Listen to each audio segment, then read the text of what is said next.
I see. Thank you so much. The Adventurers Guild has been overwhelmed these days. No worries at all. We've always valued the strength of adventurers. Given the current situation, it's vital that we all work together. Since we're facing the same enemies, I'll send you the intel we've collected on the Abyss so far. Then we can take a look at how to coordinate our efforts. All right. Thank you so much. Hi, Catherine. It's us. Got any new commissions? You two have come just in time. I've got some good news. The Pyro Archon has finished assembling her forces and stationed them all across Natlan.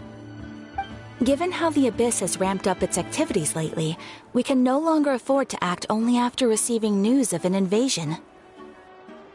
So the Pyro Archon suggested that the Scions of the Canopy and the Adventurers Guild focus on collecting and disseminating intel. That way, we can stay informed of everything that's happening across the land. Once we receive word of enemy activity, we can notify the nearest camp and the stationed forces can take immediate action. Yes, precisely. This should also allow us to focus on gathering information, rather than running around and trying to tackle everything at once. So please also take a chance to relax, you two. You've been working hard these days, and this will be a good opportunity for some well-deserved rest. So that's the plan! Whew, we can finally stop and take a break. Paimon knows that! It's not like Paimon just wanted to lay here and do nothing! The movements of the Abyss are always unpredictable. There have also been times when it suddenly became more active in the past. The people here generally see it as something like an acute natural disaster. Once the disaster is over, everyone will return to their normal lives. We just all hope that day will be sooner rather than later. Oh, right. Most people have no idea just how bad the situation has gotten in the Night Kingdom.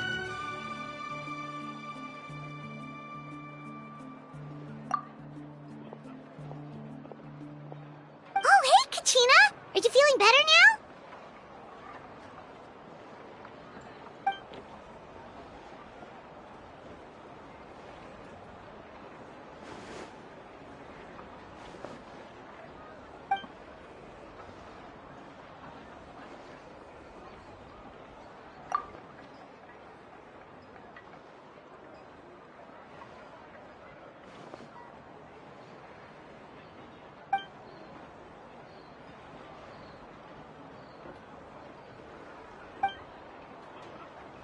Wow! So we'll finally get to meet Shilonen, the legendary forger of ancient names! Paimon still can't believe anyone could forge those things.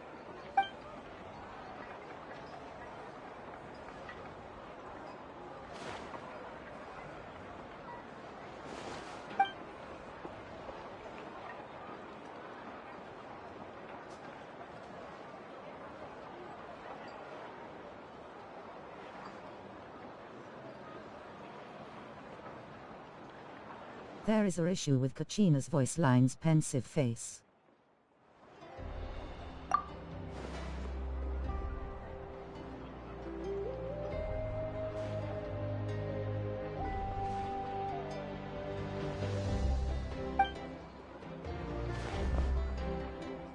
Hey, have some confidence in yourself, Kachina. After all, you're already a victor of the Night Warden Wars.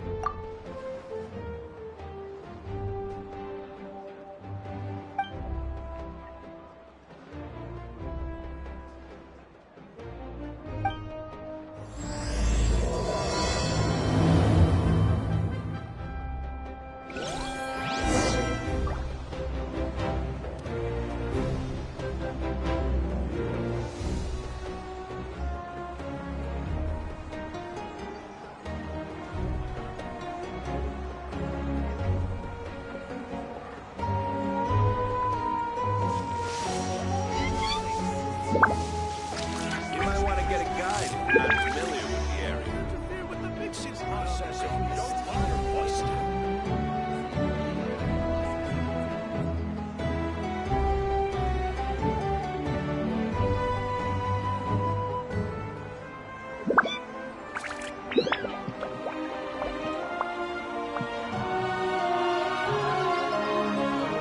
You might want to get a guide if you're not familiar with the area.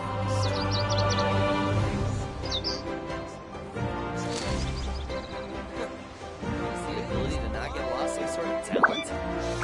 Interfere with the mixing process if you don't keep your voice down.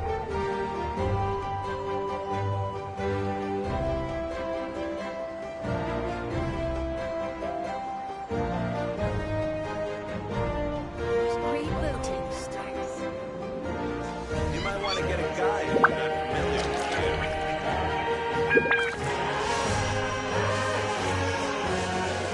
Mixing process if you don't keep your voice down.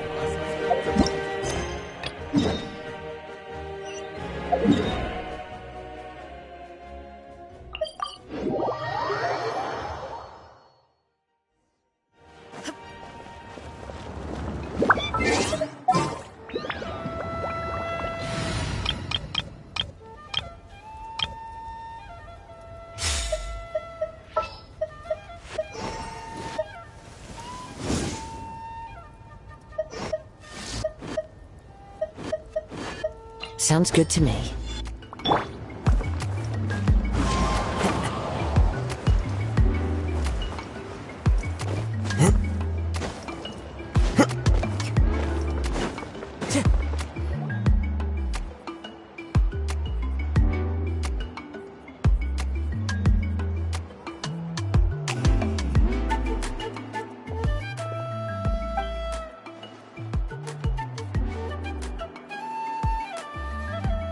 Ah, yes, so I've heard. So young, and yet you've already got quite the reputation. Wait, are you Outlanders? Yep, we're travelers who just arrived in Natlan not too long ago. No, I mean, I was aware that you're travelers. It's just no one told me that you're Outlanders. No, the only thing she said is that a new hero had pledged herself to the plan, but we need to forge an ancient name to ensure she'd be able to return safe and sound.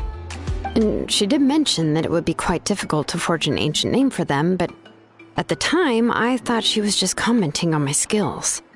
But I seem to understand where the true difficulty lies now. No, I wouldn't go that far. I'm used to it, really. I just need a moment to process things. The Pyro Archon's requests are always difficult to fulfill, and we used to argue a lot. Honestly, it's probably for the better that she didn't bring this up at the time. Anyway, I can't argue with her if she isn't here, and it'd be pointless to take my anger out on someone else. But, just because I understand her rationale doesn't make me any less upset, after all. She must have known that forging an ancient name for an Outlander is an impossible task. It's impossible? As you probably know, an ancient name is a symbol of a hero's sparing glory, which grows even richer and heavier as generations of successors inherit it. We forge ancient names by engraving the heroic deeds of an individual who will become the first hero of that particular name.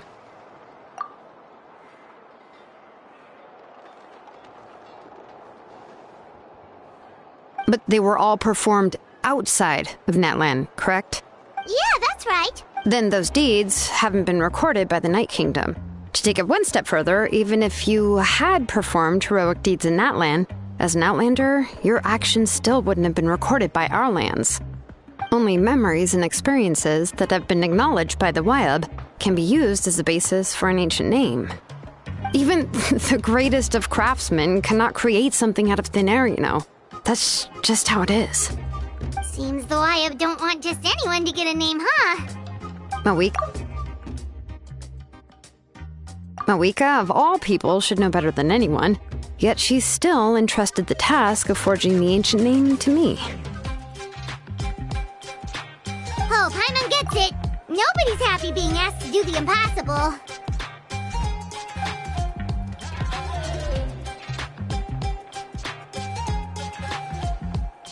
Ugh, don't remind me. Let's just focus on how we can pull this off. How to achieve the impossible. You mean you're already willing to accept the task? Well, what else can I do? What's happened is already done, and it's not like I can outright defy the order of my Archon. If she gave me this order, then she believes the ancient name is an indispensable part of her plan, and that I'll be able to find a way to make it happen. In other words, the order is an affirmation of my abilities. Whoa, not only has she accepted...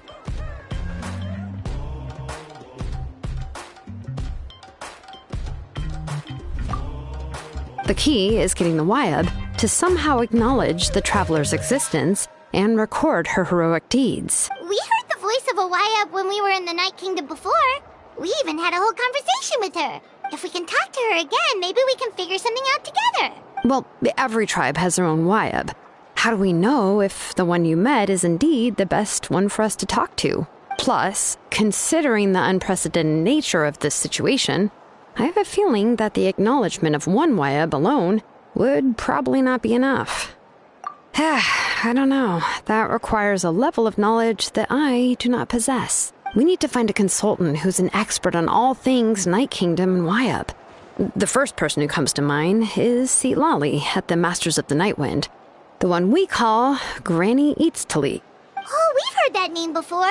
We used her spirit speaker's stone to find Kachina's ancient name. A person who can make something like that must be pretty impressive. I'm sure she'd be able to help.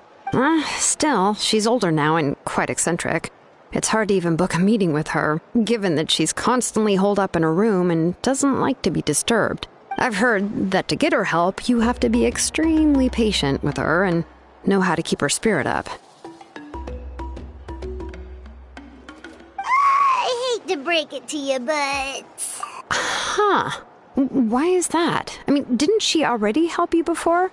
And you even managed to save Kachina. Well, yeah, at the cost of her spirit speaker stone being split into two. Great going, Mawika. We're already off to a rocky start here. In that case, I guess your only option is to try to emphasize that this is an important order from the Pyro Archon. Hopefully, Lali would still want to show respect to the Archon. I'll also write you a letter on your behalf. If you can find someone to deliver it and mention some good things about you, then that should help too.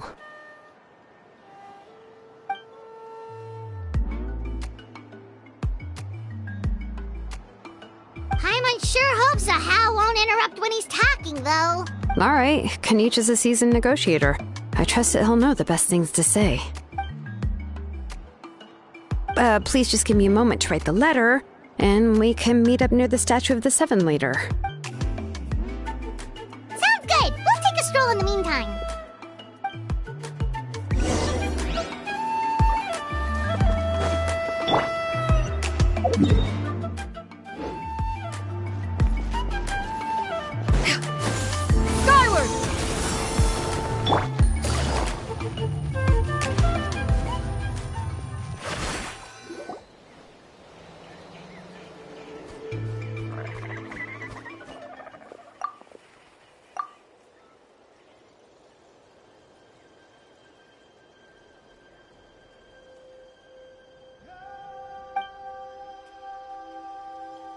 I'm sorry to put this on you, Kanich.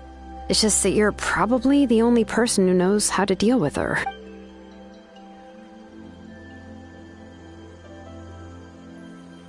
Oh, wait, so Kachina and the Traveler also know about the plan?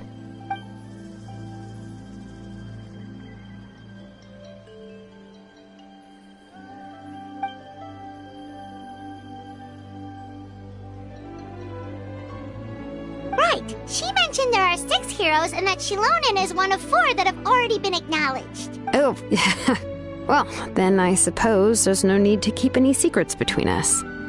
Having companions walk by your side is perhaps the best solace when facing such a bleak reality.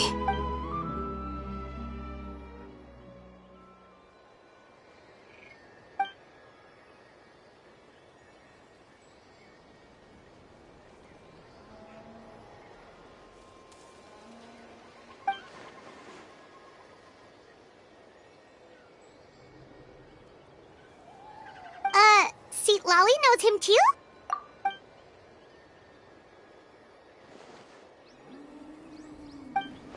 Given how the Masters of the Nightwind love to babble about dreams and revelations, they're already a pretty strange bunch to most. I've never met Auroran, but if they consider him the odd one, he's got to be pretty far out there. Huh. Makes sense. But Paimon wonders how Seat Lally could be the first one to notice Auroran's disappearance if she spends the whole day in her room.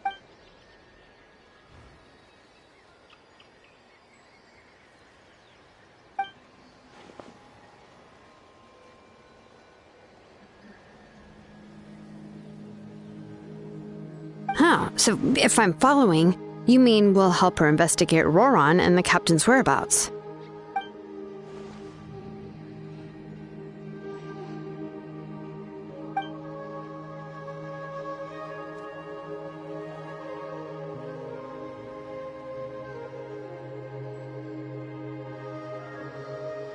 Yeah! Plus, we kinda owe her one anyway to make up for breaking the spirit speakers down.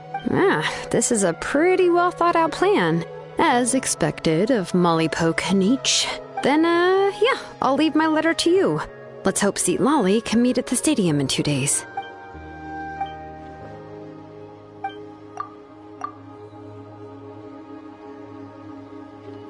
Okay, then let's part ways for now. I'll see you in a couple of days.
So Kachina and Kinich's voice lines are missing.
Oh, it's time to meet up with Shilonen. Let's ask her how things have been going.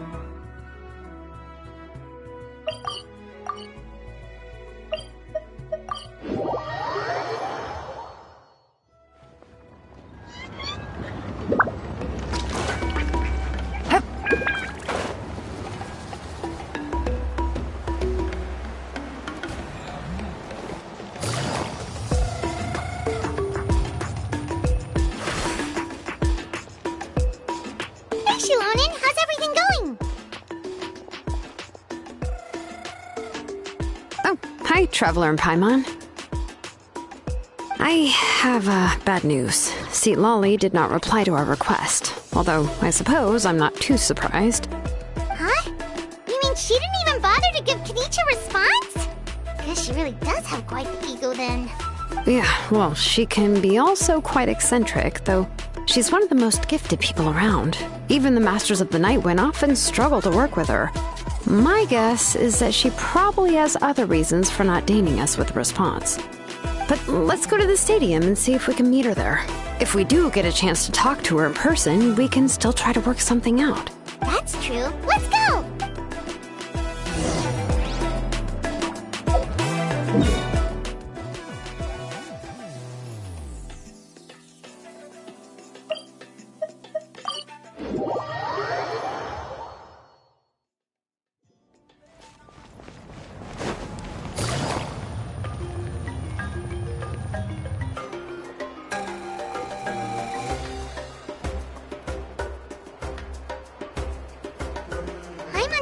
see anybody.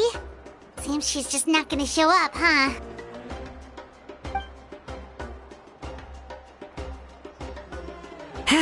Well, we tried to be as considerate as we could, but she's under no obligation to help. That might be true, but this is still a request from the Pyro Archon, right? Shouldn't the subject always answer the call of their Archon? A subject? Well, if you ask me, I'd say we're all more like friends with the Archon. Yes, Mawika is our leader, but that doesn't mean there's any kind of tall barrier between us and her. The only thing is that she often has very high expectations of us. Huh. So even though she's super powerful, it sounds like she's actually pretty down to earth and easy to get along with.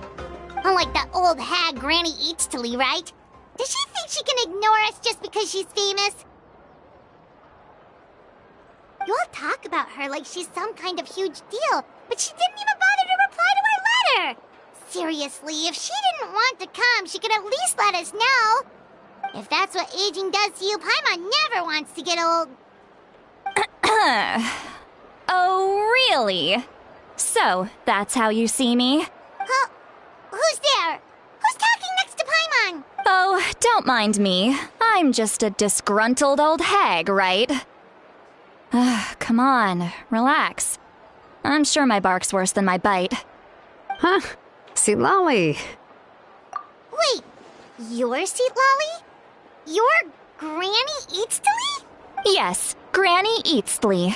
But emphasis on Eatstly, not Granny. You must know this trope from light novels, surely. They use it all the time. The young man who's actually the oldest person in the room. The girl next door who turns out to be a seasoned veteran. The wise sage who looks like a little kid. Oh, wipe that look off your face! You've seriously never seen an older lady that doesn't look her age? Okay, well, don't go thinking it's a trick either. See? I'm barely wearing any makeup. Did I forget to mention, she's called Granny, but, she's actually pretty young. It was an honest mistake. I guess we've just gotten used to it. I'm sorry. So, how old are you actually? What? How dare you? Don't you know it's rude to ask a lady her age? Paimon really didn't mean to offend you, it's just that, your case seems really unique. Oh, Paimon just wanted to apologize, but now she's putting more and more of her foot in her mouth. Really, Paimon just got a little mad since we thought, well, you were gonna leave us out to dry. It was my idea to invite you here, Seat Lolly. So if you're upset, you can just take it out on me. All right. I was only joking. I didn't mean to chastise anyone. There's really no need to take all this so seriously. If anything, I'm gonna feel awkward if we keep this going. I received Kenichi's letter and was planning to attend this meeting. Since I had already decided to come, I figured there was no need to draft a reply that simply said, "Understood." Besides, just showing up is the most important part. No? But, of course, it's also natural for people to get held up by one thing or another as they're trying to leave the house. It certainly was a bit awkward to see that everyone else had arrived before me. At first, I was thinking of quietly sneaking over, but since you were already here waiting for me, I started to think about how I should phrase my apology. Only to hear you all talking smack about me. Anyway, that's the whole story. Honestly, it's not like I owed you an explanation anyway.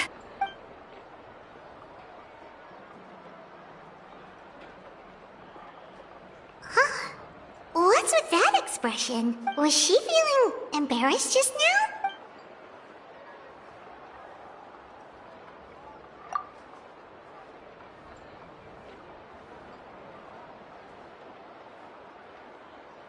When the Masters of the Night Winds say they struggle dealing with her, I wonder if the feeling is mutual.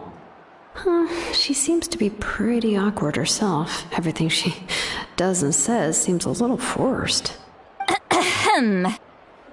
Anyway, Shilonen, I heard that you require my help in crafting an ancient name. Correct. The situation isn't like anything we've handled before. I see. So Mawika has asked you to forge an ancient name for an outlander. Well, that would be a first. And you've also heard all about Auroron. I must say, he's always been a good kid. I can't see him joining the Fatui of his own volition. He must have been coerced somehow. Yeah, that's what we came here to ask you. We'll help bring Auroron back if you help us solve the problems of forging the ancient name. What do you think? I suppose I'll just call you Traveler for now. Traveler, come here. Let me take a good look at you.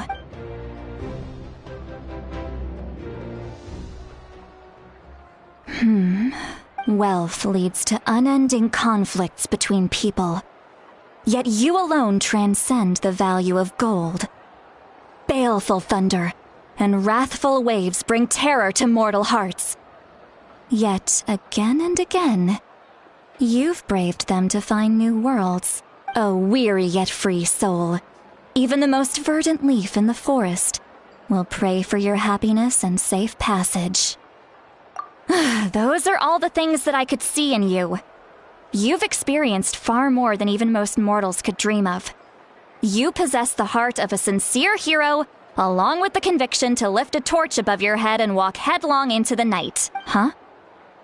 Don't move. There's something here. Huh? What thing? Don't scare Paimon. Is the Traveler gonna be okay? Shoo! That should do it. You've just returned from the Night Kingdom, so some fragments of souls were still stuck to your body. No need to worry. I've just cleared out the last of them. Isn't that kinda like having part of a ghost come back with you? It's nothing as serious as that. If left unattended, the most it could do is stir up some chaos in your mind, and generally worsen your mood. Well, in that case, better to get rid of them. It was nothing. Shilonen, let's follow your proposal. Once you've brought Auroron back, I'll take you to see the Lord of the Night. The Lord of the Night? But don't we need to talk to the Wyab of the tribes? Something this important is beyond their jurisdiction. Only the Lord of the Night can decide whether we can grant an ancient name to one who does not hail from our lands. The Lord of the Night is an ancient entity that rules over the entire Night Kingdom, constantly borrowing the power of the sacred flame to combat corrosion from the abyss. Oh, so you're basically saying it's even more powerful than the Wyab of the tribes. Well, that sort of makes sense, being the lord of the entire Night Kingdom and all. Not exactly. It's not so much that one's more powerful than the other. But never mind. That's not important. It would take too much time to explain. Just listen carefully to what I'm about to tell you. The Lord of the Night is currently in a deep slumber, and we can only communicate with its consciousness while in a trance. In other words, in a dream. But I will need to prepare a few more things if we are to hold a ceremony to achieve the state of the trance. I'll make a list. Can any of you get everything for me? I can go. It'll probably be a long list, so better leave it to someone who knows all the local vendors. Sounds good. Then we'll go with St. Lolly to track down Auroron. Phew, the Fatui are nothing to scoff at, so please, be careful during your investigation. If you need any help, just come find me. Yep, we'll be sure to play it safe. All right, now it's time for us to catch that brat and bring him back. Oh, I'm sorry I made you wait earlier.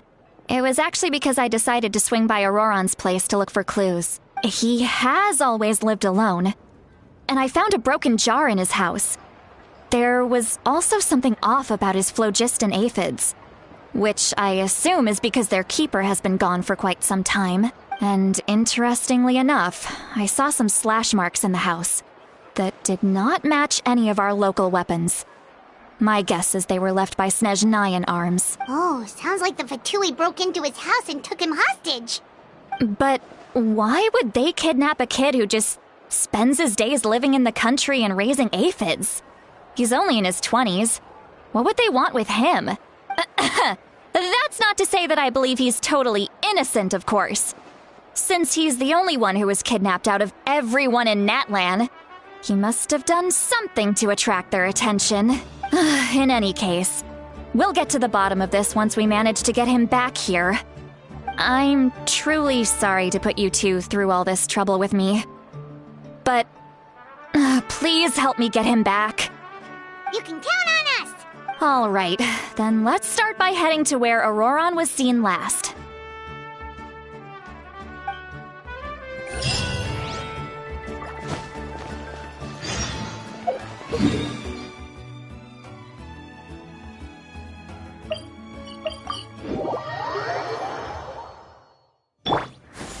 Skyward! Scatter!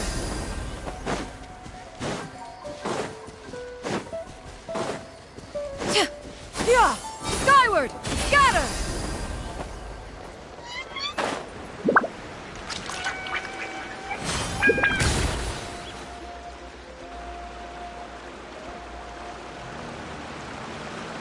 This is the spot.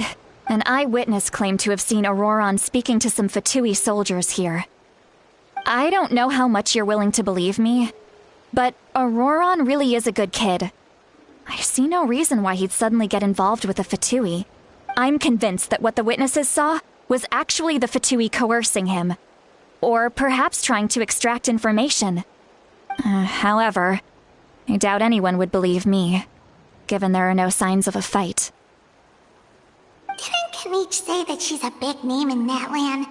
Feels kinda weird to see her so frustrated and helpless like this. Auroron? Well, he was left at the side of the road as an infant, and the people of the tribe took him in. You could say that everyone had a hand in raising him. He learned a lot from us, and once he reached adulthood, he built himself a house out in the countryside. He spends most of his days growing vegetables and raising aphids, living off of what he harvests from the garden. He's always been such a good kid.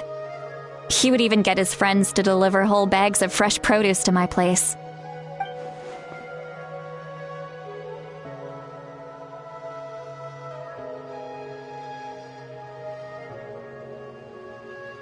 Oh well, let's keep looking. He can answer all of our questions once we find him.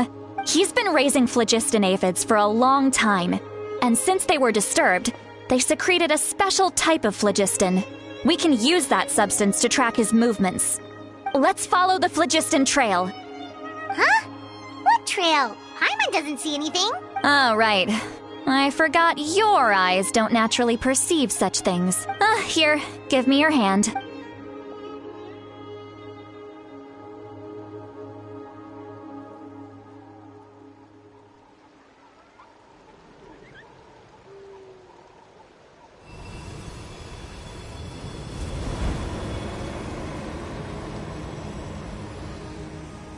Huh?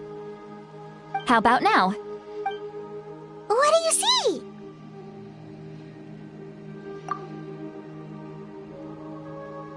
Whoa, Paimon can see it now too! That's right. I used a spell to temporarily transfer a portion of my senses to you. For a short while, you'll be able to see the phlogiston too. Wow, you can even share your senses with us? First time Paimon's heard anything like that. It requires a very rare spell that most people aren't adept at. But don't worry, it's a cinch for me. Between the two of you, it seems the Traveler's senses are a bit stronger than Paimon's. When I held your hand just now, I could sense that you've got a great affinity for phlogiston. You're extraordinarily gifted. Anyway, we'll need to use our vision now to track down Auroron. Over here, this way! See, Lolly might say a lot of deep and confusing stuff, but this spell of hers is really something. What does she mean by deep and confusing? As far as elderly shamans go, I'd say that I'm already pretty easy to talk to. Is there any other old hag who's as fluent in the language of the youth as me? But is my way of speaking still not trendy enough? I've already tried my best to match their speech patterns, but given the looks on their faces just now, or perhaps I'm still not fashionable enough? But that can't be, right? Don't tell me they're still getting the impression that I'm super old-fashioned. Huh?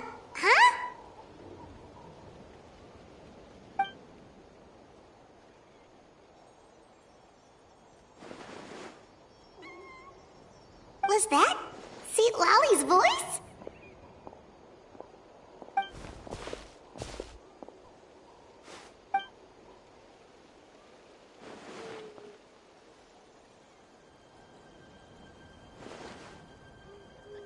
Now that I think about it, it's a good thing I found some helpers this time.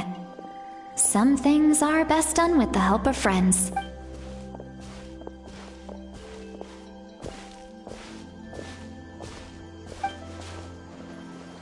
Oh? They appear to be feeling quite confident. Looks like our work will go smoothly.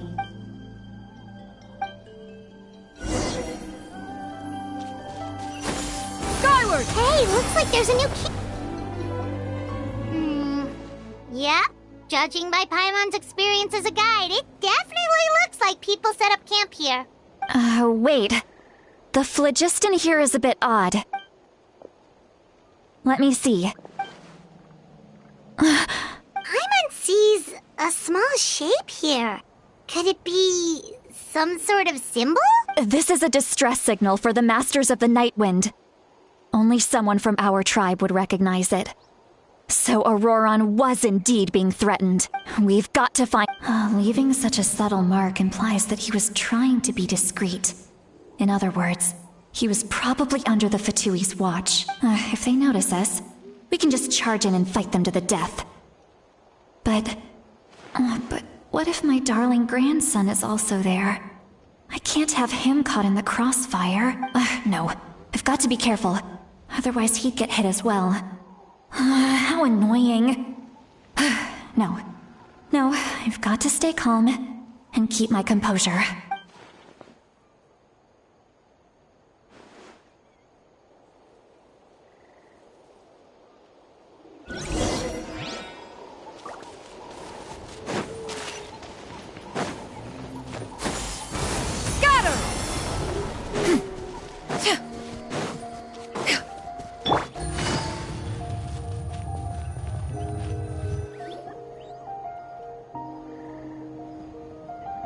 Traces of people staying here too. Wait a second. The phlogiston around here is jumbled up. I can also smell a mix of elements in the air.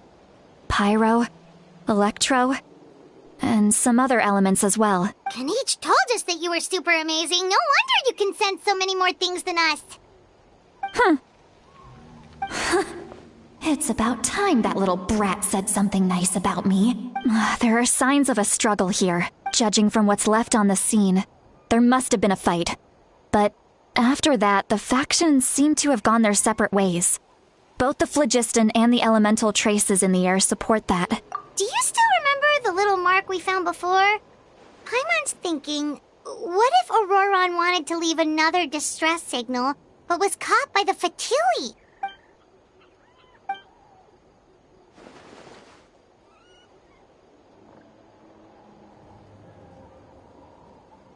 Given there are 2 signals leading from here, we should split up as well. I'll take this direction, and leave the other one to you. Let's meet up again later. Auroron! What the heck were you doing? It's one thing to trouble me, but now I had to bring other people into this as well. You little brat. And off she goes! Traveler, did you hear all of that as well? Once Seat Lolly left, that voice went away as well. Paimon even tried calling her name inside Paimon's head, but there was no response. So you were thinking the same thing!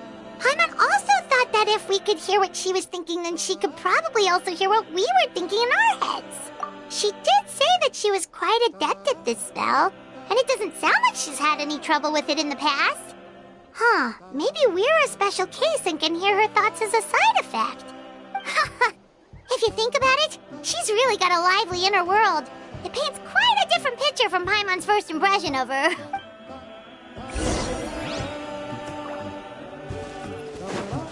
Take it easy. Yeah! Skyward!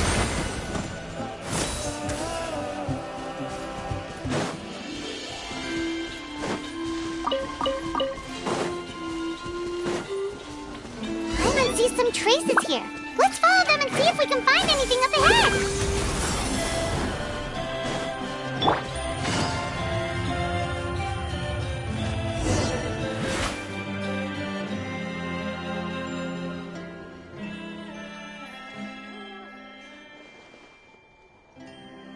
Did you find something?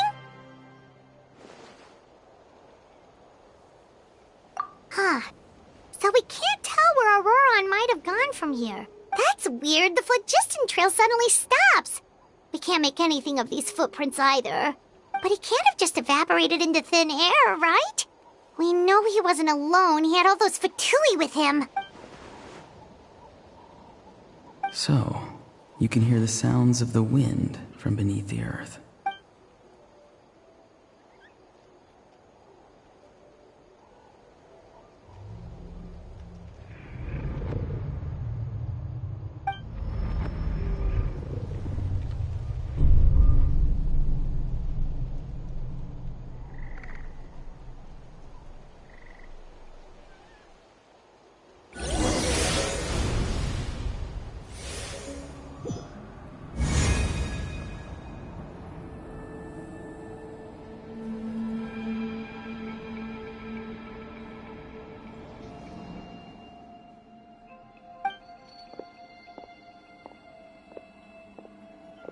I'm very sorry, but please do not move. I have no desire to hurt you. I apologize that our first meeting has to take place like this. It's just that you're much like one of those animals with ears that perk up as soon as it senses danger in their environment. And given your combat proficiency, I would not have been able to gain an advantage over you if you were anywhere else in the world. However, you're now in the Night Kingdom, a familiar domain to the masters of the Night Wind. Hello, traveler. I'm Auroron, the one you've been searching for. Ah, the Fatui's custody. I see. So even Granny has told you that I was coerced by the Fatui. I'm afraid you've been brought here by a lie, like a false omen in the lingering smoke. My friend and I only left those traces to lure you here. Deceiving you was never our true intent, however. It was simply the fastest and most feasible way for us to set up a meeting. Greetings, traveler from afar. Be careful with this traveler. Her soul is temporarily restrained by us, and it appears to have become more fragile in the process. It's taking all my concentration to hold on to her. It was I who tasked Auroron with leaving the traces to lead you here, and I who used the Master's ritual to bring your soul to the Night Kingdom. I've heard much about you from the past encounters you've had with my colleagues. Given the present situation in Natlan, I would like to sincerely request a formal meeting with you, in person. I will use the opportunity to explain my goals and motivations to you, as well as why I mistrust Malwika, the Pyro Archon. I believe there is little reason for you to blindly follow her plan. If you would like to hear our intel, then find us to the east of the stadium. But remember, not a word of this to anyone. I would like to avoid any further conflict. You will see me again once you return to reality. No matter what I say, please, help me keep this a secret. This is all to avoid dragging Granny into this conflict.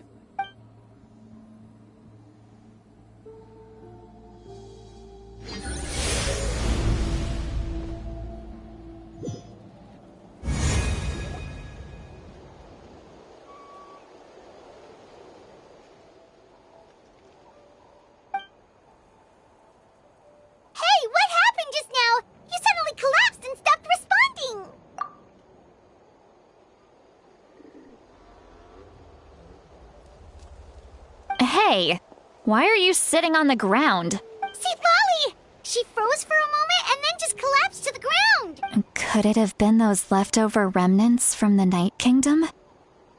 Do you have any itches or pain anywhere? Don't worry, we can take a short break. Sorry, I know I asked for your help. But had I known you were feeling unwell, I wouldn't have taken you on this trip with me.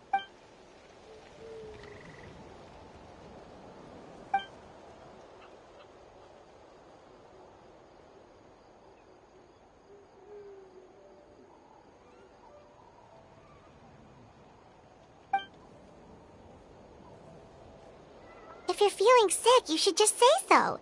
See, Lolly should be able to, exorcise any ghosts or weird stuff that you picked up in the Night Kingdom. A seasoned traveler must know the importance of not pushing yourself beyond your limit. If you need anything from me, just say the word. In any case, let's take a bit more time to rest now.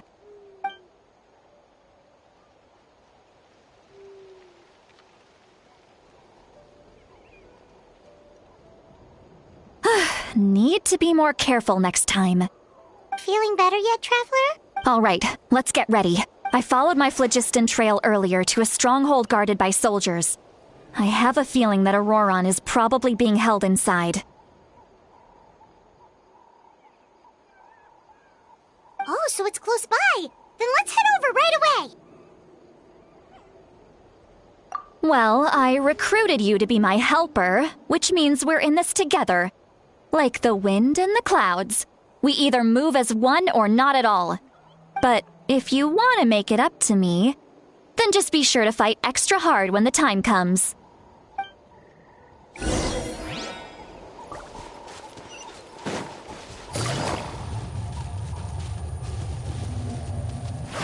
Take it easy. Yeah! Skyward! Scatter! Look over there. Huh? Paimon thinks she sees someone in the middle of the camp. That's Auroron. So he really was taken by the Fatui.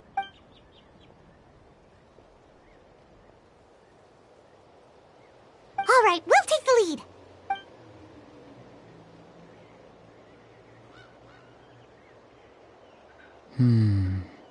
Hey, quit daydreaming.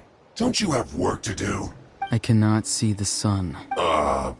What? Without the sun, I cannot see the truth. You are currently blocking the light, so I must beseech you to move aside. Huh? Okay, Mr. Philosopher. That's enough mumbo-jumbo. Wow. I'm going to rip that guy's head right off. See, Lolly's struggling to control her temper now. Are you ready? Let's go kick their butts on my count. 3, 2, 1!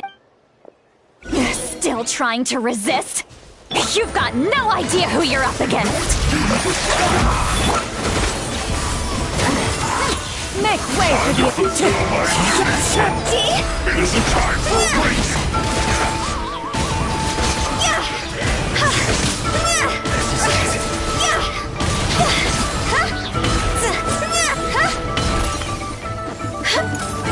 Yeah! Scatter! No escape!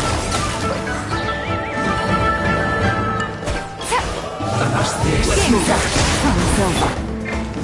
The wind moves careless. Clouds high. The birds... Yeah! Scatter! Stray cloud converged! Went too far. Death. Auroron! Granny! Paimon knows she's called Granny Eats to Lead, but it's still kind of weird hearing someone actually call her Granny.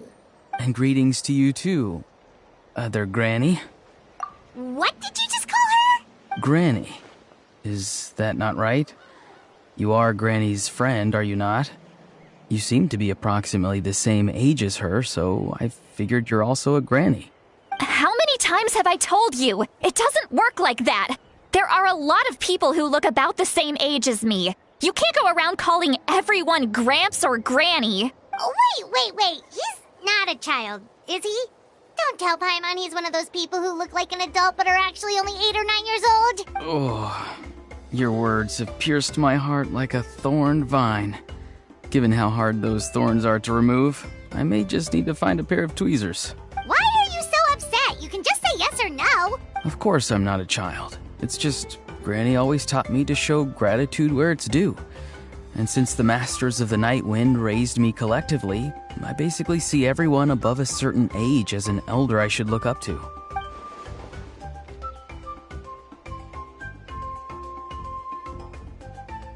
Exactly.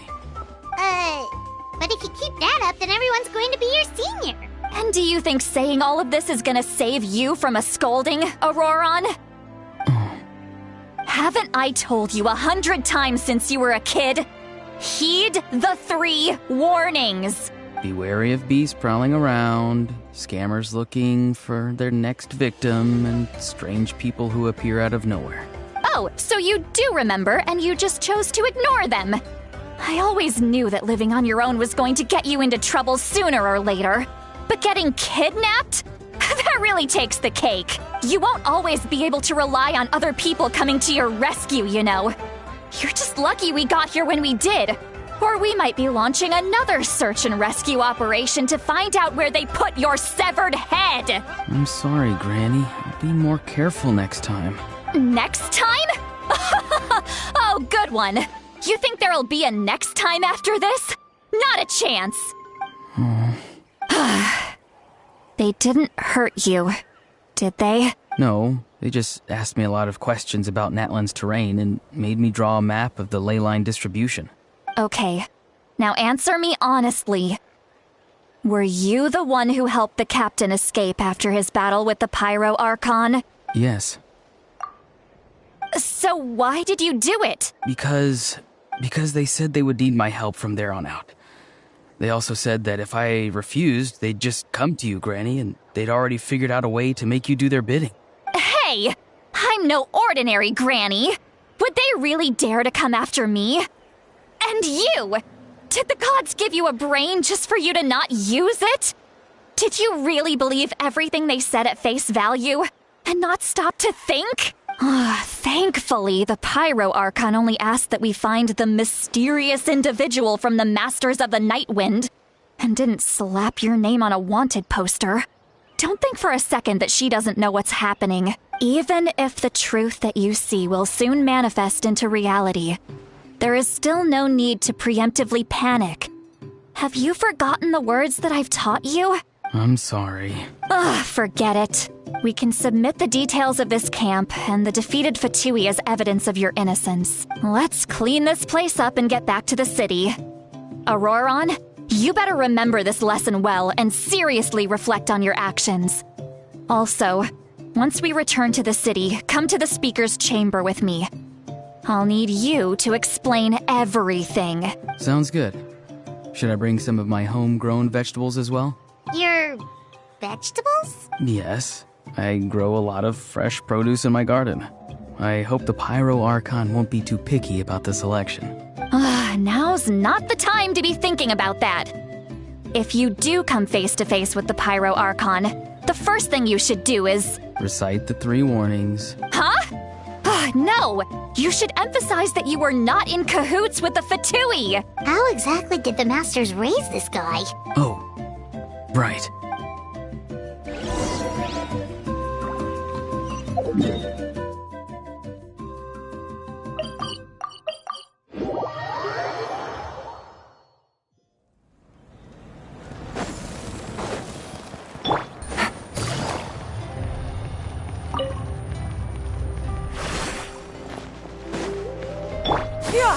Skyward! Scatter!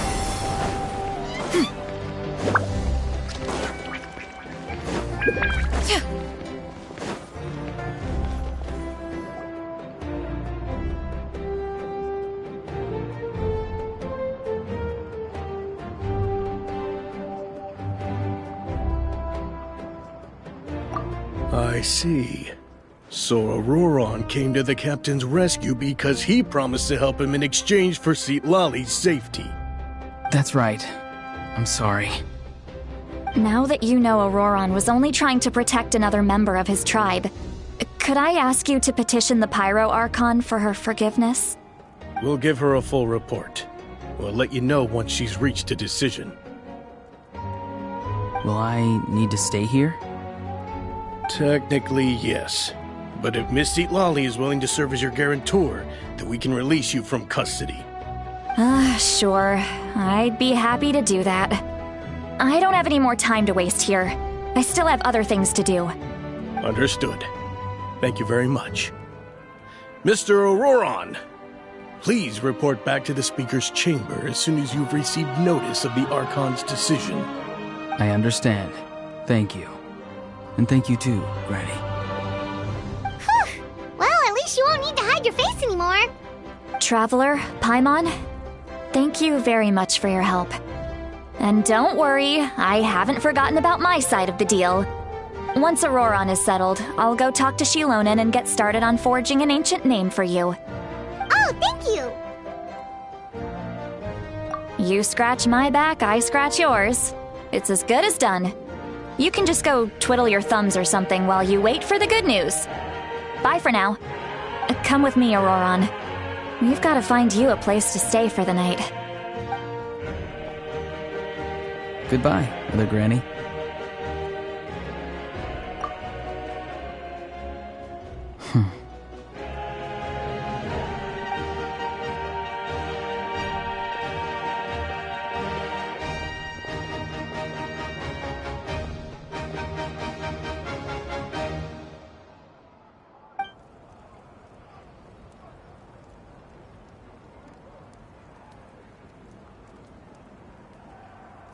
We're finally done.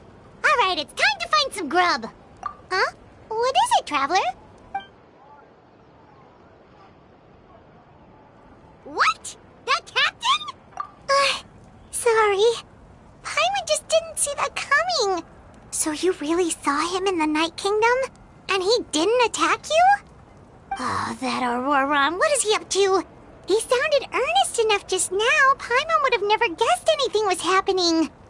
All that stuff about protecting Seat Lally and being forced to help the Fatui when he's actually been a willing accomplice all along. Yeah, you're right. Still, Paimon appreciates you telling her about this. Paimon will support your choice no matter what, so if you want to go, we can go together. We still have another whole day before the meeting, so we'll just meet with them when the time comes.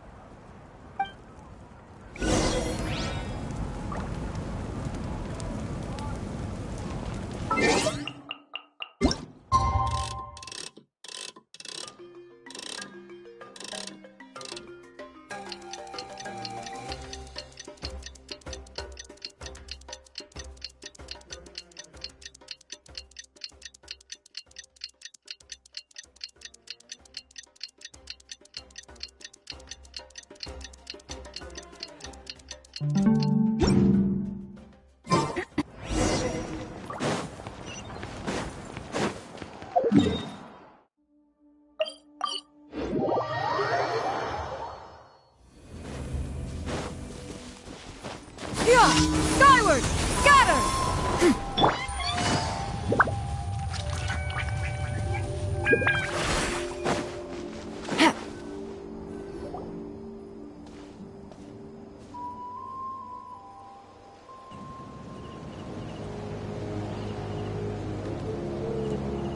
Weird. Paimon doesn't see anyone. Oh, please don't let this be a trap.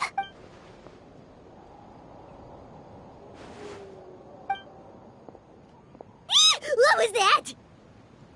Good evening. Nice to see you again. It's you. You shouldn't pop up from behind people like that. What are you, a ghost? I'm terribly sorry. It's just a force of habit. And what's with you apologizing all the time? You sound so polite and honest, but you're actually doing shady stuff behind people's backs. You're right. Granny tells me that too. Huh. Come to think of it, you remind me of her. Sometimes you two sound really similar, you know. Oh, so you're gonna call Paimon Granny too now? Well, I could.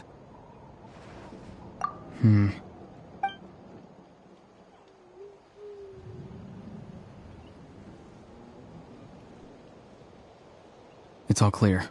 Over to you. Excellent. The fact that you showed up proves that I was right about your character.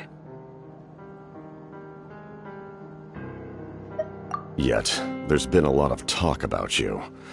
Child told me that you're passionate about the unknown and willing to take risks. Rather than facing you as an enemy, I would much prefer to bring you to my side. If we allow the current state of things to continue, we will inevitably clash. And that's a scenario that I'd very much like to avoid. I've long heard of your exploits across the nations. Though you have crossed swords with my colleagues many times, I know that you are by no means an unreasonable person. And once you've learned the truth that the Pyro Archon Malwika would never willingly share with you, you may just find it in your heart to consider my proposal.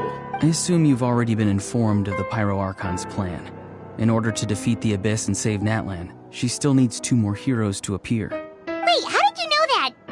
Never mind. Guess that's not important now. I've long kept a close eye on her plan. To be frank, it's an exceedingly risky plan. Will the heroes really appear? And even if they come to her, will their power be enough to drive the Abyss back? If any part of the plan goes awry, all of Natlan, even all of Teyvat, will pay for her mistakes. Now, you may have been led to believe that this is the only plan available to her. But what if I told you she's had another emergency plan all along, the details of which she has chosen to keep hidden from you? An emergency plan? Yes. A way to keep Natlan intact, even if her original plan fails. But given the painful cost of its execution, she has chosen to keep it as a mere backup plan.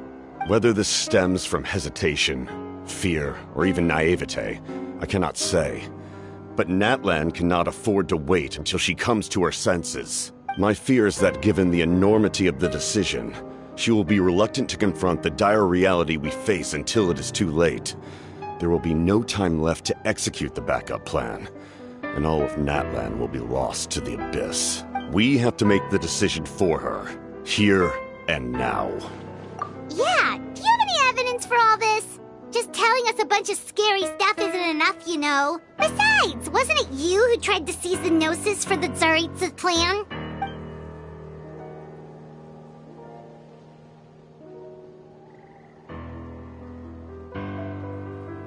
I knew you'd be clever enough to see. That's right. I did not seek the Gnosis for the Tsaritsa. Since I was defeated in battle, I must put to rest my thoughts about the Gnosis. But even so, my desire to save Natlan remains unchanged. And now, I have found a new way to solve the crisis. We can implement it immediately if we reach an agreement. Someone's here. Huh? The captain disappeared! Something is rapidly approaching. Something? Bad news, chump! It's your granny! See, Lolly? When did you get here? I knew something was amiss after we were separated. Hidden ceremonial tools, an unconscious traveler.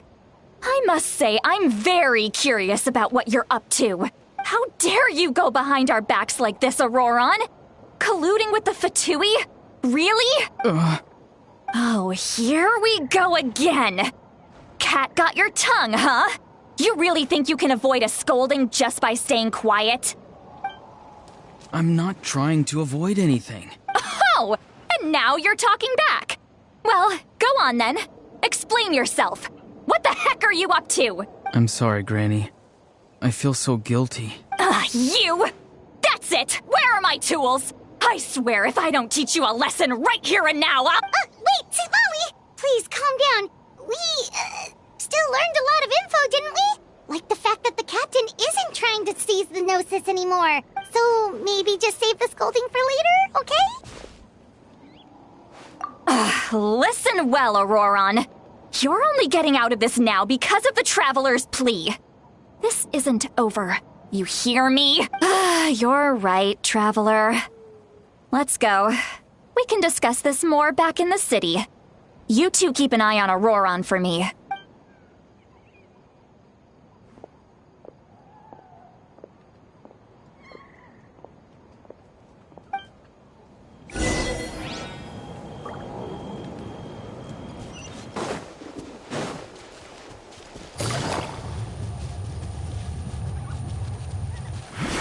Take it easy. Skyward!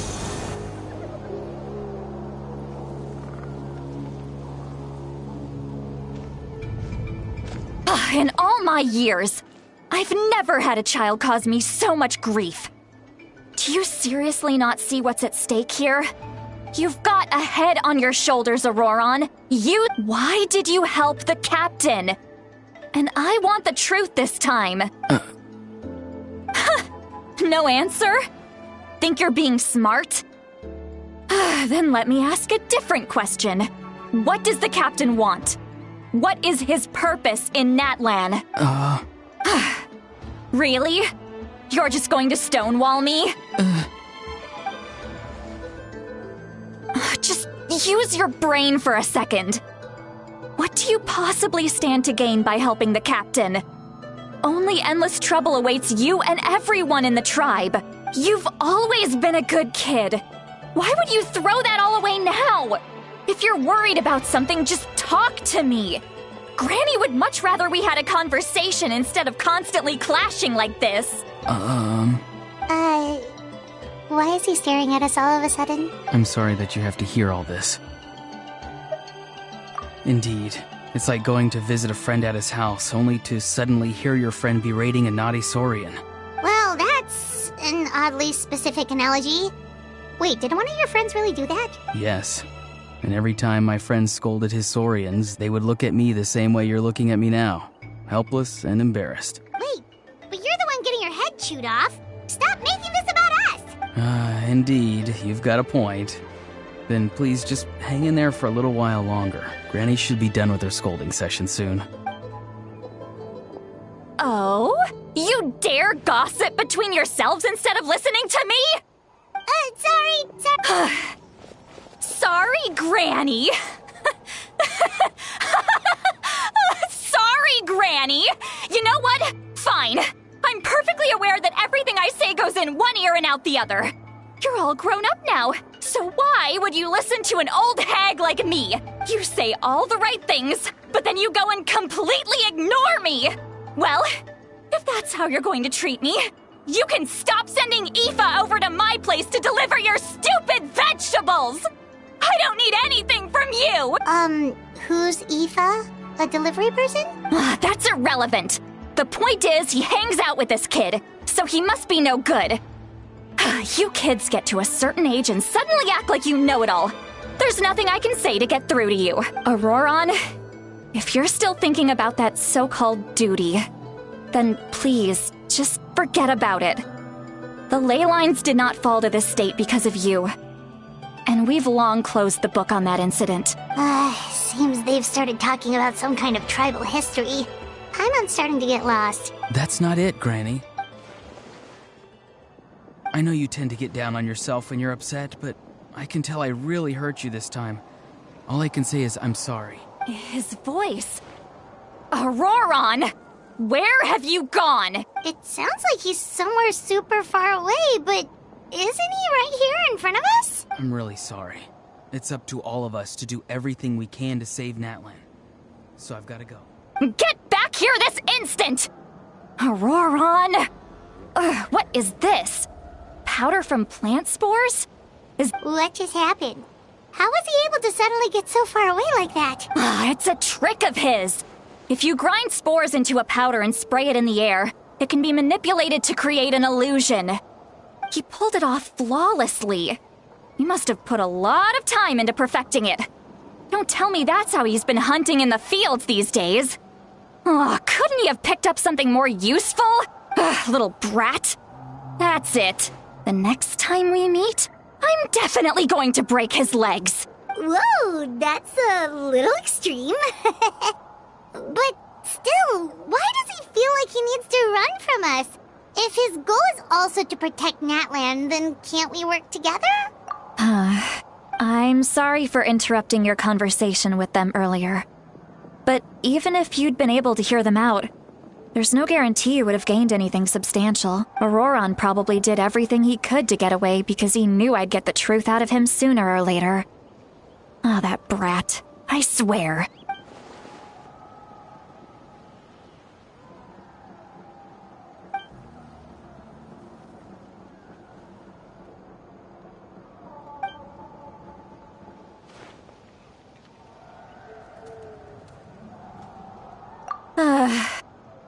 We've got quite a long walk back to the city. Let's take our time. It'll give me a moment to figure out how to explain all this.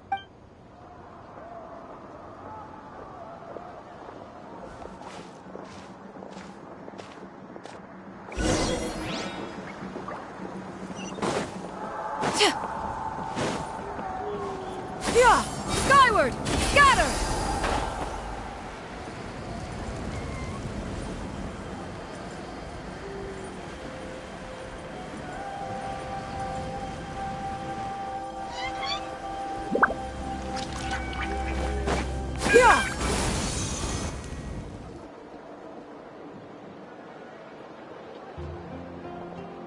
Do you two have some time? Feeling hungry? How about we get something to eat? Oh, right. It's been a while since we last ate. Now that we can relax, Paimon just realized how hungry she is. Then let's go. We can find somewhere to sit down and talk. Food and drinks are on. Really? You're not... that's right. See, Lolly has gotten a lot quieter since Aurora ran away. She seems to be having a hard time. She's right. We're seasoned adventurers, so we're more than capable of paying our own bill. Hey, come on now. You won't even let me take you out for some food and drinks? I just wanted to treat you to a meal. Are you sure? We can save you some Mora. Mora is the least of my concerns. Besides, we're definitely due a meal after all the time we've spent together. Let me get this one. I might be an old hag, but I like to think I'm not completely useless. Sure, that's fine with us, but Paimon doesn't want you to be sad, Sweet Lolly. Don't worry. I'm sure a juicy grilled steak will work wonders.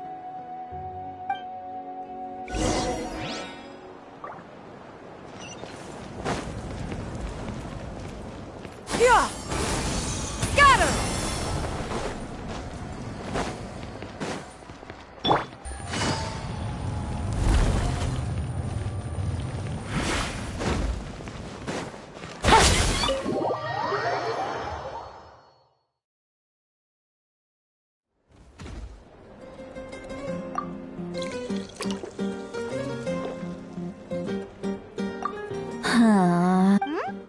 What are you looking at? Do you see two people standing by the door? They look like spitting images of each other.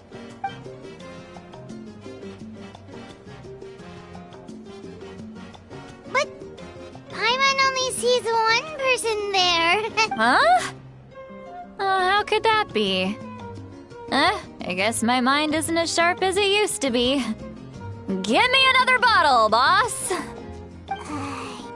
Do you think she's drunk? There you go, miss.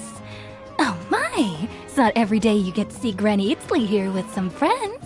Not to mention ones who've made a huge name for themselves recently. Oh, so you've heard of us? Of course I have. Aren't you the ones who saved Kachina and brought her back? No wonder you hit it off with Granny Sitlali. She wouldn't spend time with just anybody, you know. I don't even remember the last time I saw her with a new friend. Wait, so you call her Granny too? Well, given our ages, it'd probably be more accurate for me to call her my great-great-granny. She's one of the most famous people at the Masters of the Nightwind. Most days, hardly anyone even dares talk to her. Huh? Gossiping about me right in front of my face now, are you, Chonka? Oh, please, Granny, I wouldn't dare. I'm just beyond happy to see you bring over some new friends. After all, any friends of our regulars are sure to be great customers too. All right, that's enough. Go on now. I'm sure the other customers would like to talk to you as well. There's no need to keep staring at me. I promise I'll keep my alcohol down until I leave. Well then, you have my thanks.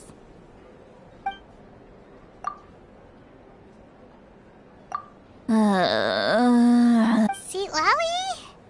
Seat Lolly? Who's that? You got some gall calling me by my first name. Let me guess. You want to test your skills against Granny Eatsley, don't ya? Are you still with us, Seat Lolly? You're kinda talking to no one. You chumps come around here, picking fights with me? Well, you know what happens next. You lose, and then run off home to tell everyone about how I'm this big scary bully. It's always the same story. You brats start it, I finish it, and then I end up with the reputation of being some kind of terrible monster among the shamans. I mean, come on. Monster? Me? Really? What did I do to deserve that? Granny Seat Lolly, you're not a monster at all. Exactly. And while we're at it, I'm not some lazy slacker either. Between meditation, advising the chief, and speaking with the Wyab, I actually have a pretty packed schedule, you know. Oh yeah. And I have to mentor all the new kids. Hey, new kid. Yeah, you. Don't play dumb.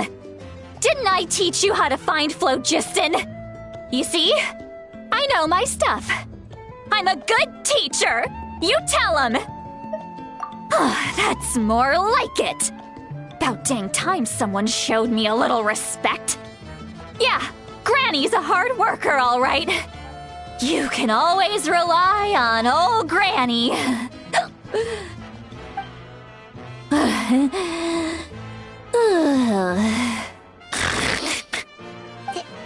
Did she just fall asleep with her eyes open? Oh, jeez. Behind this pitch-black curtain, a chapter of hatred reveals itself. Behind the smoke. The lingering smoke. She's meditating again. She does this whenever she's had a few too many drinks. Her mind's actually racing at this point. It's quite the opposite of sleep. Is this another specialty of the Masters of the Nightwind? No, I'd say it's an ability that's unique to Citlali herself. While she can easily pick up everyone else's skills and tricks, few have been able to master hers. Warning, warning. Red, the color of danger, has now arisen within that pair of eyes. Huh? Traveler? Paimon? What's wrong? I'm gonna hurl. Hang on, just keep it in. Phew. Okay, it's passed. That was a close one. You had Paimon worried. Paimon really thought you were about to barf all over the table just now. How embarrassing. I'm sorry you had to see me like that. That's never happened before, I swear. I've never thrown up, not once. Are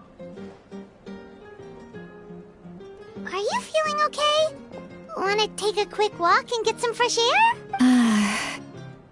There's so much that I want to say, but I can't. Why not? Of course you can. Just say whatever's on your mind. Please, Paimon. It's not as simple as you think. We've only known each other for a few days, right? What would you think of me if I were to start dumping all of my complaints on you after we've only just met? Oh, Paimon gets it. You're hoping that we wouldn't think less of you no matter what you're about to say. No, that wasn't my point at all. Seriously, don't you youngsters know anything about shame? I'm talking about shame. I've lived all these years and still can't get rid of it. Surely, you know the feeling too? Actually, about that. Huh? Tell me what? Yeah, this is as good a time as any.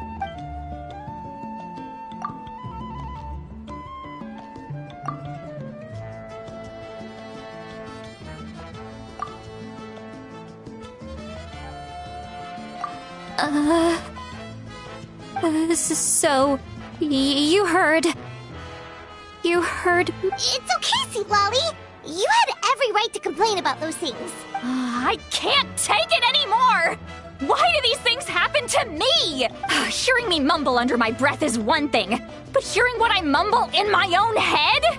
That's too much. It's just like when you're rolling on the floor in your pajamas, but you forget to lock the door, and someone bursts in to deliver cabbages and sees the whole thing. So that, happens to you a lot. It happens to people in general, okay? Doesn't matter if you're 200 years old or 1,000 years old. Everyone rolls around in their pajamas sometimes. I was just picking something generic. take a walk with me. I have things to share with you. Looks like she's completely given up. Like those criminals who just confess everything and accept their fate.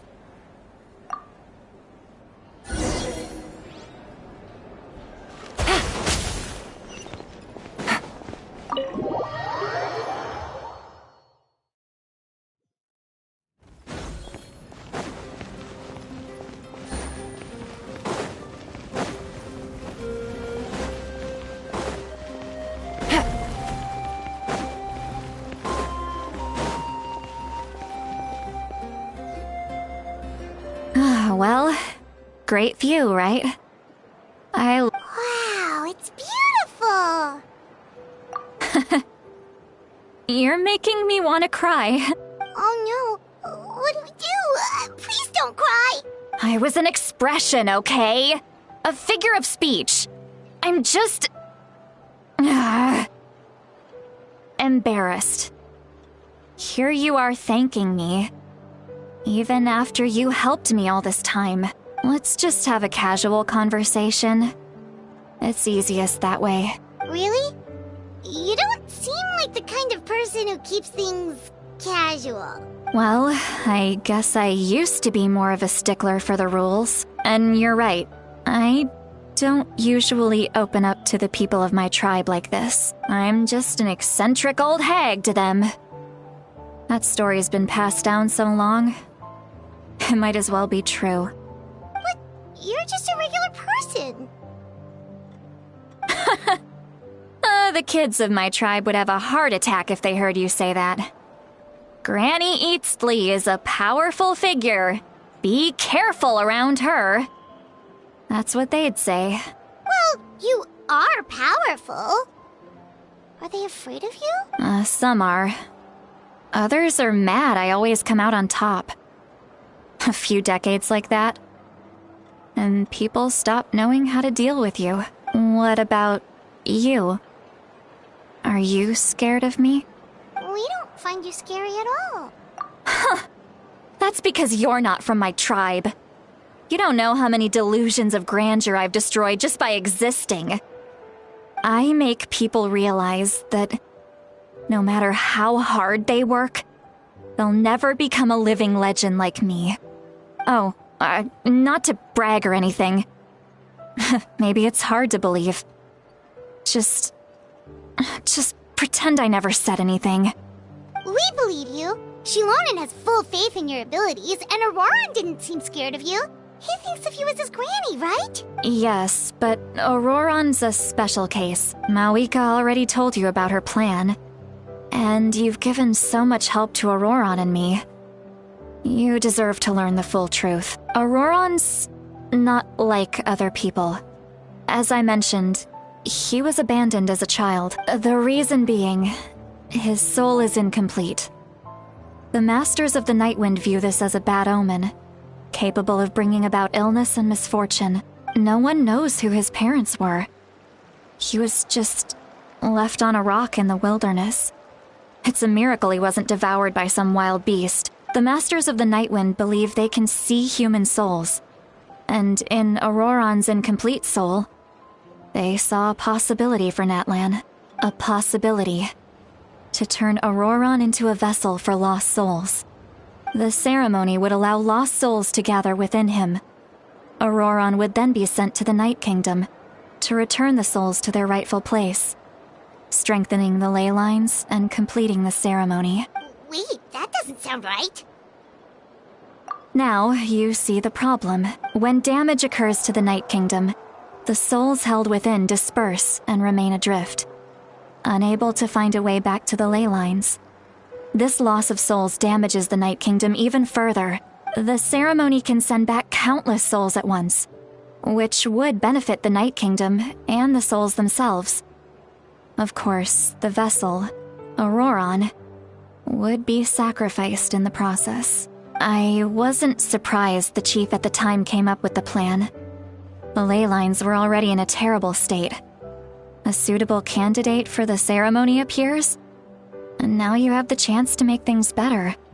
Of course you're going to take it. When the chief asked for my opinion, I didn't give my approval, but I didn't object either. So they went ahead with the ceremony. It failed, and Auroron escaped with his life. Pathetic, isn't it? By not objecting, I basically gave them the go-ahead. Maybe they didn't have my explicit approval, but it's not like I did the right thing. If the ceremony was successful, Auroron would probably be dead. Of course, in my tribe, death is rarely something to fear. But what kind of message would we be sending by sentencing a newborn to death? By using a human life as a tool? It's not right. So, when I learned the ceremony had failed, I was ashamed by my inaction, and absolutely relieved by the result. The plan was never a secret. Or, I guess I should say, there was no point to keeping it a secret. A simple investigation from Auroron would reveal everything. Everyone thought he would be happy he survived. And he never really said anything to the contrary. But just as I was about to put all of it behind me, he asks this question.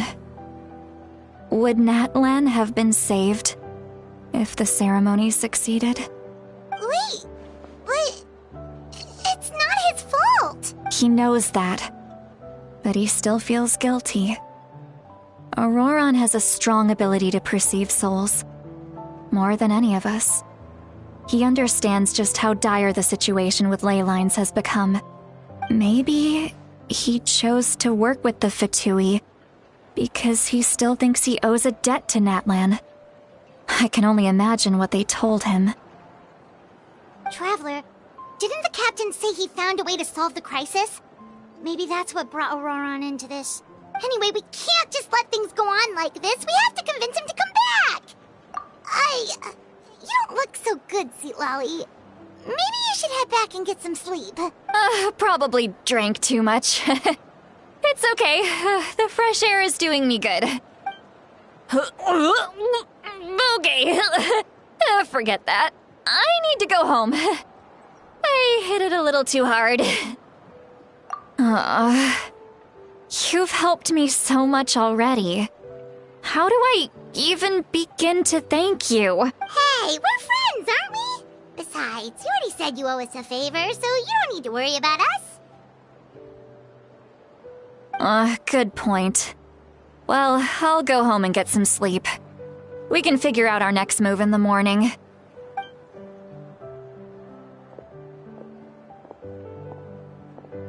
Friends.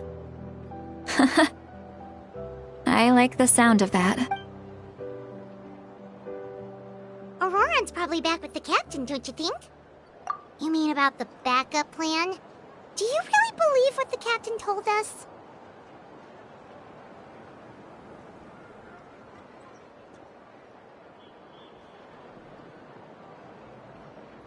Yeah, you're right.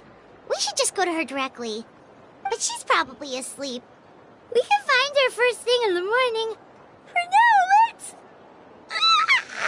go to bed.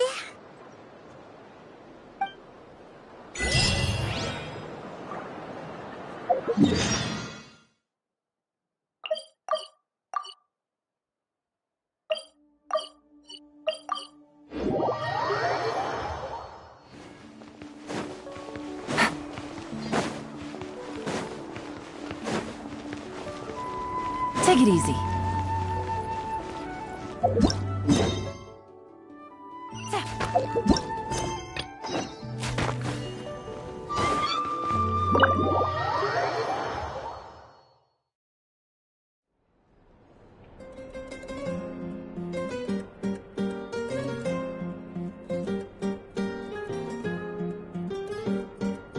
Why is it so noisy outside?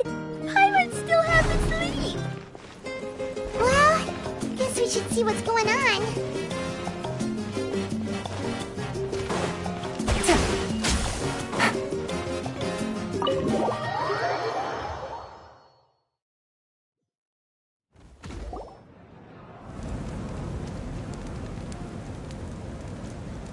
you're already here. I was just about to come get you. Wow, you're up early. That's impressive, especially after all the drinking last night.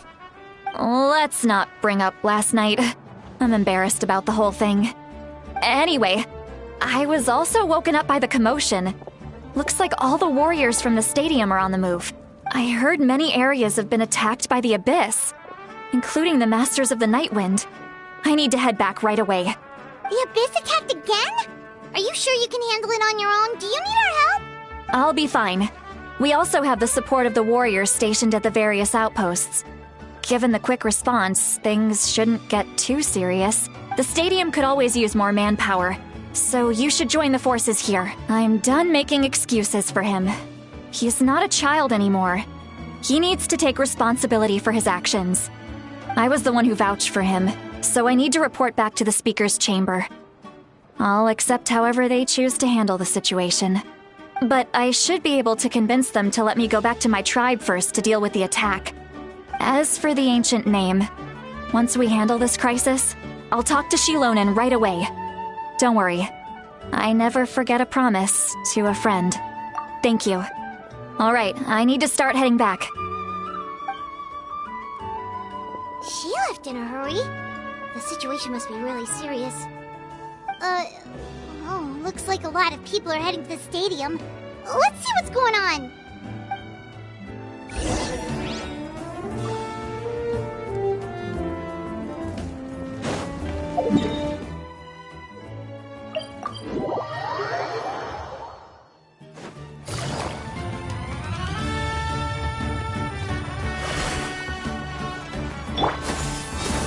Got her!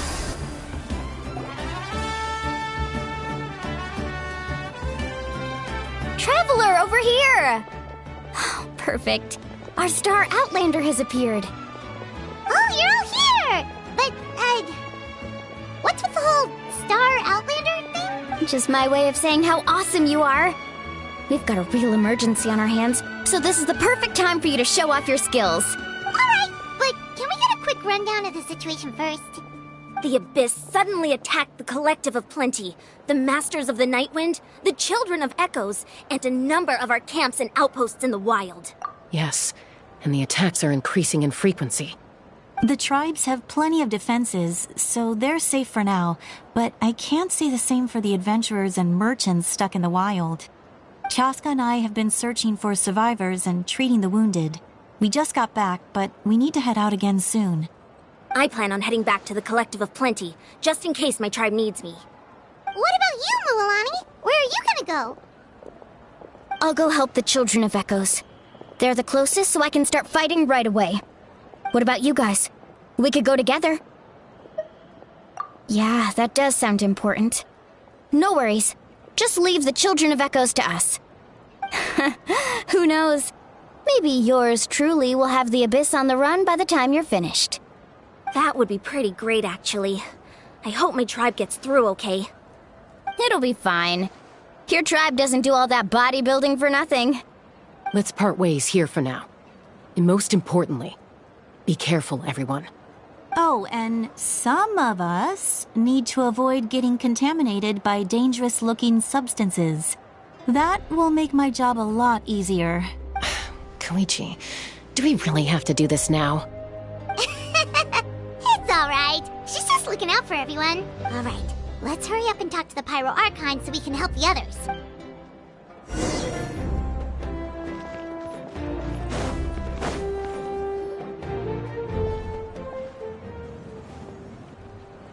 Oh, it's you two. As you can see, things are not looking good right now. People across Natlan are in danger. Look, I'm very interested in your recent adventures, but this is not a good time. So we'll have to keep our conversation short. That's alright, we're also in a hurry. We're gonna go help the Children of Echoes after this. What?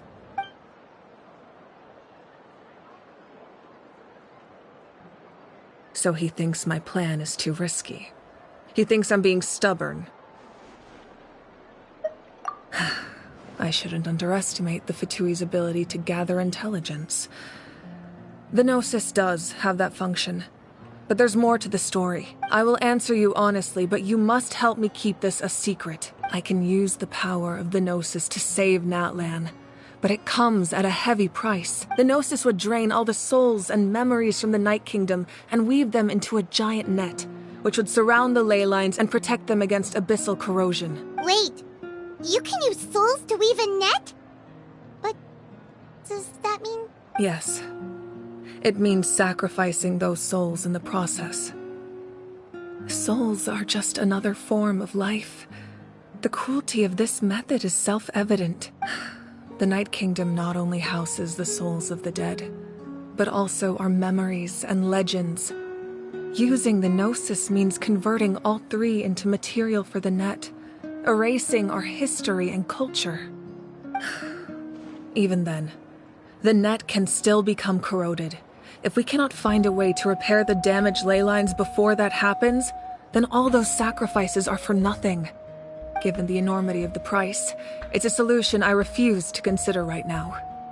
I want us to win, but I also care about how we win, and what that means for us in the end. Now it's true, both plans come at a risk, but after weighing our options, this is our best bet. Natlan is unique among the nations of Teyvat. Given the ever-looming threat of the Abyss, the Pyro Archons had to account for the worst-case scenario.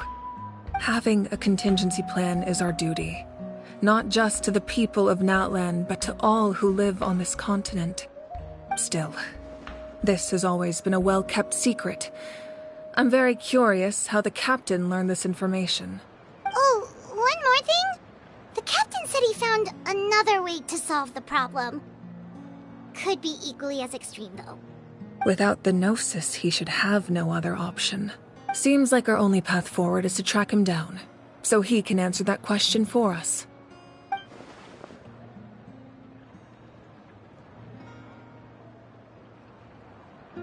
Judging by your expression, you must have doubted me, even if just for a second.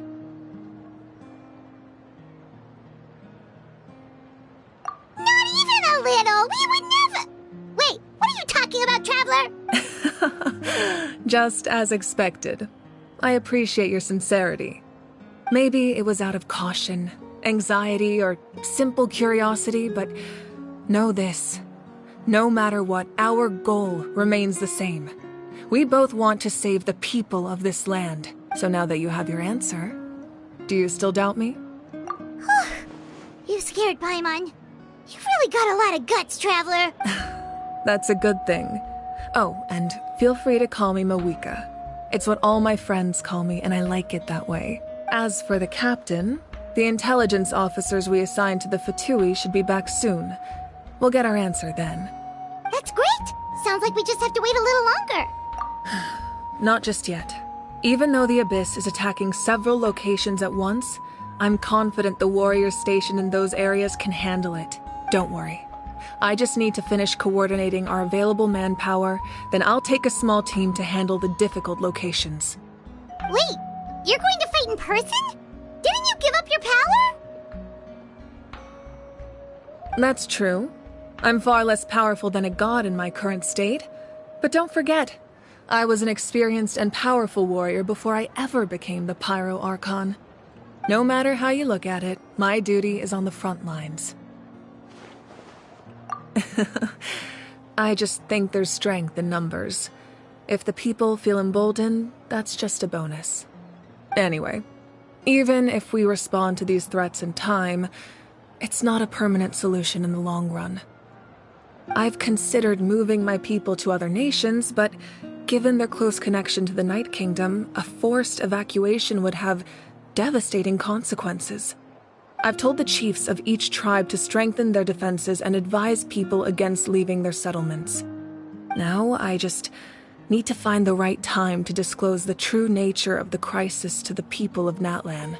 Paimon's a little worried about how people will react.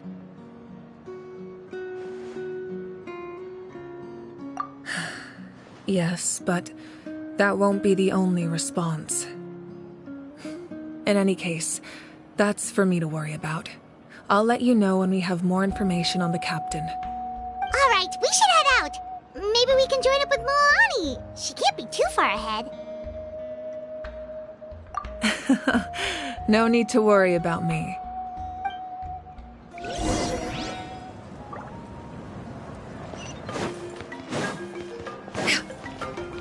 Yeah! Skyward!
The secrets of the mechanical arts are too profound to convey in a few simple words.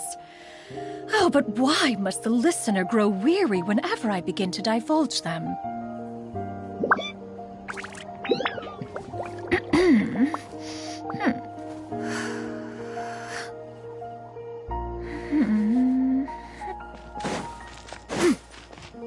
Yeah! Skyward! Scatter!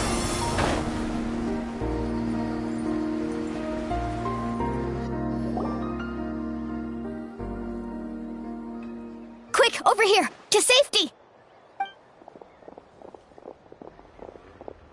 Kachina, how many people do you have left?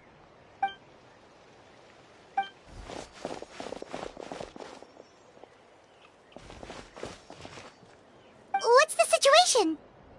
There's a trapped caravan that needs our help. We need to rescue them as soon as possible. We'll go together.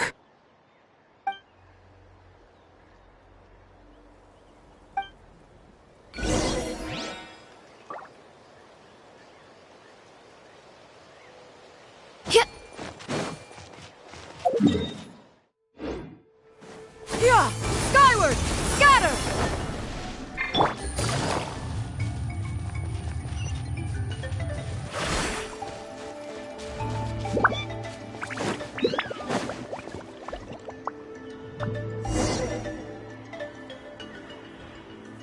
Stay safe. We've got this.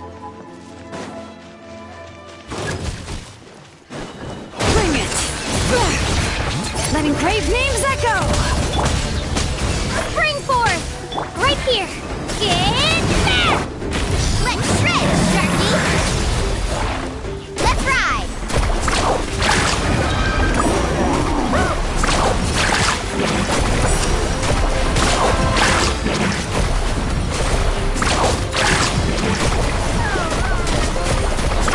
Amazing!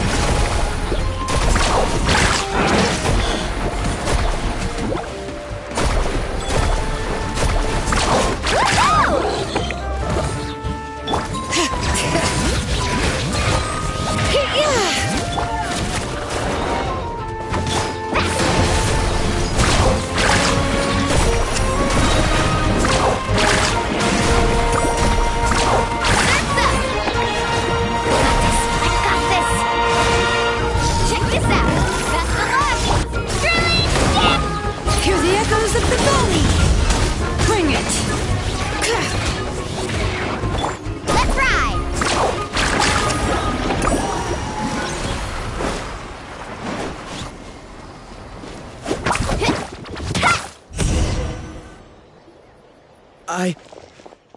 I really thought I was done for. I can't thank you enough. Don't worry about it. We're just glad you're okay. Let's see. Your goods look fine, too. Guess the Abyss isn't after Mora. That should be the last abyssal pylon near the Children of Echoes.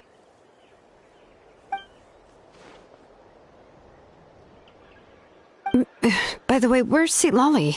I thought she would come with you. The Masters of the Night Wind also got attacked, so she went back to help her tribe. She said we can deal with the ancient name later.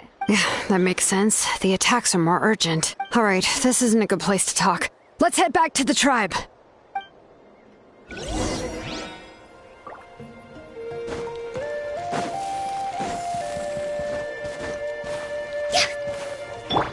Yeah!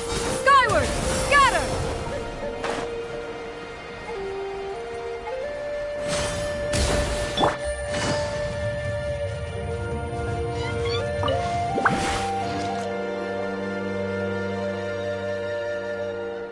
Looks like a few people were hurt after all. Oh, I should have got here sooner. The Abyss threw a lot at us at once. I rushed out as soon as I heard the alarm, and there were already so many monsters. Before long, Kachina brought over a whole group of warriors, and just like that, we destroyed several pylons as a team.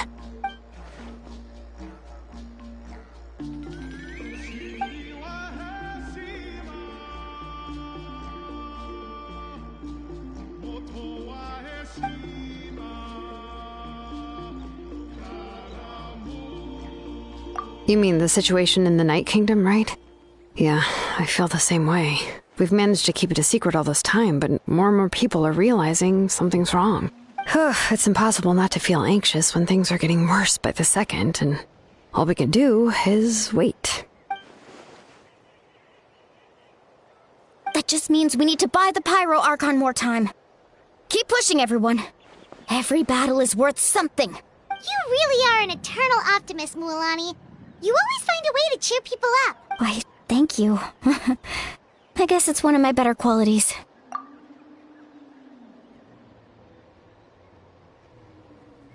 So, specifics aside, the Pyro Archon confirmed the Gnosis can resolve the crisis, but it comes at a huge price. And somehow the captain finds out about it, goes to fight the Pyro Archon, and calls her out for having a solution but refusing to use it.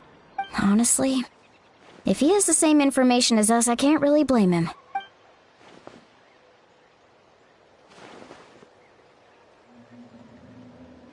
We talked to Moika before we left the stadium. According to her, the cost of the captain's plan is too high. And, well, it makes sense. If that was truly the better choice, she would have picked it. Yeah, I trust the Pyro Archon. When I was upset about Kachina's disappearance, she was really sincere and patient with me. Plus, she burned down all those precious mementos for Kachina. She's already proven how much she values even a single person's life. When it comes to Natlan's survival, there's no way she would hold back. I agree. Maybe the captain weighed the costs and came to his own conclusion, but I'm sure we have different priorities. Life is important, but so are history and memory. As the Archon, she can't tell us everything, but it seemed like she wasn't holding anything back this time. The next question is, if the captain found a new way to save Natlan, how come the Pyro Archon has never heard of it?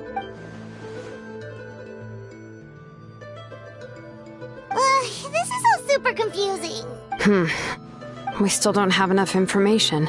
Once we figure out what the Fatui are doing, we'll have our answer. Let's head back then. Moika said her intelligence officers should return soon. With how many Fatui there are, someone's bound to give something away. Sounds good. I have a few theories of my own. With a bit more information, we just might get to the bottom of the whole thing. I was just about to ask. Count me in.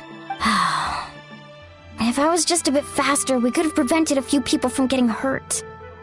People who could help us in the next battle. It's all a chain reaction.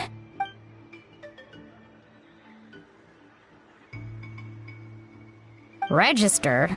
Nah. I'll just follow you around. You know, go where you go, do what you do.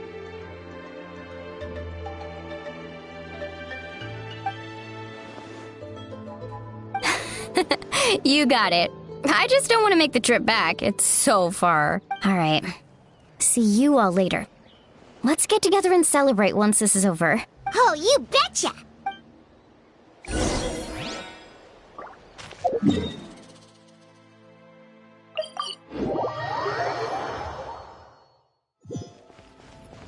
Take it easy. Yeah! Skyward! Got her!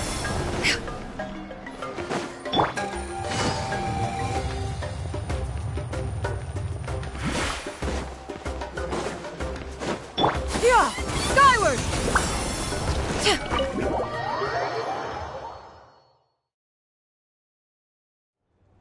Moika! Oh, Chatska and Koichi are here!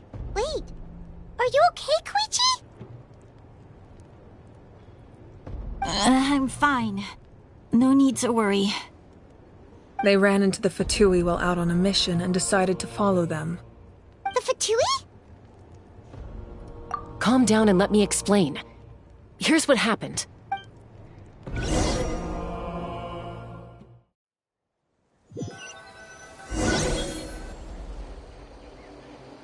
Watch out. It's the Fatui. Were they attacked by the Abyss? No, wait. It looks like they're protecting a group of travelers. Over there. You're right. That's a traveling group from Natlan. Could they be trading for something? Let's keep observing for now. We're glad you're okay. given the appearance of abyss monsters all over Natlan. You should cancel your journey and seek shelter at the stadium or one of the tribes. Thank you so much. I wish there was something we could give you. We don't expect anything in return. We were out on a mission and saw you being attacked. It was our decision to help. If you truly wish to repay the favor, you can keep this a secret. If anyone asks, just say you were saved by warriors from Natlan. Oh, okay. We can do that. We're not asking you to cover up our activities. We haven't done anything illegal. Our captain simply wishes to remain undisturbed. Nonetheless, the decision remains yours. If we wanted to keep you quiet, we would have employed a harsher method. Got it. We'll get going now. Did you hear that? They mentioned a captain. Isn't that who the Pyro Archon is looking for? Exactly. We could be onto something big. Still, there was no trade. They were just helping people in need. I didn't sense an ulterior motive. I didn't believe the captain when he said he wanted to save Natlan. But based on what we just saw, it's possible he was telling the truth. Maybe we've been wrong about the Fatui this whole time. It's too early to say. Let's follow them and see what's really going on.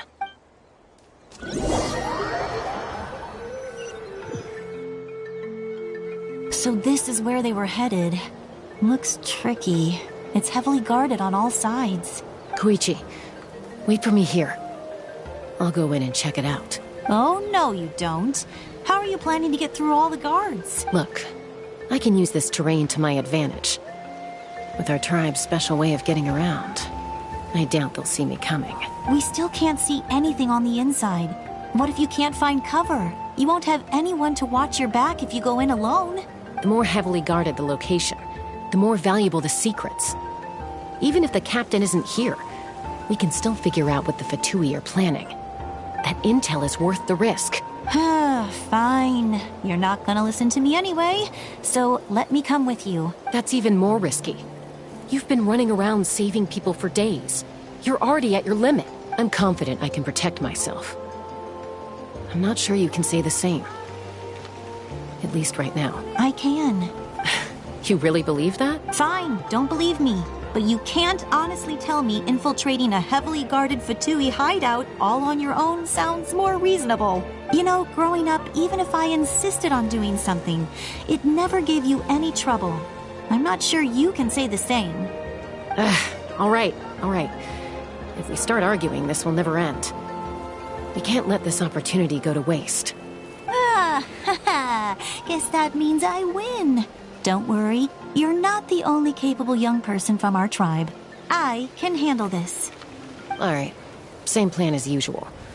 We split up, communicate with hand signals, make sure our blind spots are covered, and support each other once we strike. Got your ropes? Yeah, let's go.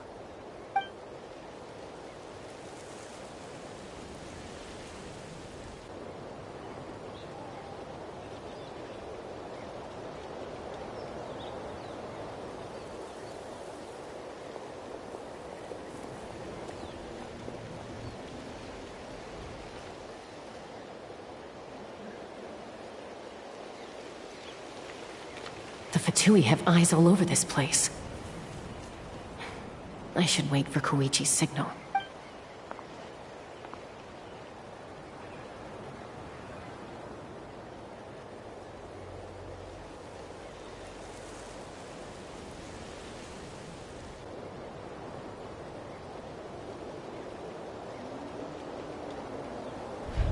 Now.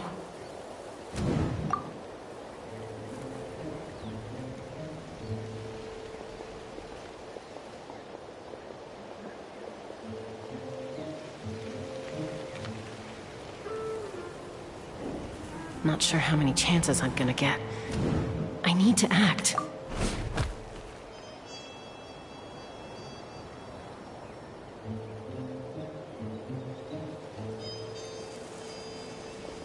Good. I made it without getting caught. I should get to that platform over there. But it's guarded by the Fatui. Koichi should have line of sight. I'll wait for her signal.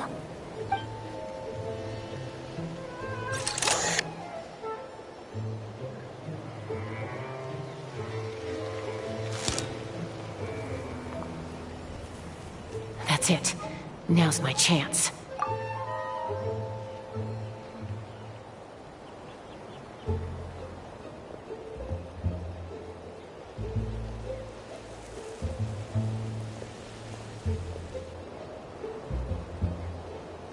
It's no use staying in one place.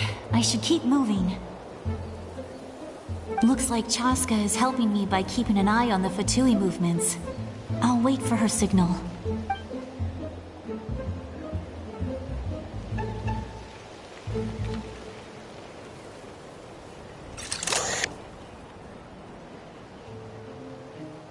Time to move.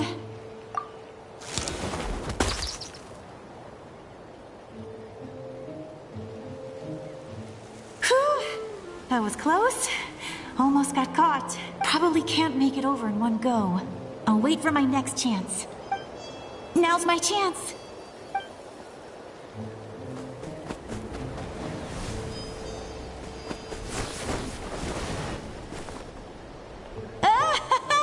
I made it! That'll show my sister. Let's see. The Fatui's occupying all the best locations. If we could just get past them somehow. Wait, I've got it!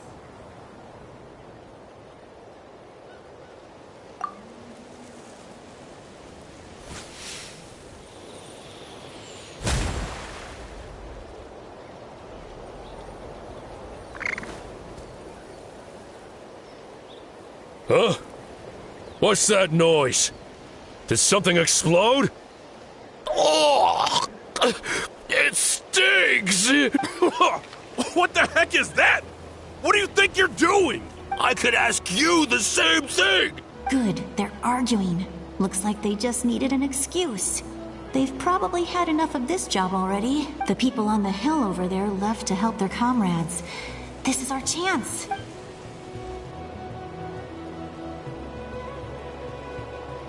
Come get me, Chaska. I hope she gets this hand signal.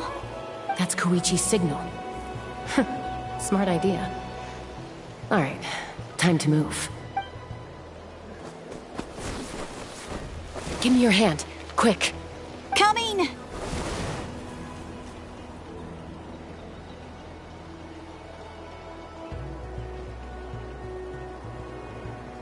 I checked, and this way is completely clear. It should lead us to the deepest part of this place.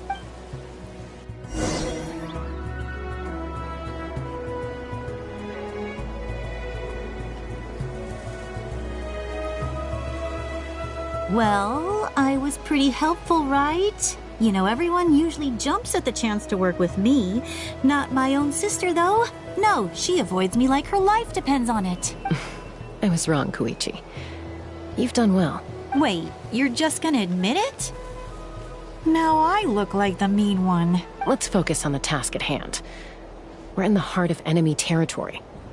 The more time we waste, the more dangerous this becomes. All right. If you're not gonna take the bait, then I'll drop it. Looks like the Fatui are here to dig something up. I'm surprised they mobilized this many people. I doubt it's because they're interested in our culture and history. It seems like they're looking for a dragon relic called the Source Mechanism. The device is ancient. Barely any information survives to this day. And even people from Natlan don't know how to use it. Why would this be the Fatui's target? Not bad. Looks like it's in good shape. This should be what our Lord's looking for. Took us long enough. Come on, let's get this thing back. Back? Back where? Should we keep following? You really want to keep going? Of course! We make a good team, don't you think? No reason to stop now. What was that sound? Uh-oh. We've been spotted. Time to go. Falling rock incoming! Watch out for your gadget! What? You'll regret that! After them!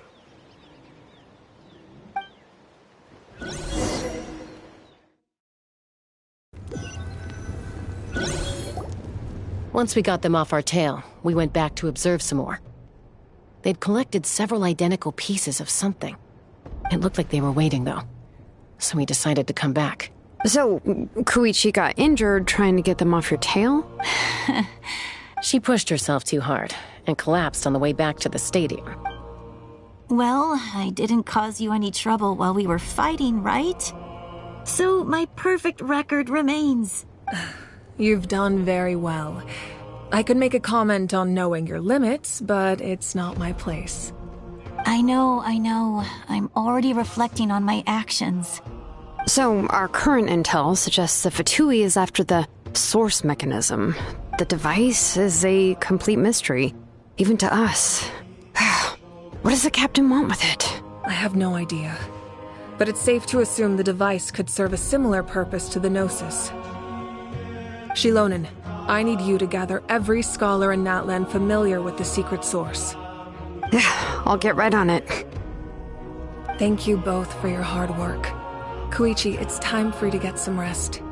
Oh, and there are gifts from your patients waiting at the speaker's chamber. I've prepared a small gift of my own as a token of gratitude. I'll send it to your home along with the others. My patients. That's so nice of them. Guess that means I'm doing something right. You don't need to give us anything, Archon. We were just doing our duty for Natlan. I should take Koichi home now. Well, if Koichi doesn't want her favorite Saurus crackers, then... I accept. Thank you, Archon. What am I gonna do with you? There's some for the rest of you as well. They're one of my favorites too, so don't be shy. I'll start investigating the source mechanism right away. If I learn anything, you'll be the first to know. Yummy snacks!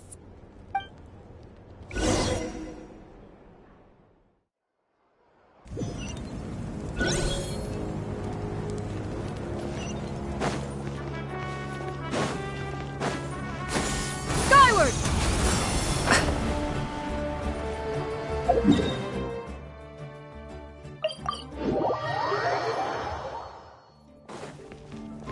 Yeah! Skyward! Scatter!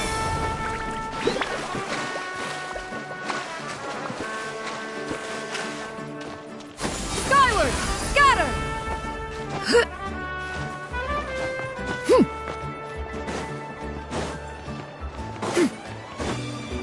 Yeah! Skyward! Scatter!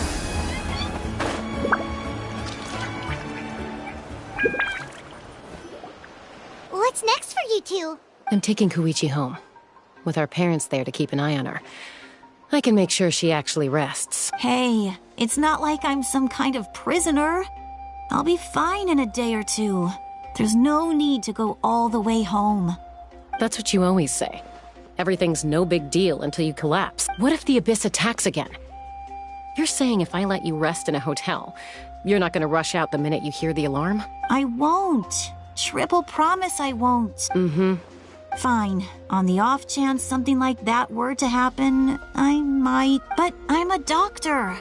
I have a duty to help people in need, no matter how hard or tiring the work gets. I guess you're right. But I don't have to like it. This reminds Paimon of when we first met. Except you were the one trying to stop Chaska from doing something dangerous. I'd do the same for anyone trying to put their life in danger. As a doctor, I don't want people to get hurt because of a rash decision. Then try to see things from my perspective. You clearly want to protect your patients. So can't you understand why your own sister would feel the same way about you? The two of you are the same, you know? I disagree. I understand the risks and costs of my decisions. Who wants to be like her? Overconfident, always making excuses when things go wrong. That's just not true. You think I don't have proof? Okay, don't get into another fight. Just pretend Paimon never said anything. Don't worry, Paimon. You didn't do anything wrong. Arguing is just how we communicate. Neither of us really takes it to heart. Plus, I guess we are similar in some ways. Maybe I rush into things without thinking, but I learned that from her. We're family. I can't help it if my older sister is a bad influence. Okay, You don't have to put it that way. So, you're all good now? Neither of us are really the type to back down, so we'll always have our differences. But still, we get along in our own way. Plus, I know you'll wake up one day and realize I was right all along. I just need to wait. Be my guest. Come on, let's get you home. See you later, Traveler and Paimon. I'll be back once everything's settled at home. There's no rush. At least grab a nice meal with your family. Bye, you two. Take care of yourselves out there.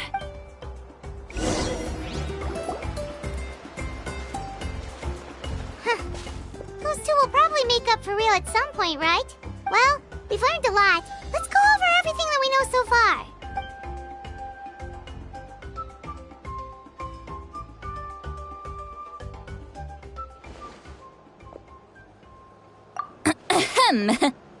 Sorry for popping up out of nowhere. Again. Why do you look so awkward? Oh, is there something you need from us? Okay, I won't beat around the bush. Oh, and I'm sorry for interrupting your rest. I'll treat you to some charcoal grilled steak to make up for it. Awesome! Just give us your orders! Hey, friends don't order each other around. I'm just here to share some news. Remember what we talked about before parting ways? Oh, yeah. You mentioned how Auroron has always wanted to save Natlan, and something about his soul being fragmented. Paimon and the Traveler discussed it after you left, and we think Auroron is probably back with the Captain. What do you think? I agree with your hypothesis. And just now, I confirmed it myself. Auroron came back. He helped the Masters of the Nightwind defend our camp. What? He came back? I told him to give up whatever he's doing, but he refused. He said they're just one step away from success, so there's no way he can back out now. Apparently, he came back to fulfill his duty to our tribe. When he left, he said it was because he still has a duty to Natlan as a whole. I'm surprised you let him go at all. I had to prioritize my tribe. Besides, the situation was intense. I couldn't focus on outside and inside threats at the same time. Plus, he was on guard. He knew I would try to go after him, so he made sure to keep his distance. I kept an eye out for a good opportunity, but it never came. All these years of calling me Granny, and I couldn't do a single thing for him in the end. Don't say that! Your tribe all raised him together, right? That couldn't have been easy.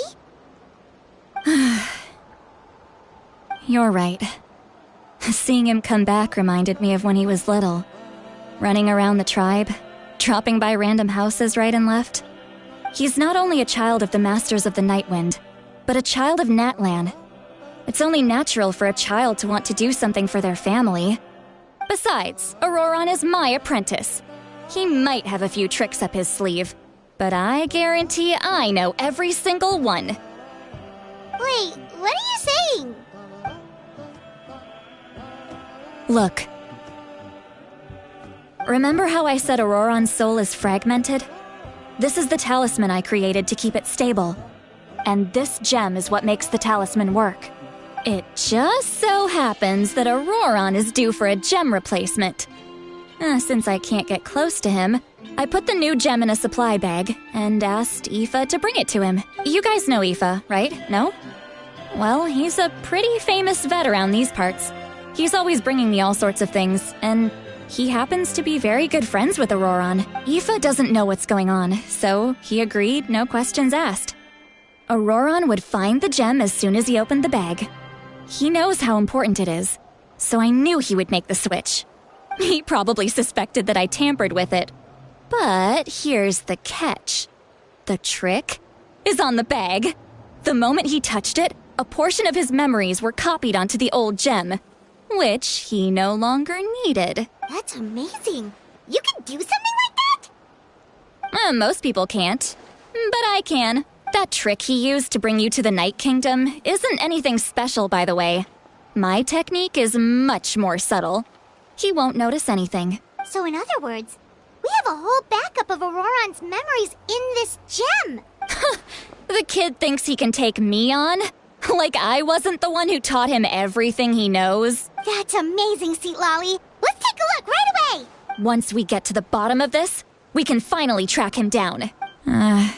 I know he thinks of me as his grandma, but do you think he'll get mad at me for this? You can be honest. That's a tough question. Paimon doesn't have a grandma, so she's not the best person to ask. To be honest, I've always doubted my ability to look after him. I didn't stop the ceremony all those years ago, and now I'm useless again. But if I stop here, it will haunt me until I'm 500 years old. Every night I'll wake up in a fit of anger. Yeah, you're right. First anger, then tears. Oh, wait! Who are you calling a crybaby? You're just making it worse, Traveler! I need to look at his memory. Even if he resents me, refuses to see me, or runs away for good, I don't care, and I won't blame him. A family does whatever it takes to protect their own. You sure you'll be okay? We can come with you if you want. Did you just say you'll come with me? Is that okay? We have a pretty good reason to see it too, don't we? Because, right, we need leads on the Fatui. You really mean it? Fine, you can come. Just promise me you'll see this through. No backing out. Go. Don't worry, we're professional adventurers. Then I place my trust in your professionalism. All right, time to sneak into someone else's memory and engage in some, unwanted spying. You heard it here first. I wouldn't be doing this if I had any other choice. Are you ready?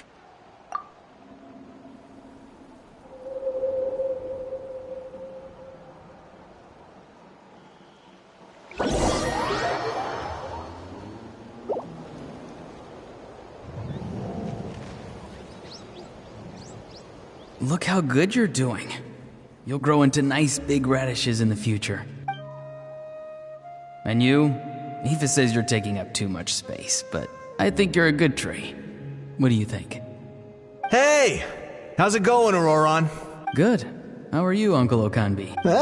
Can't complain. What you up to? Naming your vegetables again?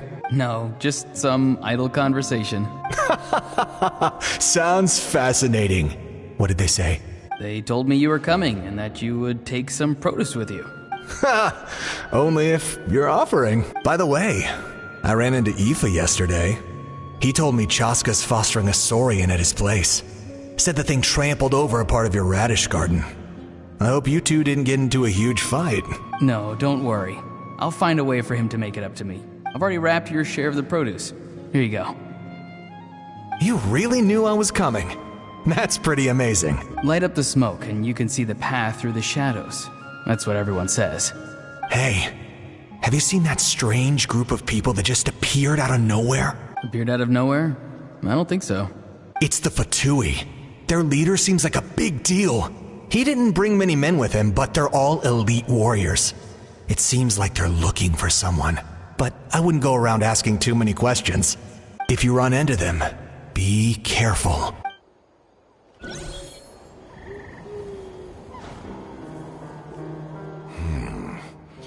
You're from the Masters of the Nightwind, are you not?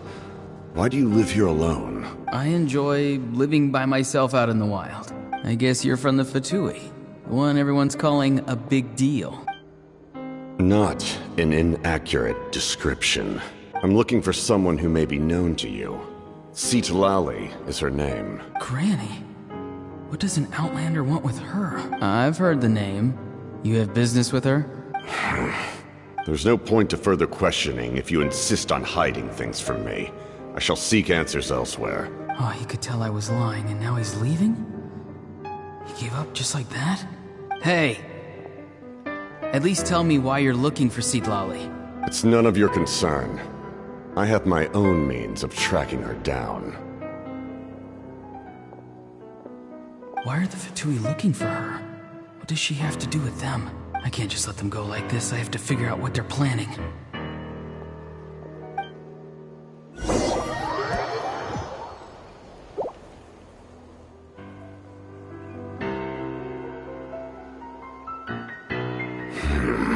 just been studying the ley lines and asking for leads on Granny.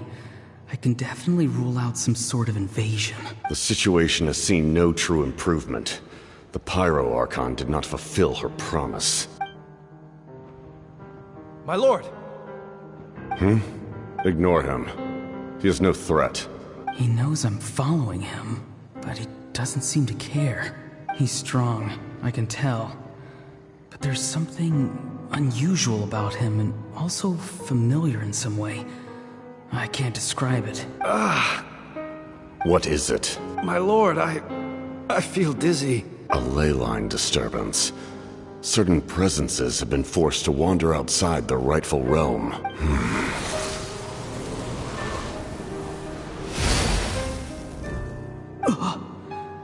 That was a spell from the Masters of the Nightwind.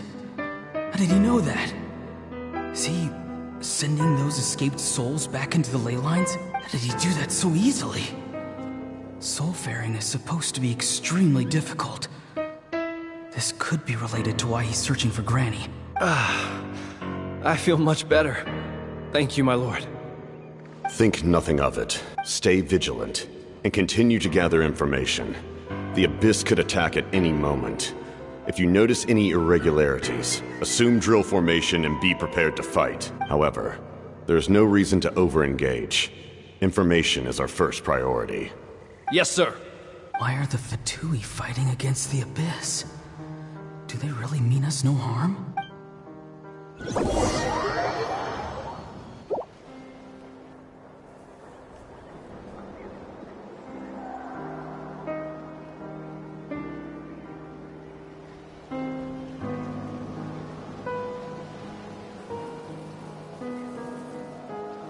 I've been following him this whole time and still they ignore me? Do they really not care? It seems like his subordinates referred to him as the captain. Never heard of him before. And now he's headed to the stadium. That's unusual. Oh, what is he gonna do? You two, with me. Everyone else, wait here as instructed. Send word to the other teams to retreat immediately if this fails. Yes, sir. He's going inside? But the Pyro Archon is in there. What does he want with her? Forgive me, my lord. Allow me to check one more time. Do you truly wish to do this? The time for idle observation is over. It now falls on me to act. This nation is out of time. Yes, sir.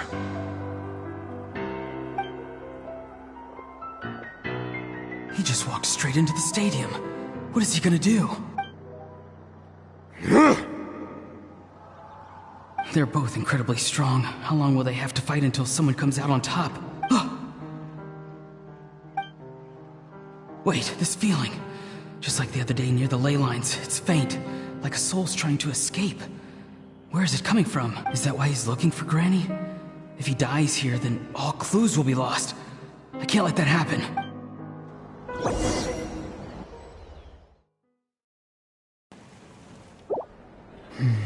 As for you, I must confess, I did not expect that little trick of yours to save the day. No matter how dense the fog, as long as the sun remains, we cannot turn day into night. She could have dispelled it. She simply chose not to. You don't have much time. And you're injured on top of that. What do you plan to do next? I'm beginning to see just how useful you may turn out to be. You heard something from here, didn't you? No need to force yourself. I've never seen anyone match the Pyro Archon in battle before. I didn't expect you to intervene at such a critical moment. You know I've been following you. Why didn't you stop me? When walking in the forest, it is only natural to encounter wild beasts. However, not every beast has the courage to come out and bite. And yet, one of those very beasts saved your life. Then speak. What do you want? I didn't save you because I wanted something. My soul is more perceptive than others. I can sense that the ley lines are extremely weak. I don't know what the Pyro Archon is planning. Can she really save us? The questions you asked her just now, well, I've had very similar doubts. So, I felt like I had to help you. So, you can tell the truth. That was quite a reckless decision to make. I'm not sure you realize that. There's no turning back for me now. What I did back there is going to get me in a lot of trouble. You attacked the Pyro Archon in broad daylight, and I used my spell to save you. A single glance was likely all it took for her to recognize my tribe. So, we're in the same boat. Seem to care little for my thoughts on the matter. It's too late for that. Start from the beginning. Why are you looking for Citlali? Do you know her? Explain your relation to her first. I know you two are acquainted. It was obvious the moment I mentioned her name. Citlali is my elder and my teacher. She taught me everything I know. It's my duty to protect her. If you truly wish to protect her, you should have let me perish at the Pyro Archon's hand. Yet, you chose otherwise. Do I really need to tell you what that means? I want to do something to change Natlan for the better. Something I can accomplish with my own two hands. You're stranger than anyone I've ever met. But maybe, just maybe, you can show me the way. Strange? Citlali is said to be the legendary Granny Eastly, someone capable of communicating with the Wyub, and the Wyub are the key to information on the Night Kingdom. Why do you need knowledge on the Night Kingdom? That is not something you need to know. Don't forget, I saved your life. Do you not believe the Fatui capable of betraying a debt? People can lie, but souls cannot. I can tell there's a weight to your soul, a sense of justice. You may not live among your tribe, but you certainly know their tricks. I apologize for my rash judgment. You are more capable than I imagined. Let's go. We'll see if you have what it takes to join my plan.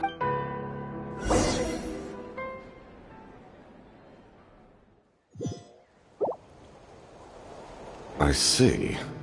Interesting approach. Worth trying, I think. Rather than weaving a net to protect the ley lines, this method would address the root problem by reconstructing the ley lines themselves.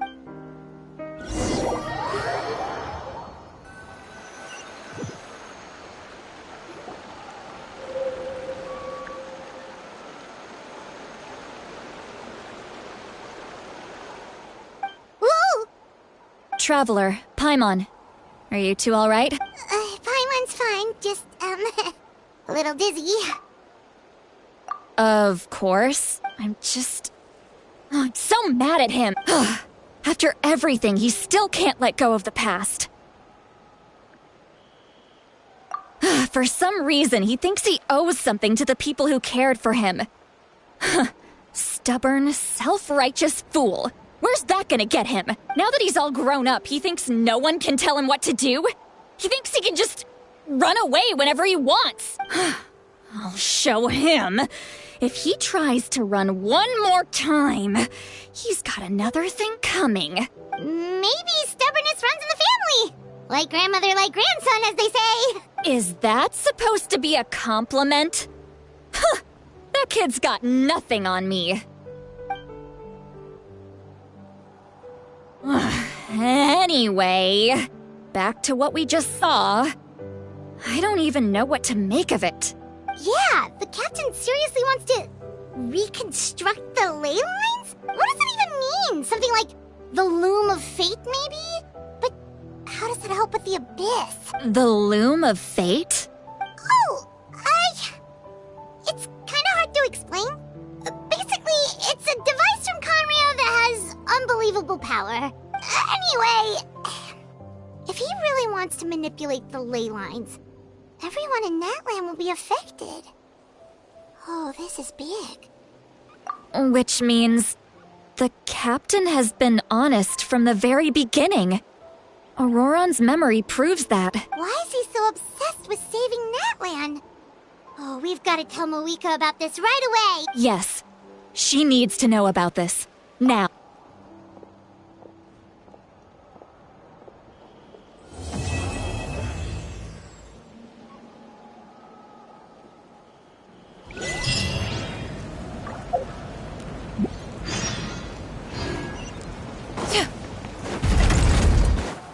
Yeah! Skyward!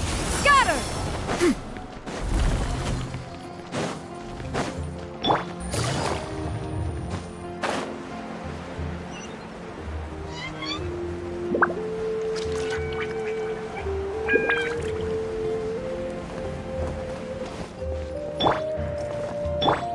Yeah!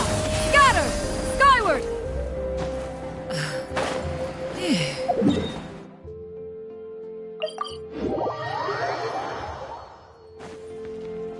Yeah! Skyward! Scatter!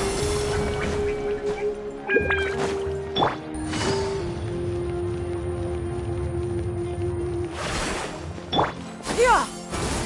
Scatter!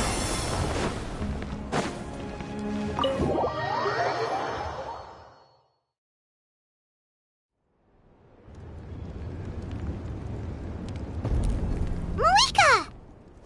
Traveler, Paimon Sitlali. Perfect timing. I've located the captain. Oh, really? That's great! We also just took a peek at Auroron's memories and discovered something huge! All with his granny's permission, of course. Or no— Calm down, Paimon. I'll take it from here.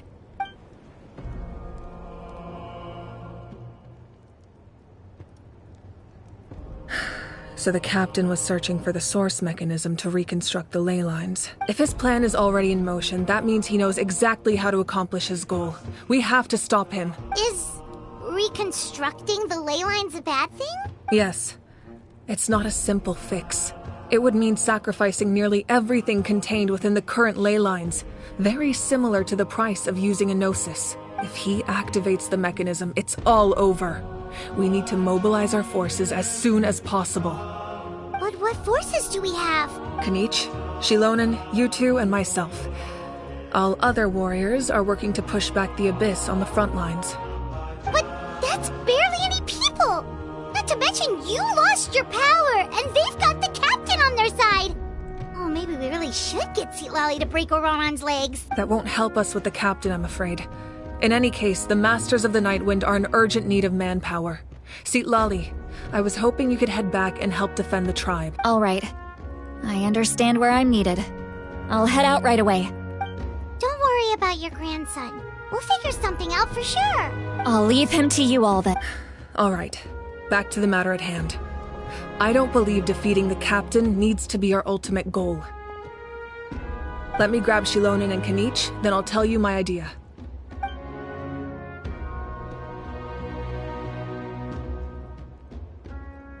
As you all know, Auroron is working with the captain and we need to stop their plan. The captain is a formidable opponent, but that shouldn't deter us.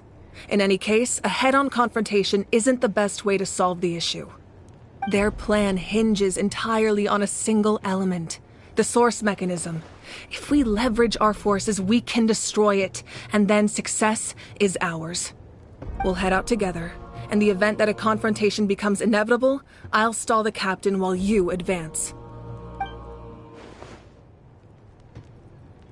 I agree with Kanich. The two of us can handle it. Listen to my plan first.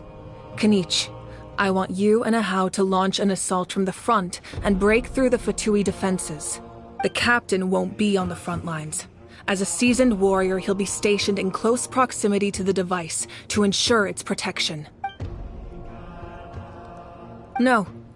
The purpose of the frontal assault is to gather the Fatui forces in one place. That way, it's easier for the rest of us to avoid them. Shilonen, I need you to do what your tribe does best, and dig a tunnel from the outskirts of the ruin. Once we get close to the device, we just need to destroy it. Exactly. The Traveler and I will join her as well. No one can create a distraction better than you, Kanich, not even myself. By combining our strengths, we just might manage to break through the captain's defenses. Understood. Then we should, head out now. Just promise us you won't do anything reckless. You cannot face the captain straight on unless you have no other choice. You mean everything to us. Losing you would be the worst possible outcome. Thank you, everyone. You have my word. I'll proceed with caution.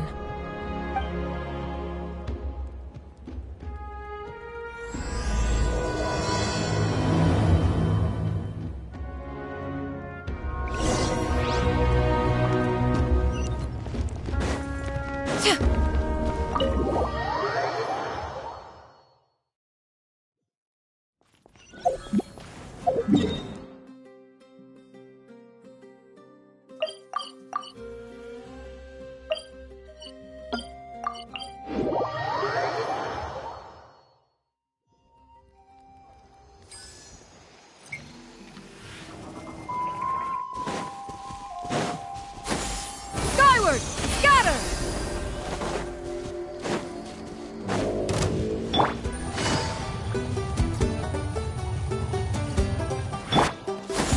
Skyward!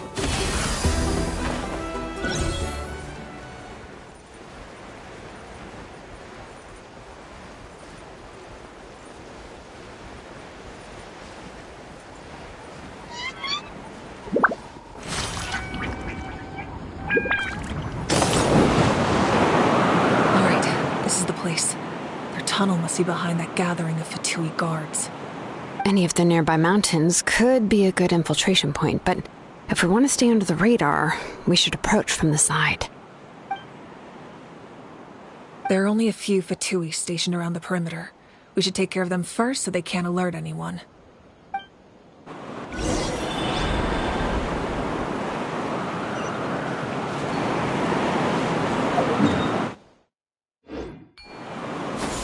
Skyward! Scatter!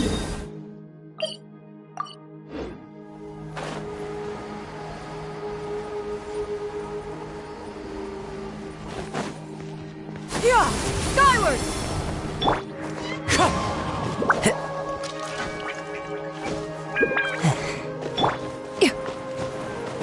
Yeah!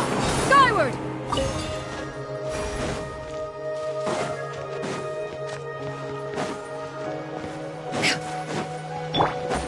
Frozen. Quietly. Into the wind. As one with wind and cloud. Yeah! Skyward! Seize the sky!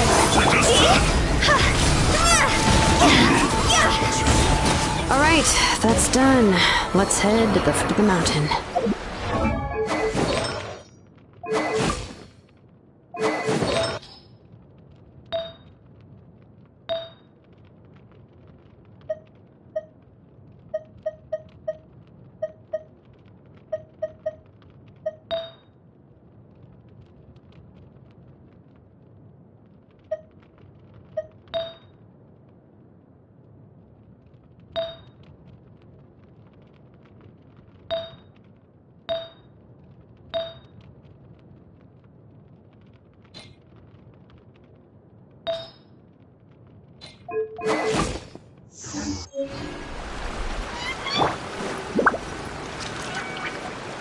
What do you think, Shilonin?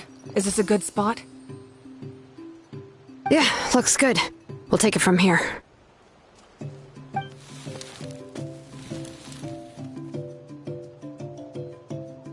I can see the inside! Perfect. We'll keep going. The rest of you should head back. Things are about to get dangerous. All right. Please, take care.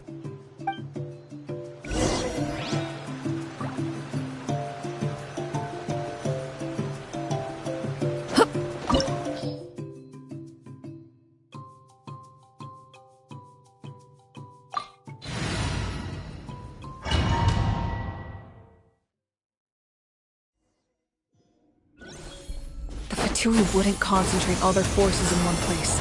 There's sure to be guards on the inside, so stay sharp. Nice job smashing those rocks, Moika! You look super cool! Ah, that was some expert-level rock clearing, even by my tribe standards. That must be the Fatui tunnel over there. We should steer clear and approach from the side.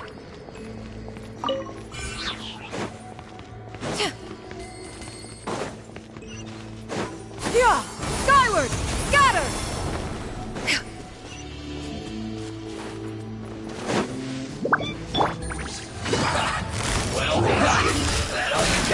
Here comes the fallen leaves. Just storm. Yeah! Scatter! Straight cloud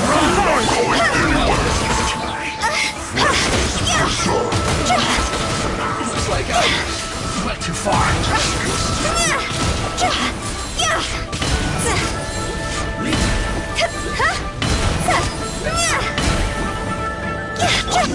Skyward!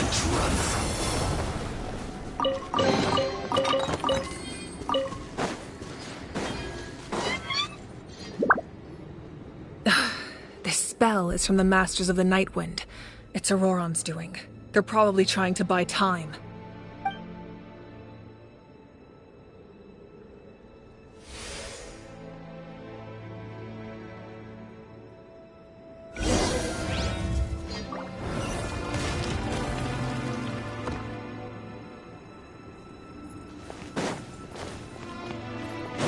Yeah! Skyward! These wheels are relics from ancient times. We should try to restore them. These mechanisms probably control that wheel, right? Let's give them a try.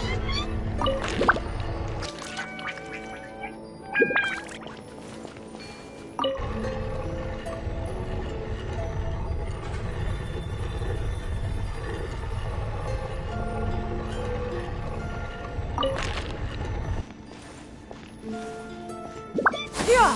Skyward! Scatter!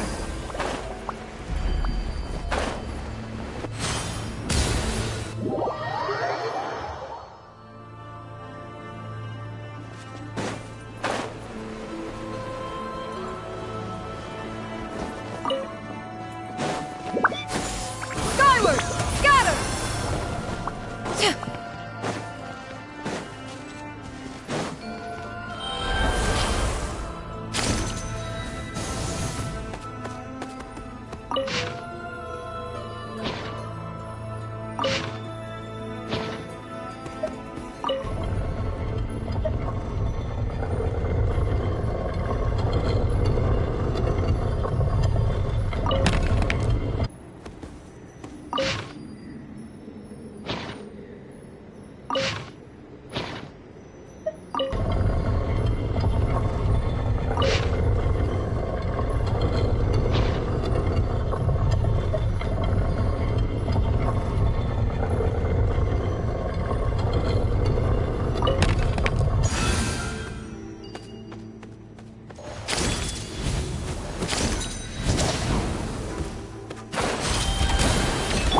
Quietly now.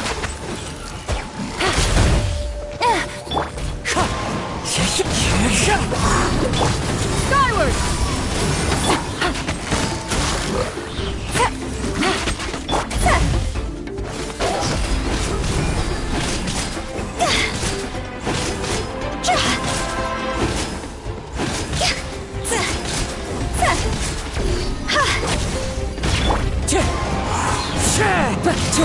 Gotcha.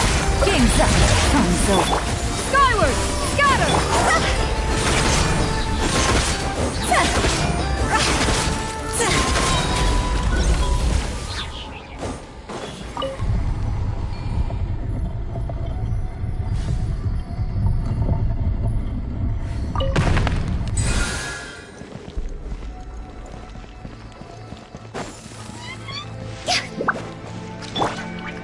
Yeah!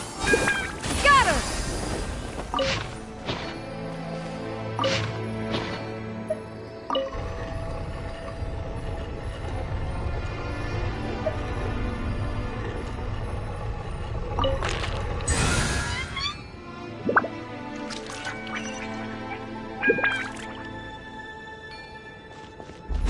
Yeah! Skyward! Scatter!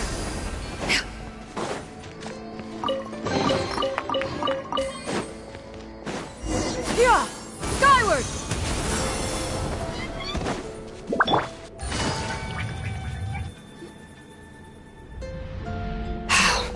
This must be it. There they are. Oh, the captain's here too. Perfect. Looks like they focused their defenses over there. Oh, they're here. Huh. I thought the Pyro Archon would choose a frontal assault. It doesn't matter. They're too late anyway. Stop! It's too late. We need to turn it off! I won't let you do this!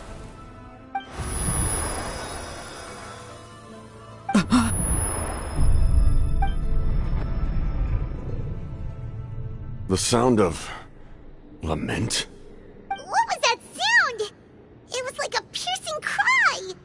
Now's our chance to turn off the device.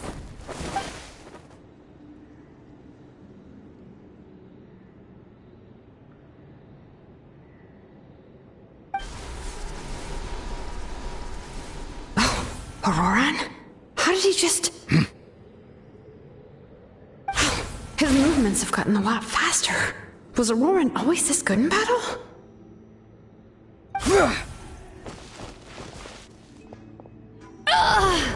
This ends now!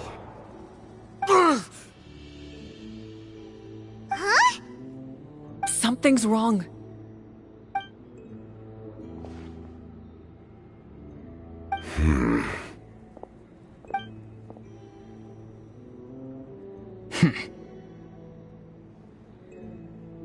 You are not Auroron. Who are you? What? Commander. You.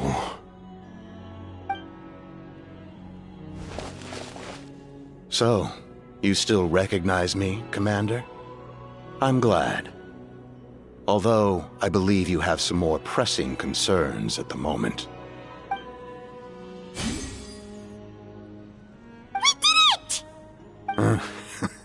You see? You indulge your sense of honor for just a moment, and now you've lost your chance. Even now, you're still the same as ever. His voice is completely different. Is someone inhabiting Auroron's body?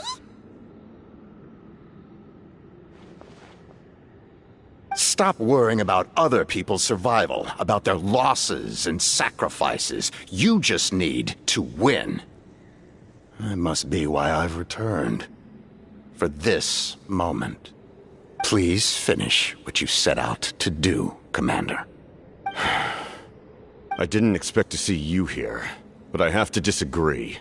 Abandoning one's comrades is not the way of a warrior. Why do you care about a doomed man? I know you can see it. He's already close to death. After all, his soul has been incomplete from the start.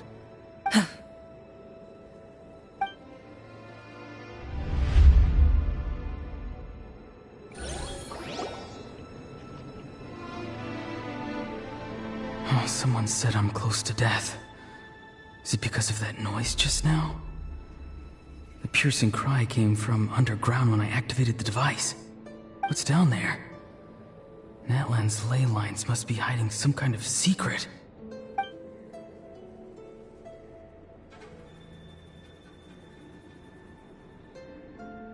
Am I dying? Oh, no. It's too soon. Ah, Auroron, it's you. What'll it be today? Oh, why the long face? Don't tell me you still haven't let that go. I knew it was a bad idea to tell you. I heard everyone wanted me to be the savior. Savior? Ha! Sounds nice, doesn't it? But, does such a person truly exist? Even if they do, why would you have to become that person, Auroron, is that you? Oh, here, have a seat. Let Granny cut you some fruit. We just got a fresh batch. Can I get you anything else? Some grilled meatloaf, maybe? Ask for anything you want. We've got plenty of ingredients. What about those spiced rub mushrooms you made me last time, Granny Kuimi? Ah, you liked those, did you?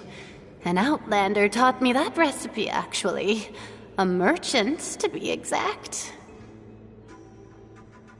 Never thought about going into business yourself, my boy? You could travel all over. Our Auroron? A merchant? He's far too honest for that line of work. Well, at least an honest merchant like him wouldn't prey on old-timers like us.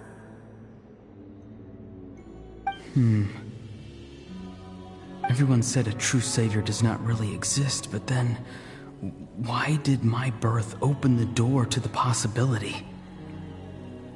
Why give people false hope? Maybe I don't need to sacrifice myself, but surely everyone is born for a purpose. So, what's mine? If I had succeeded back then, would the world have become a better place? What's the meaning of my existence? Done spacing out, Auroron? Did you finish your homework? Yes, Granny, it's just... Will learning all this really make me as strong as you? Of course not. I'm a special case. Other shamans study their whole lives without reaching a fraction of my abilities. Because you're a genius, right? You could say that. Or maybe I've just been alive longer than the rest of them, and picked up a few tricks that they didn't want to touch. It's rude to bring up a woman's age. Never do that again, no matter the circumstances. I wasn't the one who brought it up. Anyway, class is canceled tomorrow. Go have fun. What about my homework then? Do what you want.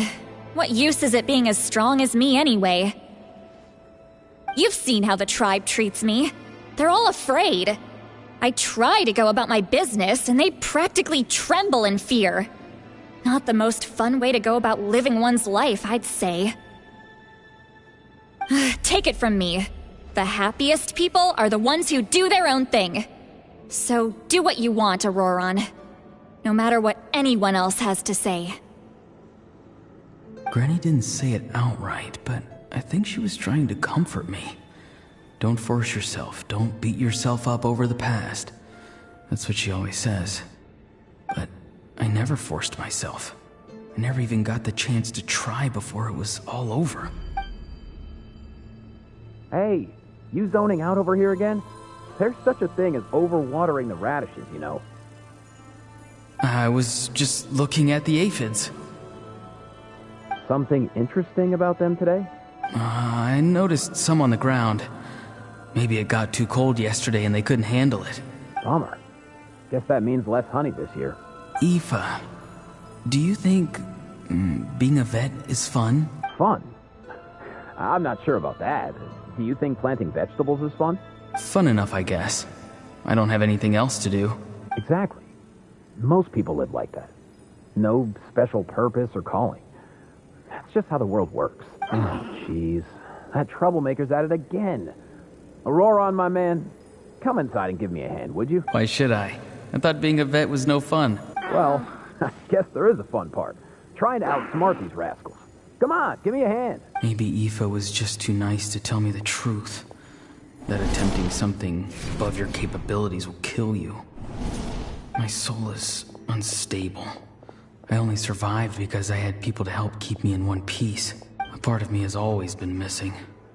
That's why the other spirits said I was close to death, but... Why struggle? It's a miracle you were even born. Just close your eyes and wait for death. It was you, the thing that came out of nowhere. Thing? I'm a warrior, far stronger than a weakling like you. I'm not weak. There's just a limit to what I can do. And that's exactly why your fantasy is so ridiculous. You really think a useless thing like you can save the world? Useless? Savior? Ha! Sounds nice, doesn't it? But, does such a person truly exist? Even if they do, why would you have to become that person? Exactly. Most people live like that. No special purpose or calling. That's just how the world works. Take it from me. The happiest people are the ones who do their own thing. So do what you want, Auroron. No matter what anyone else has to say. But I don't want things to end here. Auroron? It's all right. We'll take things from here. Every time they marched into battle, I had to stay behind. Don't worry. With the Archon on our side, the Abyss doesn't stand a chance. All the best warriors are fighting on the front lines. I want to do my part too. Both of us are bound to disappear. But your end will come sooner than mine, because you've been broken from the start. Once your soul shatters into pieces and dissipates into the wind, I will take temporary control over this body. I will serve my commander until the end. No. No, this isn't right. My life can't end like this. I still haven't done anything important with my life. My end will not come first, and I'm not giving up. I can't die here, no! I won't die here!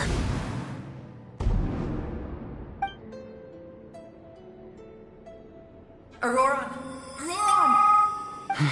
Control your mind. Feel the ground beneath your feet. This is not your end.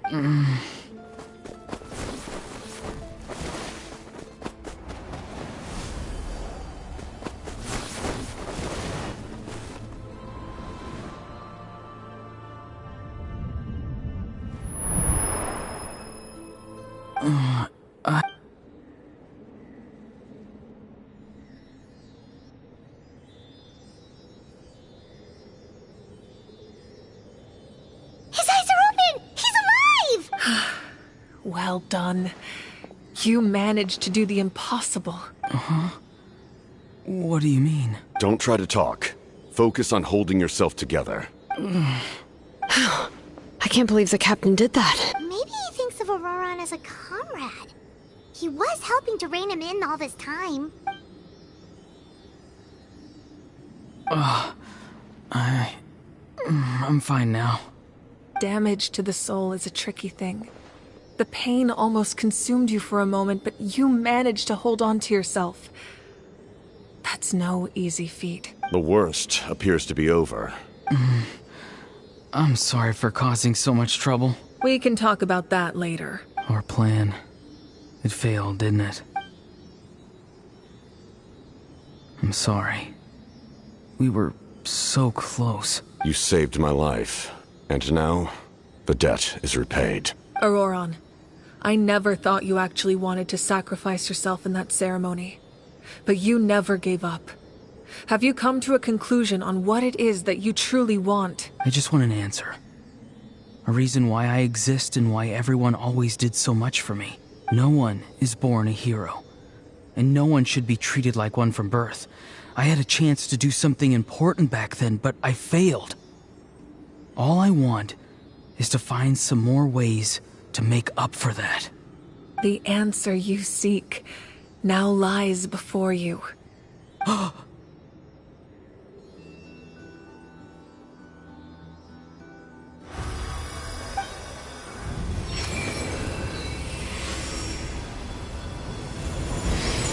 You are the inheritor of my name.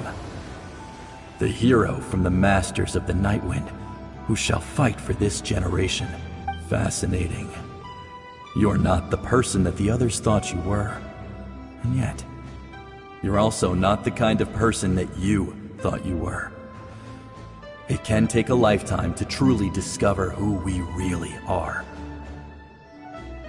Like you, I never thought I had what it took to be a hero. I was too cunning, too self-absorbed. But in the end, I sacrificed my life for this nation. Now, remember your name. Even if others will see a different meaning, it still symbolizes your nobility and yearning. My ancient name. BD. It means devotion. You will give your all, not for the sake of a heroic death, but to do justice by the answer you found for your life. For that answer, you will offer all of your strength and be born anew. Through your devotion, you will prove your worth. Having foretold his own death, the omniscient man holds a feast in celebration. Let us raise our cups in honor of his heroism and send him off with this final tribute. For at last, his wish is now fulfilled. It's nice to see you again, Sanhaj. With your recognition, we now have the 5th hero of this era.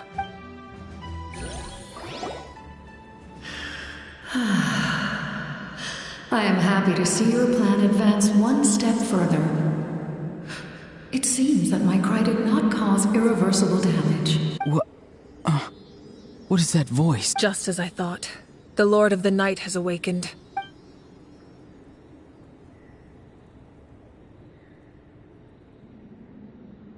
The Lord of the Night? As in the one who rules over the Night Kingdom? I preside over a realm of souls. Due to my limited power, sleep is the only way I can extend my... When you activated the device, I awoke and could not hold back my cry. It is a sound that agitates souls. Most of you are unaffected because your souls are intact. But with a damaged soul, the effect on your friend was heightened, and his soul almost shattered as a result. And yet, his soul remains in one piece. He managed to overcome this obstacle through sheer strength of will. A truly impressive feat for a human. So, was that what caused all his strange behavior earlier? No. An additional soul was affected. It tried to take refuge in the missing part of your friend's soul, but was ultimately expelled.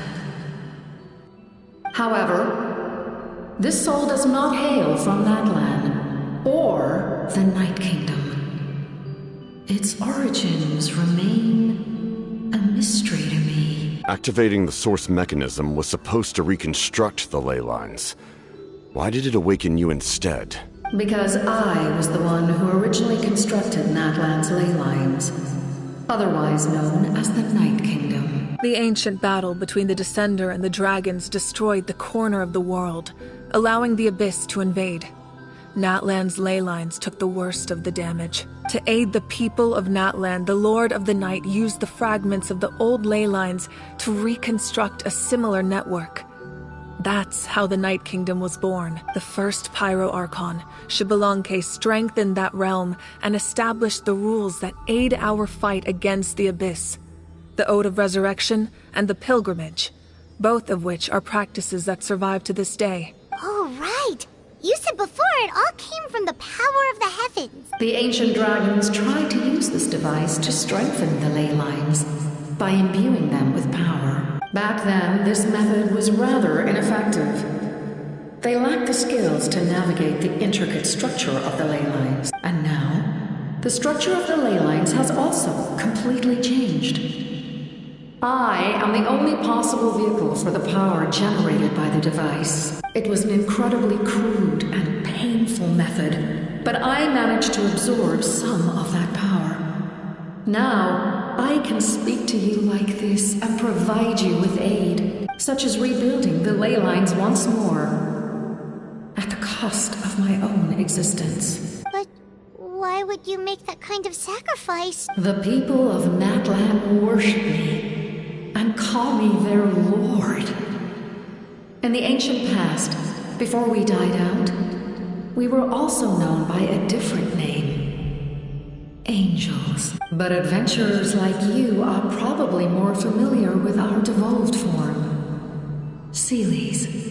No wonder there are Seelies around here. A Seelie also helped us in the Night Kingdom. Few angels remain in Natlan, so the same is true of Seelies. Everyone rallied around me and offered their power to humanity to reconstruct the ley lines. Now, I have witnessed your determined pursuit for survival, and I have become your faith. I am very pleased.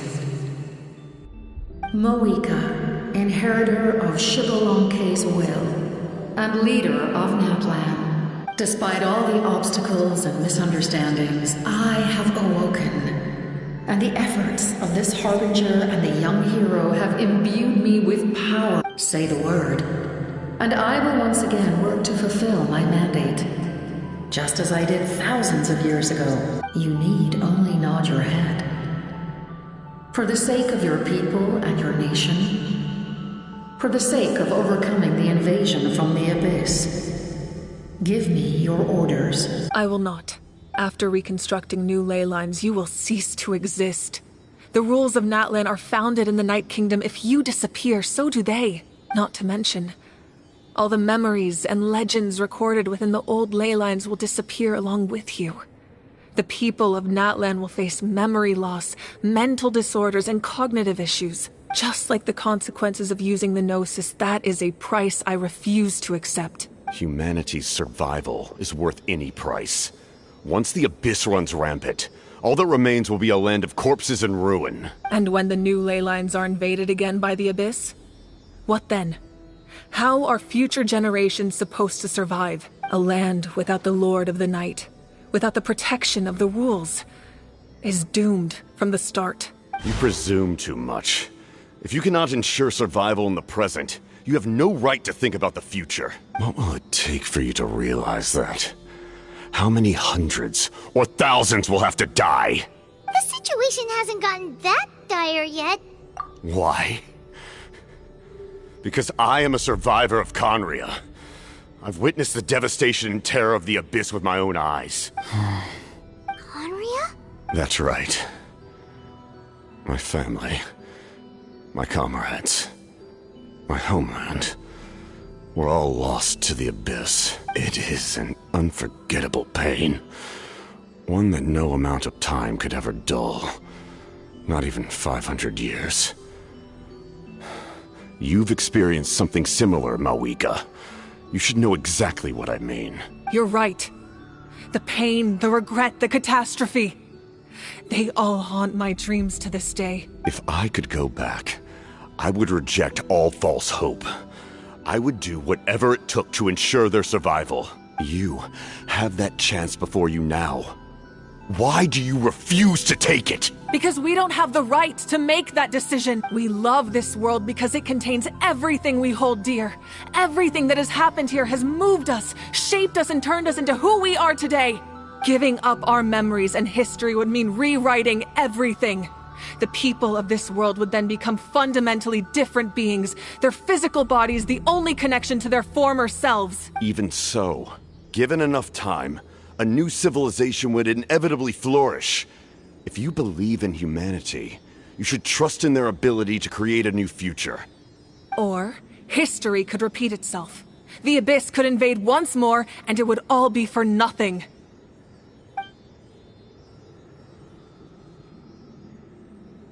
Can I say something? I once carried the hopes of many people, and I was also desperate to save our nation. In the captain's plan, I saw a chance to ensure our survival. But as I was on the brink of death, my wish for life and purpose was rekindled. I've been very fortunate to be well cared for by all the people in my life. I refuse to forget that. My feelings were so strong, they overrode my compulsion to sacrifice myself for their safety.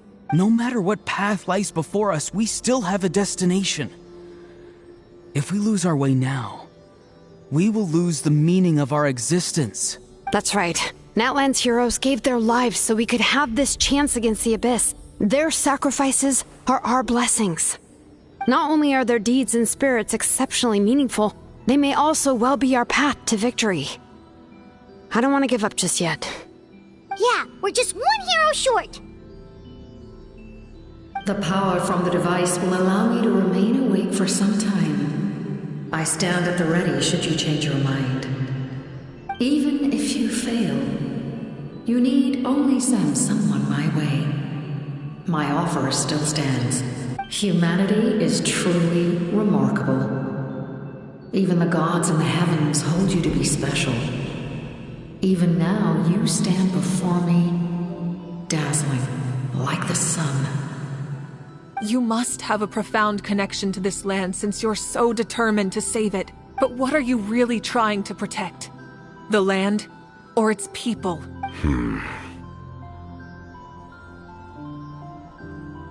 Pretty sure he wants to hear what you have to say, Traveler.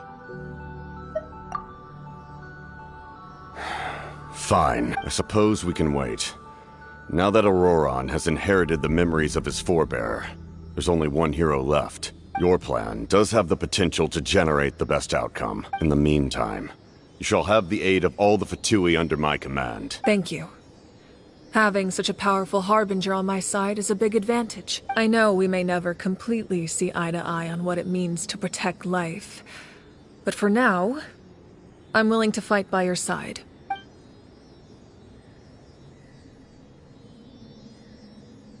All right, we should let everyone else know about the plan. They're probably still at each other's throats outside. Good idea. We need to explain the situation. Oh, guess we'll stick around then. I'll update everyone outside. Let's meet back up at the stadium.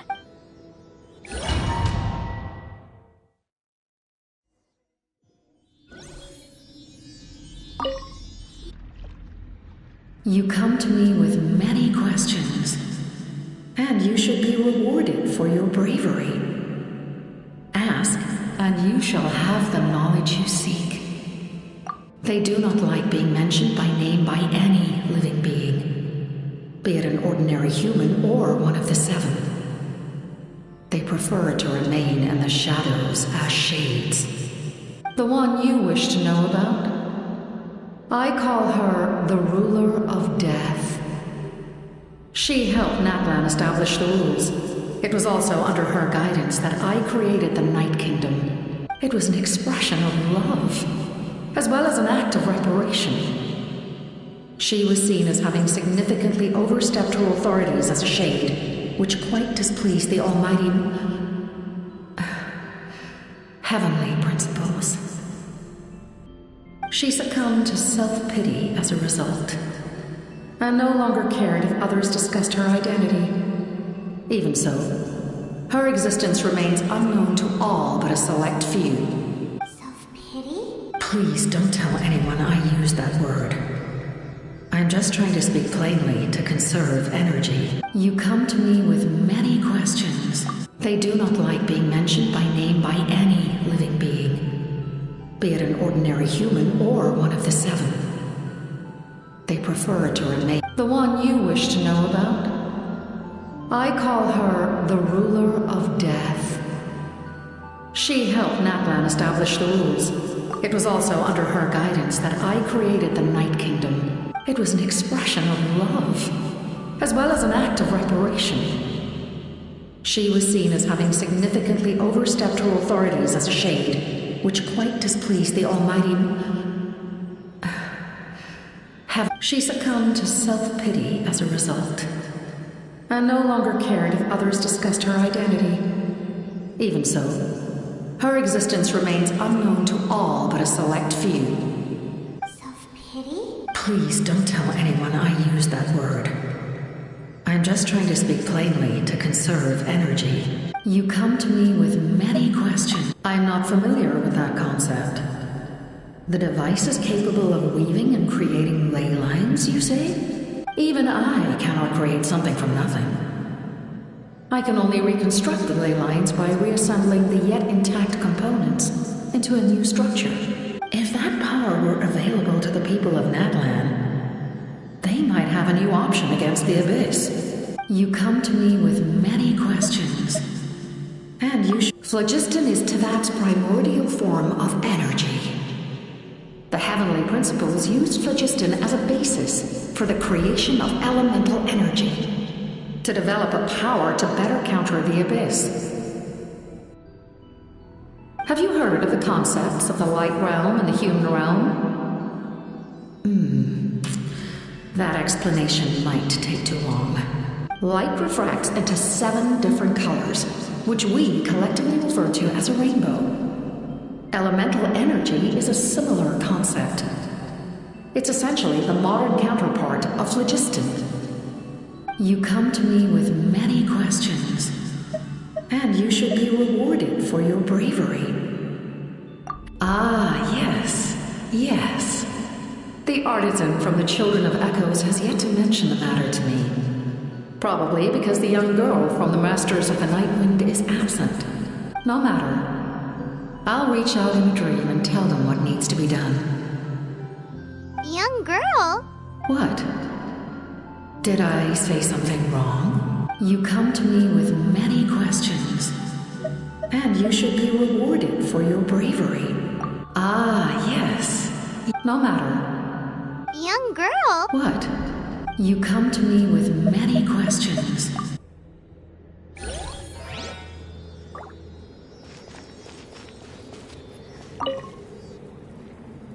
You come to me with many questions.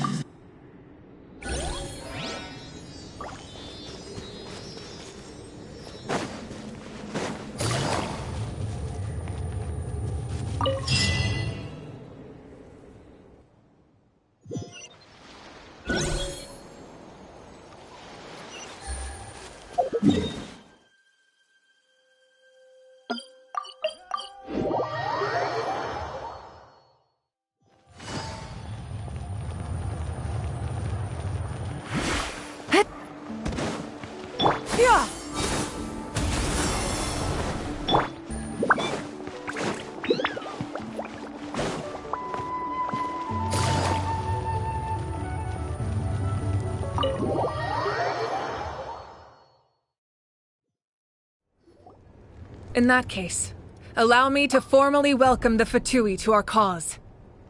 We now face a common enemy. It's time to put our differences behind us and look to the future. As for Auroron, his actions may have been out of line, but I don't intend to punish him right now. I'd rather give him a chance to prove himself. A magnanimous decision. We're back! Whoa. Seeing the two of you chatting like this, Paimon almost feels like she's dreaming. This may be an unexpected outcome, but a favorable one nonetheless. Now that we're all here, I have some questions of my own.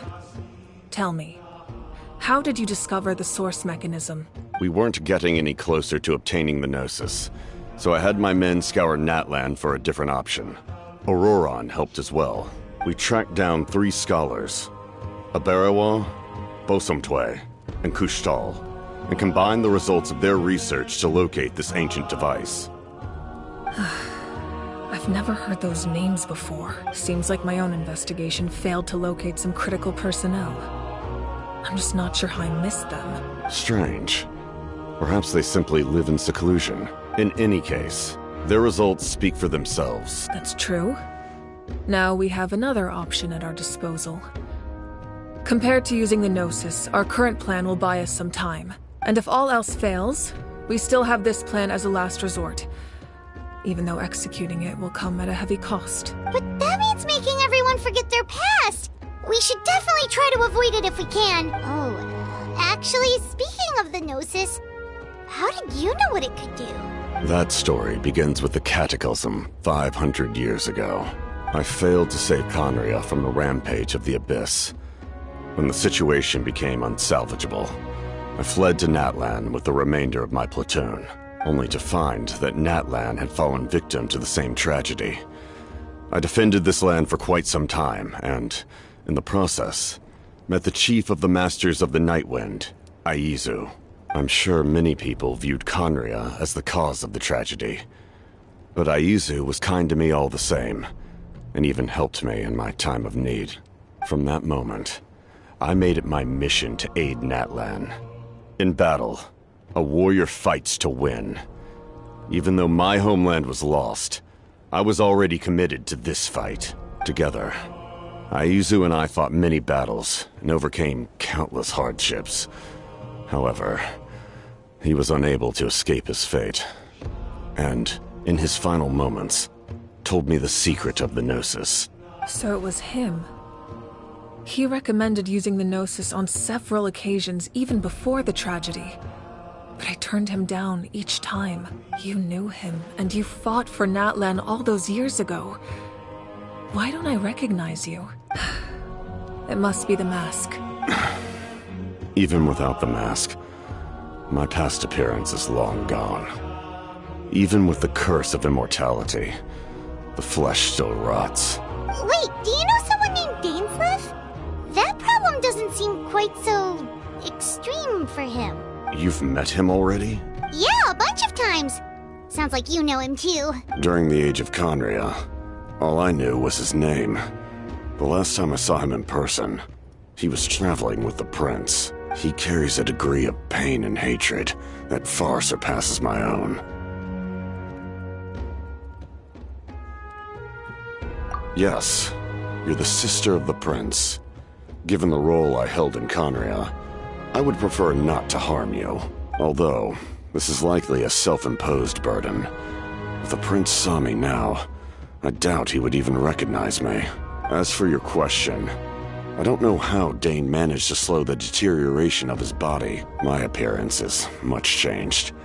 And that's not the only thing. Even my physical strength is a shadow of what it once was. I would have never known. During our battle, it felt like I was fighting against the pinnacle of human strength. And I still lost. I deserve no praise for that outcome. Still, it's a shame we never faced off 500 years ago. You could have seen what I was truly capable of. I agree. Had we fought then, I'd also have been more motivated to go all out. So, all that commotion back at the stadium, and you're saying neither of you were using your full strength? I'd say we're evenly matched. If we face off again, victory will come down to who wants it more. I imagine you held back since there were spectators around that could have gotten hurt. But capitalizing on that situation would have only led to a hollow victory. It would have been no different than taking hostages. My goal was the Gnosis, and I failed to obtain it. That means I lost, plain and simple. Her Majesty the Tsaritsa allows every Harbinger the freedom to pursue the meaning of their existence. When the time comes, that freedom can take precedence over her orders. That's why our methods can be so radically different, despite sharing the same goal and the same sovereign. I needed the Gnosis because I came here to save Natlan. That was my primary motive. Once Natlan is saved, if the Gnosis still remained in my possession, I could bring it back to Snezhnaya. My decision regarding the Gnosis will not change. So let's focus on the Abyss for now. Right! What happens when all 6 heroes are together? We will unleash a great power that can be used to thwart the Abyss. But only once. It's a power that Xbalanque gained from Renova. Renova is a god whose existence predates any Archon. You can think of her like an emissary of the heavenly principles. She controls the power of death. Wait, is that why you have the Ode of Resurrection? Yes. Renova also orchestrated Natlan's rules. As for the Divine Throne, like I said before, when a human ascends to the Divine Throne, their inner flame will awaken. The size of the flame depends on the person's potential. The same principle applies to the ruler of Death's power, with one notable distinction. The amount of power inherited will not change depending on your ability to tolerate it. In other words, it's a kind of power that not everyone can withstand. But if you survive the trial, you will gain unprecedented strength, and the ability to harness powers more formidable than any Archon.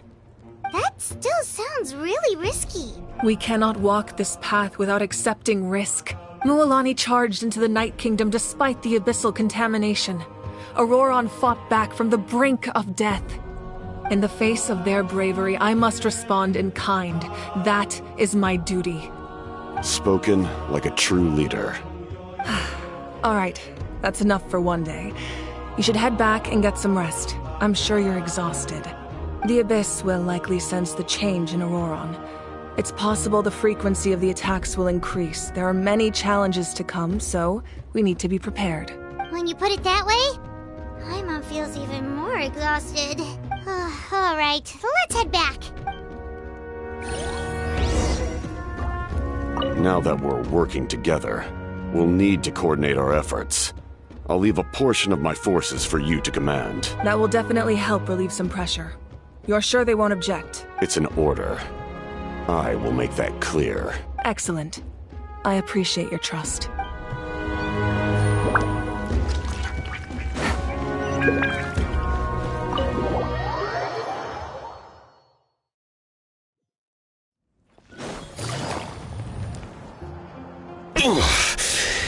That hurts.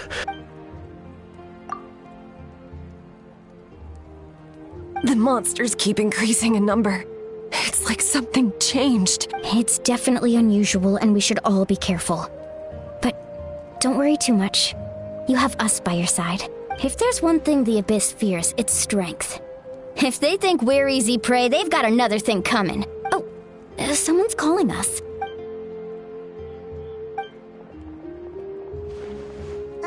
Something wrong, Traveler?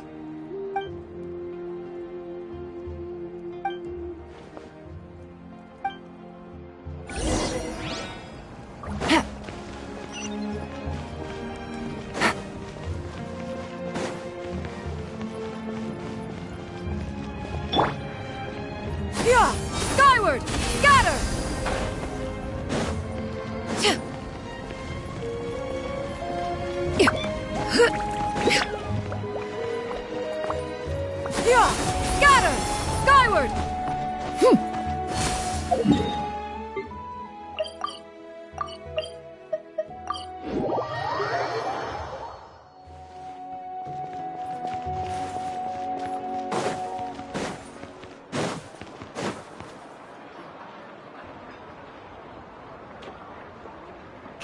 much! You made it back in one piece! Oh, these must be friends of yours. Well, head out then. See you later.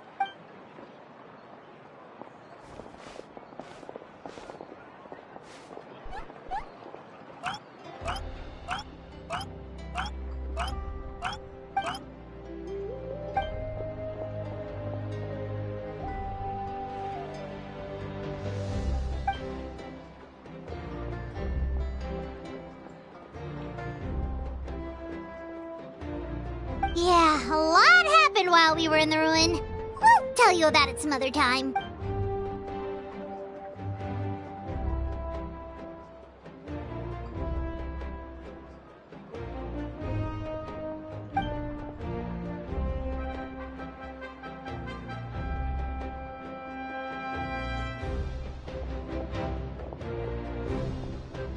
We won't keep you then. Let's talk later!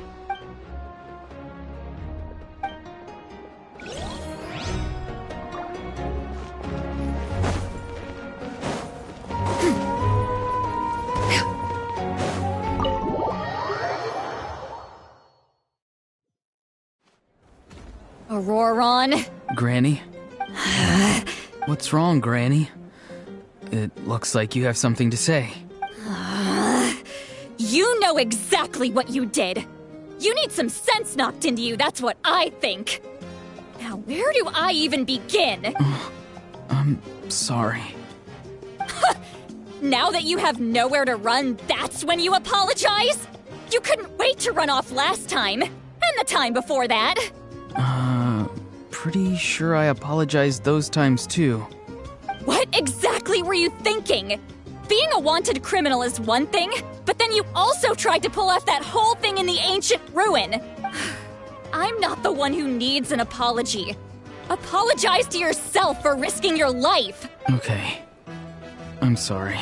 I don't have anything to say for myself, Granny. Yell at me all you want. I know I messed up. You better be sincere. This is an incredibly serious matter. I'm being sincere, I promise. I've seriously reflected on my actions. I know what I did was risky, and I know I made some bad choices. But I don't regret it. I just had to do something. Not because I thought I was special, but because I wanted to help Natlan as much as I can. Of course, in the end, I just ended up causing more trouble, so you're right. My apology doesn't mean much. But I don't know what else I can say. You even had Aoife bring me that gem. A simple thank you isn't enough, but still. Thank you, Granny. You're welcome. Just make sure to thank Aoife sometime. Anyway, don't feel too grateful. I tampered with the bag to copy a portion of your memories. Oh, I didn't notice. Of course you didn't. You forget how many years I have on you. Like you could uncover one of my tricks. Anyway, I have something else to tell you. The Pyro Archon has discussed your case with the others. Many of your actions violated the rules of Natlan, and you should understand you'll have to take responsibility for that. I understand. But your efforts weren't entirely meaningless in the end. In addition to giving us another failsafe, you saved yourself with sheer force of will and managed to become a hero. Not too shabby, grandson. Did the Traveler in Paimon tell you to say that? What? No! I said that because I mean it! I can't believe you're complimenting me at a time like this. You normally let your fist do the talking. You're not off the hook just yet. I told the Traveler I was going to break your legs, and I meant every part of it. Could you not? I still need them to walk. Trying to negotiate, are you? All right. Make me an offer. Given all the good things that I managed to accomplish, can you let me off the hook this one time? I promise to do better in the future. Fine. I can let this slide for now. But I'll be watching. We'll see if I change my mind. Oh, a Traveler, Paimon. Didn't expect to see you here. Hello! Yes. Looking after these little rascals is rather exhausting. Taking care of the Traveler isn't easy either. Paimon's life is an uphill battle. Traveler, Paimon, I want to thank you for your help back at the ruin. I won't. Let's get together sometime. If Auroron really wants to thank you, he can treat us all to a tasty meal. Sounds great! We'll be there!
Nope.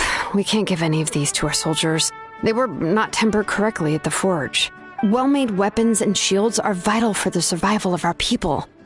I know we're under a lot of pressure, but we can't compromise on quality. Listen, I'm not blaming you. I know this isn't your usual standard of work. Why don't you all just take a break and I'll take care of the pieces.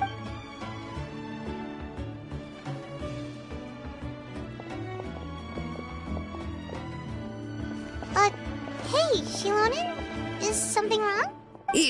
Nothing I can't handle. Just, some rushed defective goods, that's all. Even the most skilled craftsmen make mistakes under pressure, and if you two want to avoid the same fate, you should really get some rest. You must be exhausted too. Don't worry. I like it that way. You should, head back and get some rest. I need to fix some things here first.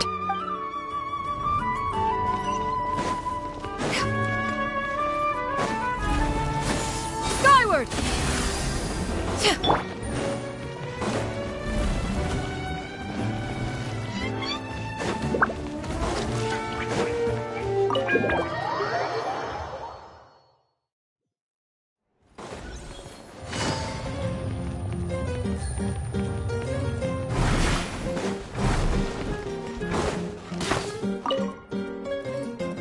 If you're done for the day, we should get some rest. Paimon has a feeling we'll need it for tomorrow.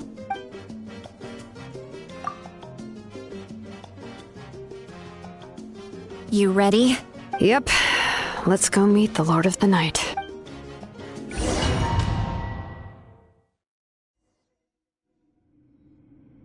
So, this is where you heard the Lord of the Night?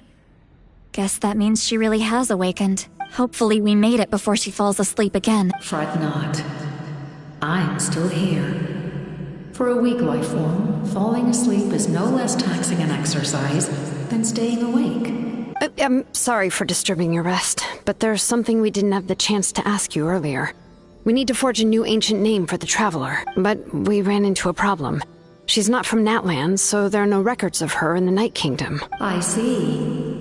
Mawika must hold her in high regard. It would seem the two of you are not simply here on her orders. So, what say you? Do you believe this traveler to be deserving? Speak your mind. There are no others here. You are both my children, both children of Natlan. I would hear your opinions on the matter. She is special. She saved Kachina and devoted herself to helping us avert this disaster.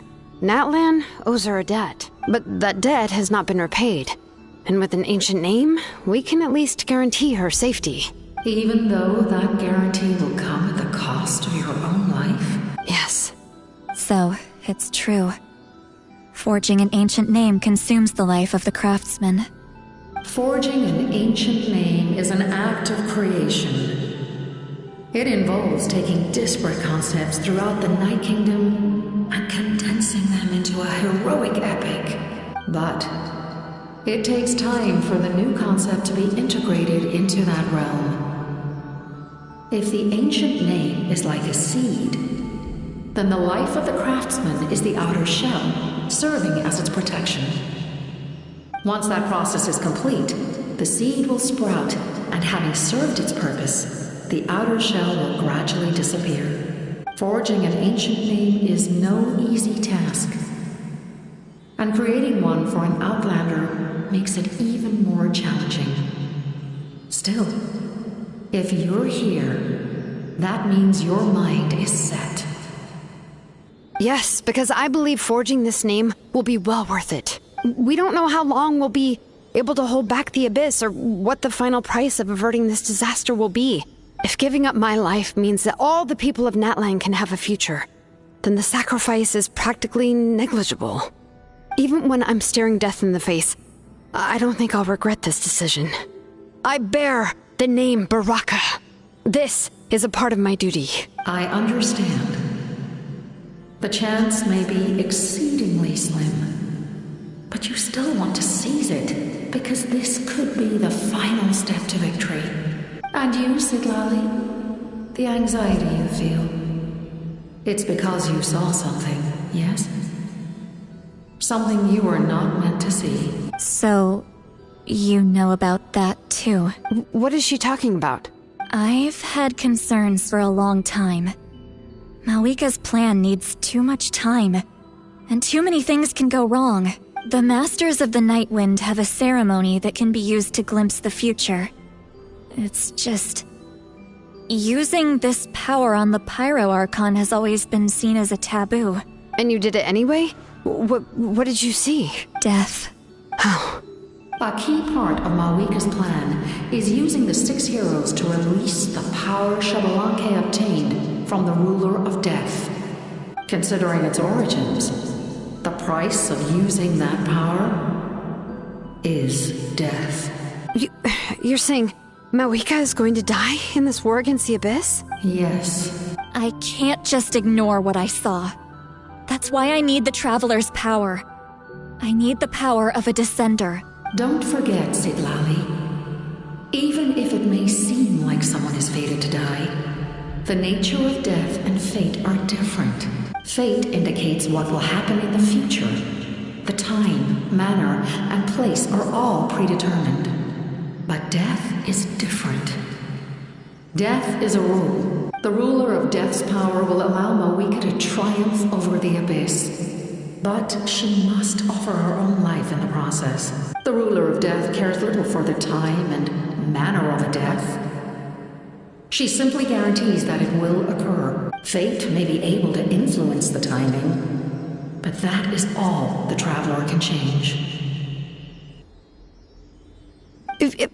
Wait, you're saying we might be able to change when she dies, but not the outcome? I cannot help you with this, I'm afraid. It's beyond my capabilities. Malika knows about all this, doesn't she? Yes. I imagine she has long accepted this eventuality. Well, I can't. She's so strong. She never gives up, never rests until a problem is solved. She's not the type of person to just quietly accept her death. The Traveler shares that quality. That's why I think this gamble is worth it. Together, I know they can overcome the impossible. Be it fate or death. We shall have to wait and see, but I will curb my expectations. My time is running out. It is my honor to witness humanity in this moment of absolute determination. We won't forget your contributions.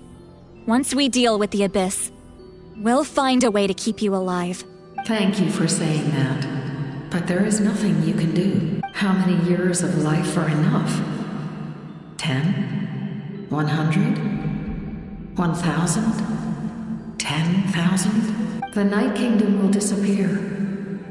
The humans will continue to fight against the Abyss, and in the end, all will cease to exist. When you consider all of that, Extending my life is meaningless. That's what makes us different. Even if our end comes tomorrow, humanity will still do whatever it takes to survive today. Exactly. Times like these always fill me with admiration and reinforce my commitment to the mandate I shoulder. My creator was right in esteeming you as special above others. Here. This is my gift to you and an extension of my will. It can record the traveler's experiences in this land, whether from the past or the future. With it, you can forge the ancient name you desire, and the traveler will also become a hero forever recorded in the memory of Natlan. Thank you. We're sorry to ask this of you when your strength is already all but spent. Really. Thank you so much. Your thanks are unnecessary. This is the least that an angel can do. Time for you to leave. It's getting dark.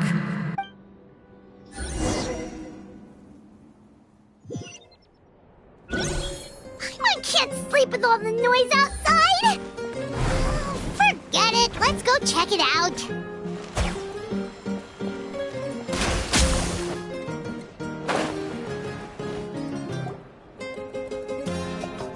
Shilon and Lolly, is there a reason you're up so early? We went to see the Lord of the Night, and she gave us this. Like I said before, I couldn't forge your ancient name because there was no record of you in the Night Kingdom. But with this, we can finally record your deeds. Just keep it with you during your time in Natlan. And eventually, it'll be full of your adventures. Really? Let Paimon see!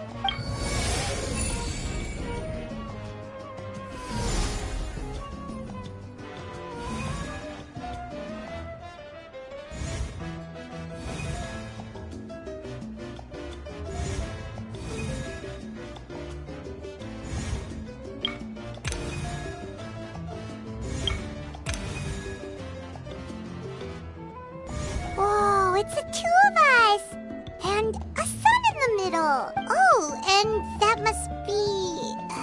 Kachina? It's not a concrete medium. It reflects the Lord of the Night's will, and shows what she wants you to see. Oh, in other words, don't worry about his form. When you want to check the contents, just take it out and have a look. Sounds convenient! It's also super light and doesn't take up too much space! This is a really awesome gift! Oh, yeah. We'd feel bad accepting something like that. Oh, yeah. Don't worry, you two. It's, like you saw yesterday, aiding humanity is the Lord of the Night's mandate. She would have willingly reconstructed Natlan's ley lines at the cost of her own existence. She wouldn't ask anything in return for this. Exactly. Just take it. Well, if you say so.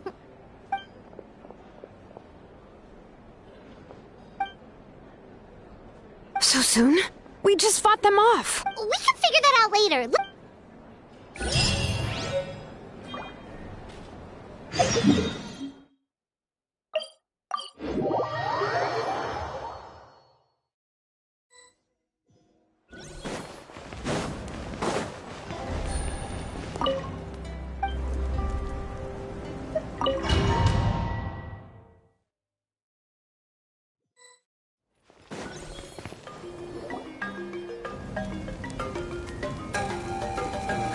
I see.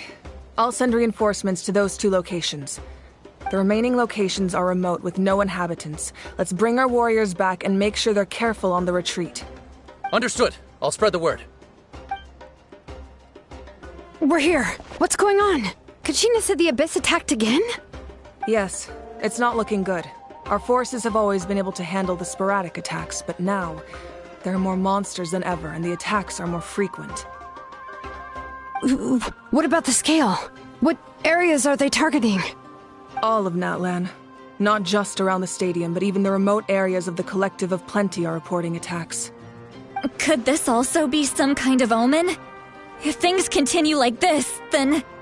We won't last much longer, I know. What we're seeing now is the desperation of the Abyss. It knows we're only one hero short. I don't have the strength to fight it right now. This is its best opportunity and its final chance. You're saying we just have to hold out for as long as we can? It'll be a long fight. Our current focus needs to be on protecting civilians and conserving manpower. There are caravans and adventurers trapped in the wild. Many of our warriors have already left to rescue them, but they'll need reinforcements.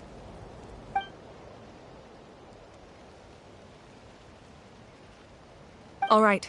Shilonen, Kachina, head to the camp near the Children of Echoes. Citlali, you're needed in the Masters of the Nightwind.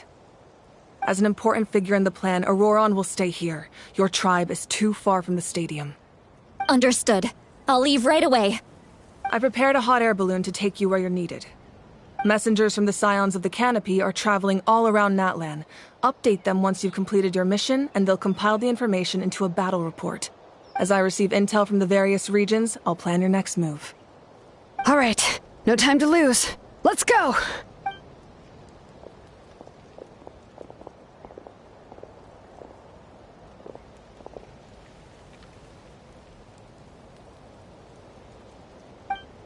What about us? Where should we go? I received word that a small team escorting civilians back to the stadium was attacked. Can I leave them to you? Thank you. The hot air balloon is over there.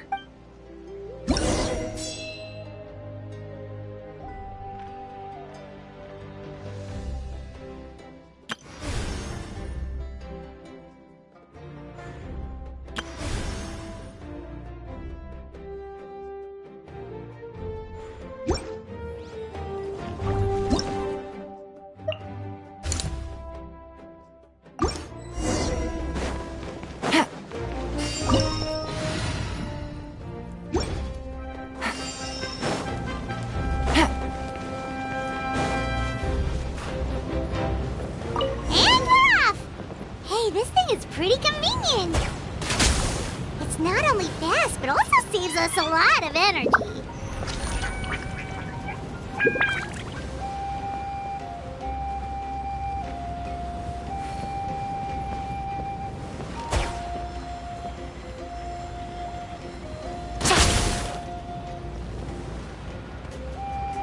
Whoa. There are warriors fighting everywhere. Seems like chaos in the making. Good thing for those battle reports.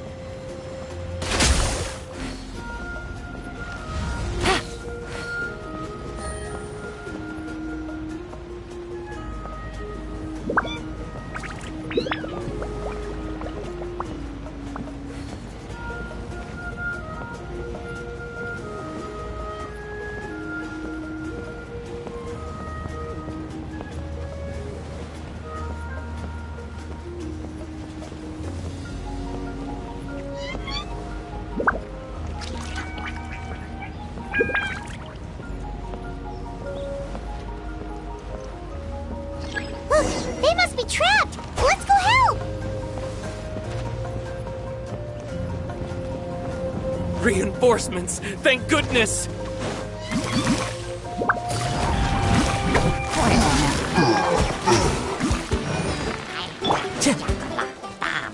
One with nature! Skyward! Scatter!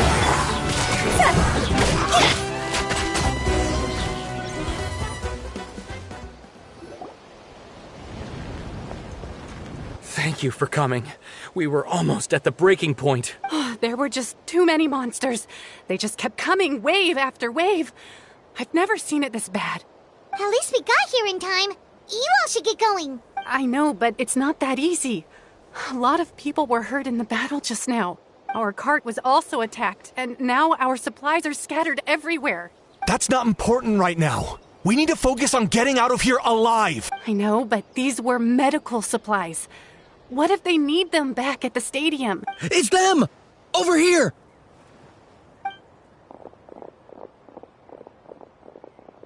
We came to help, but looks like you don't need it.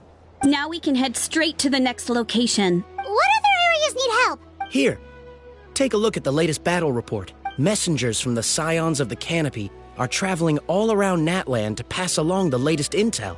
If you see a messenger from the Scions of the Canopy, feel free to ask them about the latest battle situation.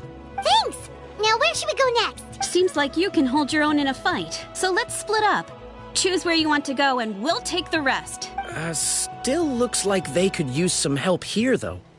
These supplies are really important. What should we do? It's all right. Don't delay your rescue efforts on our account. But if we stay here too long, the monsters might come back. What do you think, Traveler? Should we stay and help? Paimon will do whatever you decide.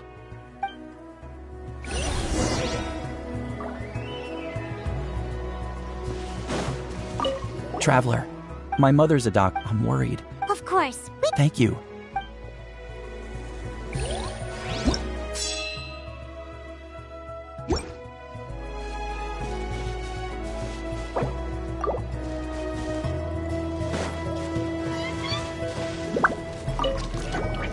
Do you get normal? Not at all. Oh, yeah.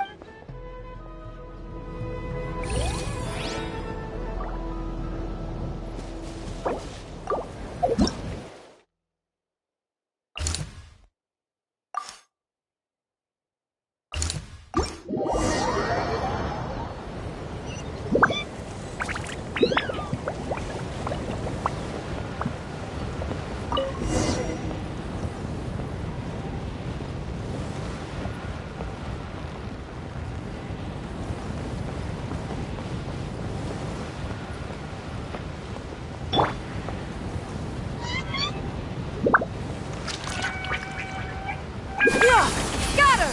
Skyward! The wind knows me.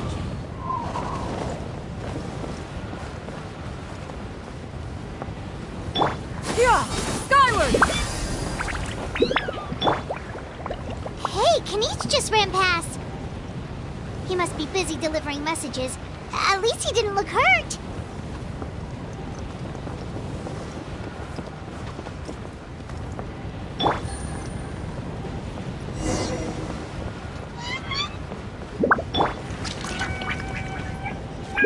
Yeah! This is it!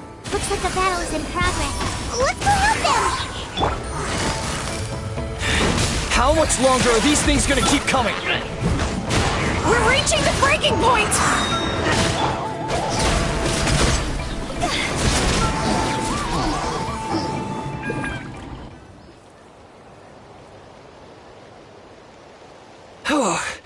What's going on? Yeah, seems like... The pyro are... Wounded? This area was hit bad. We're housing the wounded in this house for now, but we're short on medicine. It's not easy for them to get around either. We don't know what to do next. We're sitting ducks if we stay here, but we can't just leave them behind. Thank goodness you're here, though. You saved us all. You're right. The monsters are gone, so should be safe for now.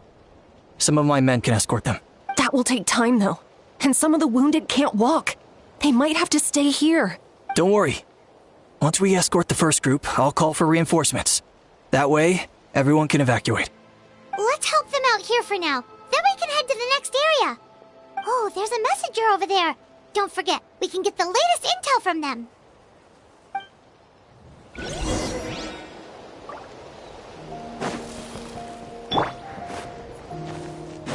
Yeah! Skyward! Quick, over here. Follow me. Look, someone's surrounded!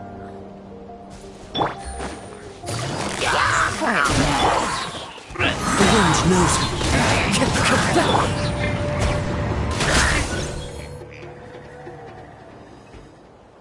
Thank you.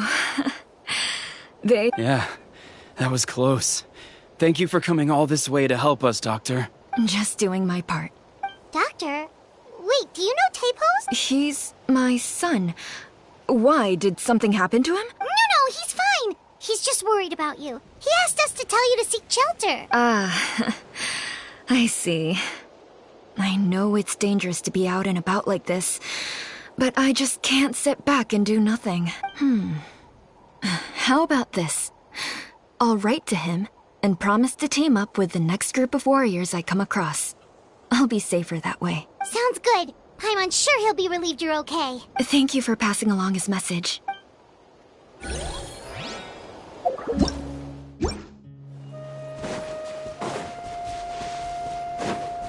Take it easy.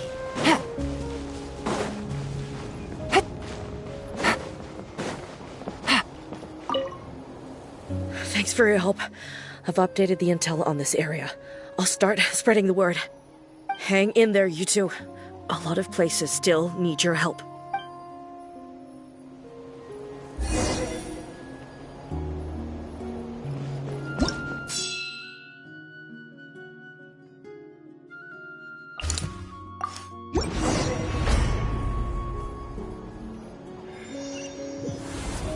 This is the place! Let's go help!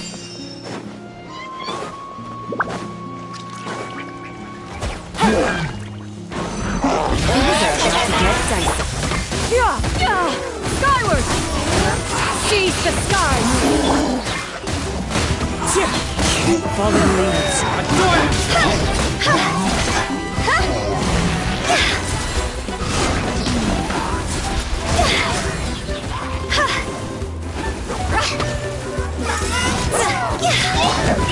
Inkatsu! Scatter! Skyward! Make way! Sadness one with wind and cloud. Gotcha!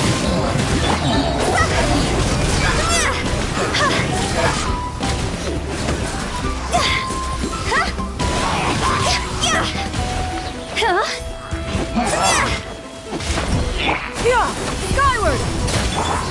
Wind strike. Fallen leaves. Adorn. Busted. Here comes the catch.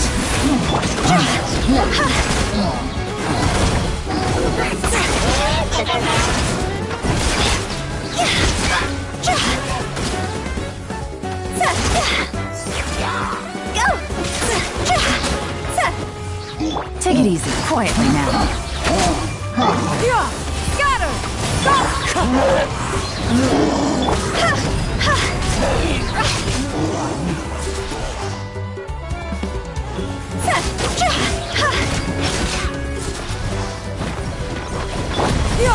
Scatter!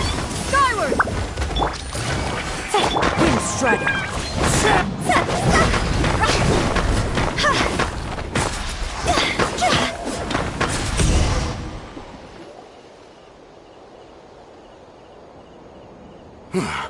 Thank you for coming. We finally have time to catch our breath. Fairly stable for now. We've stationed ourselves here to act as a buffer. What about the monsters that suddenly appeared?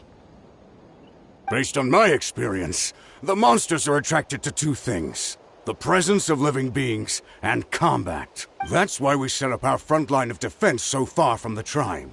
The civilians are more isolated from combat that way. Ah, the messenger's here. Perfect! We were just waiting for the latest battle report. We'll stay here and continue to guard the tribe. There's so much that needs to be done after that last battle. But we're short on manpower. If you're not in a hurry to leave, would you be willing to help out? That's a decision for the Traveler.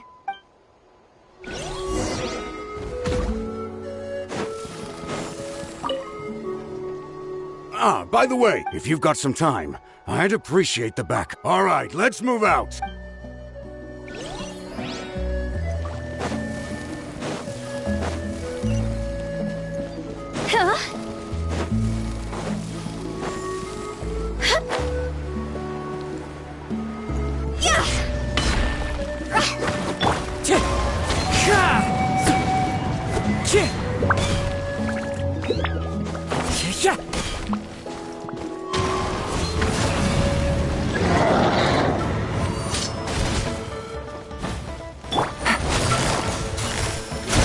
Things are about to get dicey.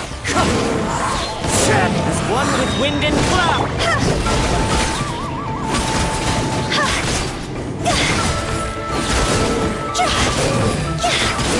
Not over!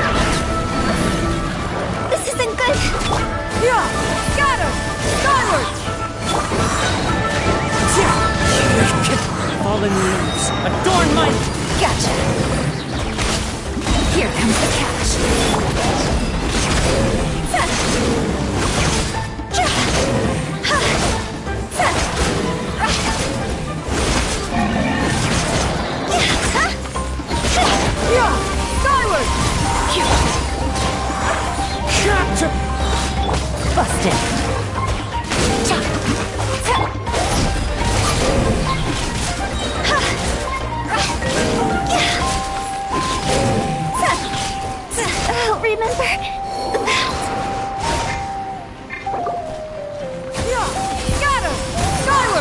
Stray cloud Game's up. Fun's over. As one with wind and cloud.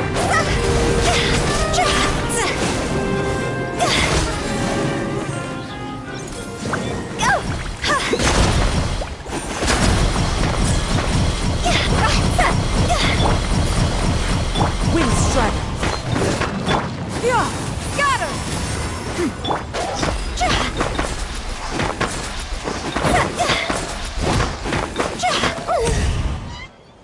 Thanks to you.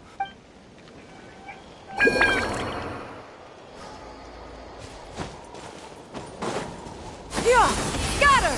Skyward.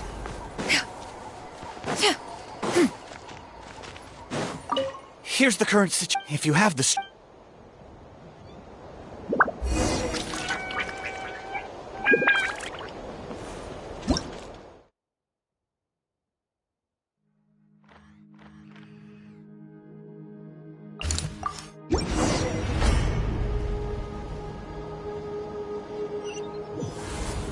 Wow, there are so many people here. Looks like it really is getting too dangerous for people to stay out in the wild. Guess that means the situation isn't getting any better. Well, we'll just have to keep fighting.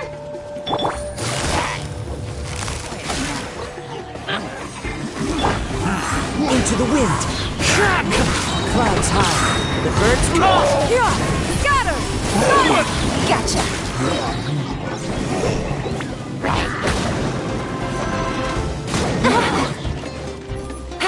Here comes the catch. Busted.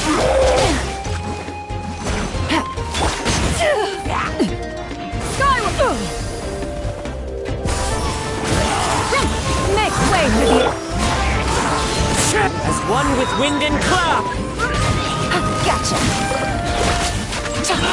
Things are about to get dicey.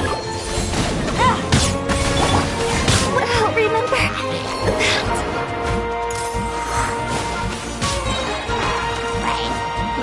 Skyward. Got her. Quietly now. Clouds high. The birds call. Yeah, got her. Skyward.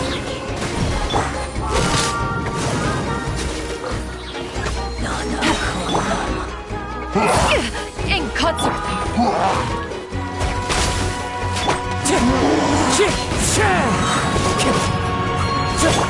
Yeah, got her. Skyward. Seize the skies. Busted. Here comes the catch.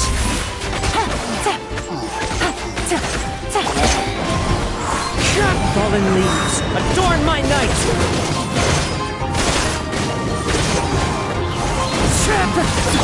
Gotcha.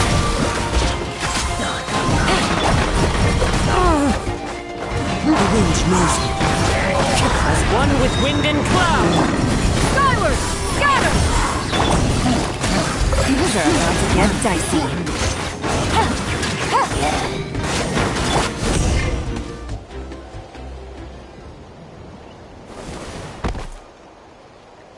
Oh, Kenichi, you're back!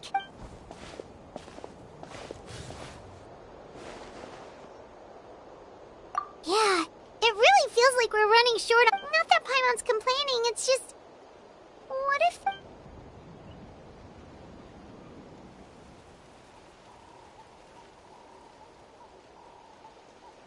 Okay, that's enough out of you!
Yeah, she always seems so confident.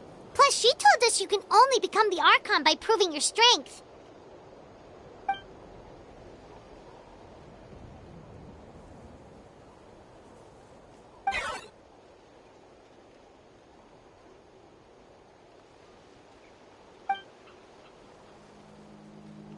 Good idea!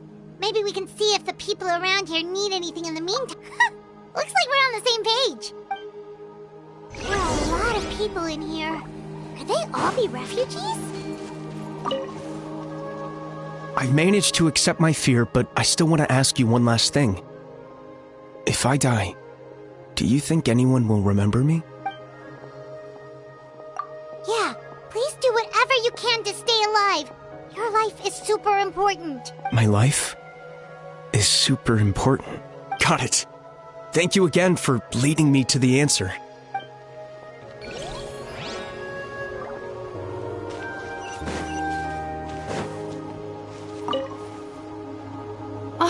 It's you two! Oh, I'm so glad you're all right. Hey, you made it back! Sure did. Dargo made sure we got back safely before rushing out again. Plus, we managed to deliver the medical supplies to the stadium. I really can't thank you enough for your help.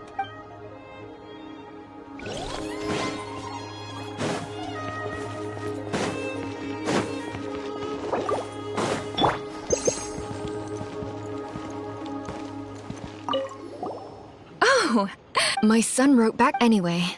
I followed a group of warriors back here when I heard they needed medical personnel at the stadium. My age means I can't charge to the front lines, but I can handle things here.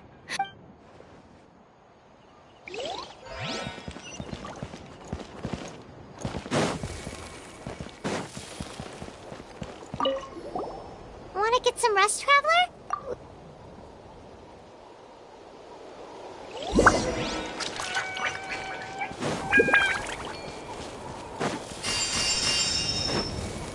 Phew!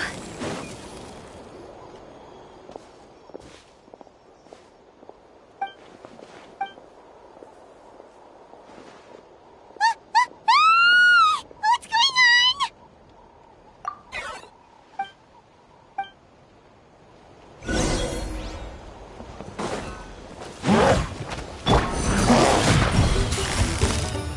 Busted. Yeah! Got him! Skyward! One with nature. Clouds high. The birds call. Gotcha.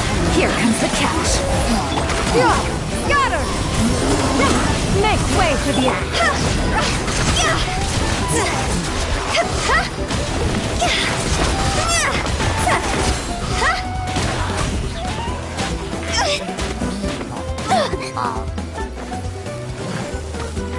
Yeah! Got her! Skyward!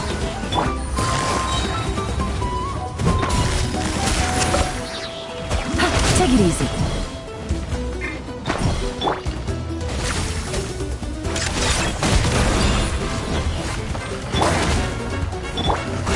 The wind knows me. Fallen leaves adorn my... Busted. Things are about to get dicey. Skyward! Stray clouds converge!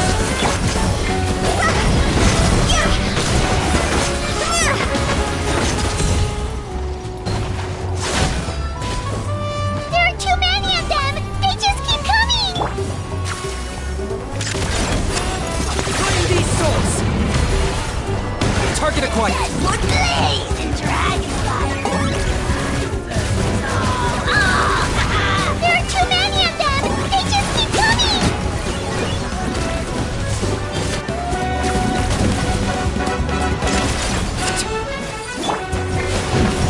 Into the wind. Clouds high. The bird... Gotcha. Here comes the catch.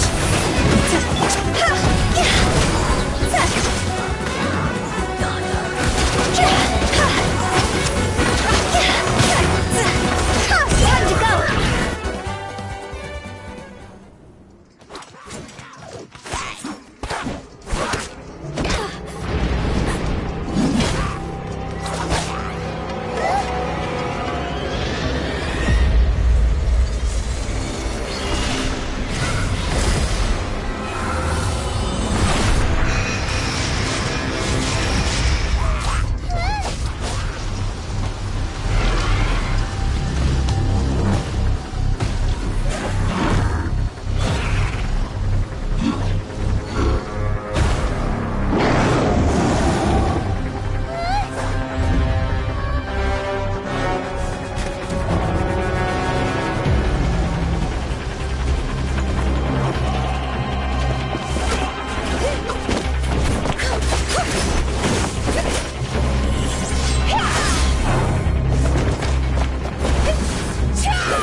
Thanks.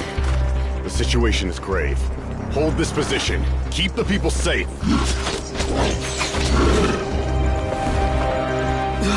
Chaos and emptiness.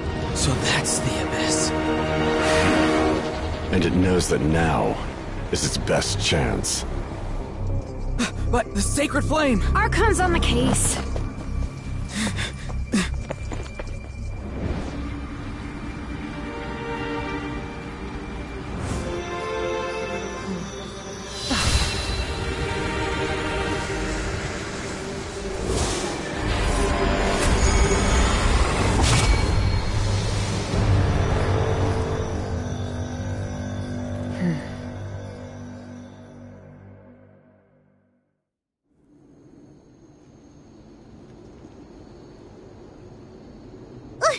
What was that?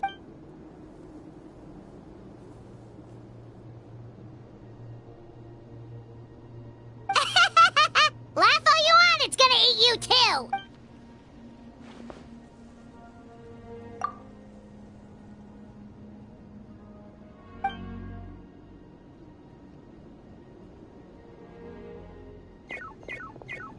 The fact that Deadpan can reach is this nervous just goes to show how serious this really is. Oh, let's go.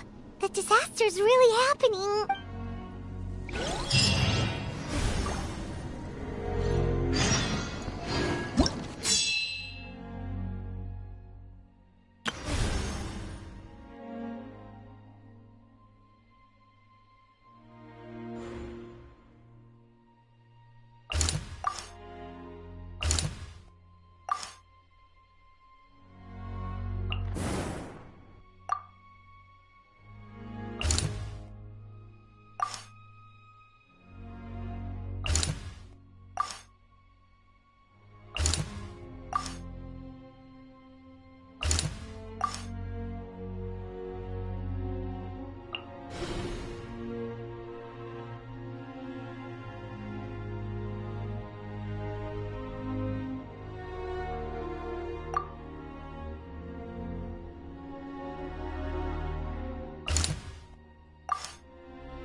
Whoa! Those Saurians are fighting each other! No, wait, something's wrong. They're abyss monsters! As one with wind and cloud! Yeah! Skyward! Make way for the...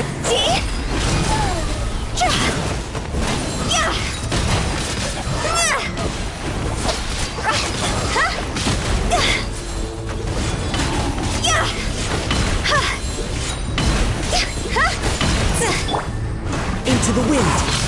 Fallen leaves, adorn my night! Quietly now. Game's up.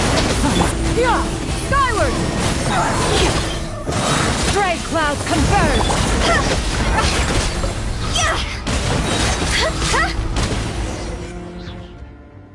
Over here! Come on! Quick! Hey! They're all... Oh no! Were we too late? We were on our way to the stadium with our Saurians when that dark entity emerged in the sky. Seconds later, the abyss monsters appeared and changed into Saurian form. They fought till the end to protect us. And now... Right. You need to get to the stadium. Come on, we'll take you. I guess. Oh, I'm so sorry. Truly I am. May the Wyab watch over your souls, now and forever. Huh? Yeah. Paimon knows, it's just... It hasn't fully sunk in yet. But anyway, right now, let's focus on getting them to the stadium. With any luck, there'll be an update waiting for us there. If not, we'll just have to play things by ear.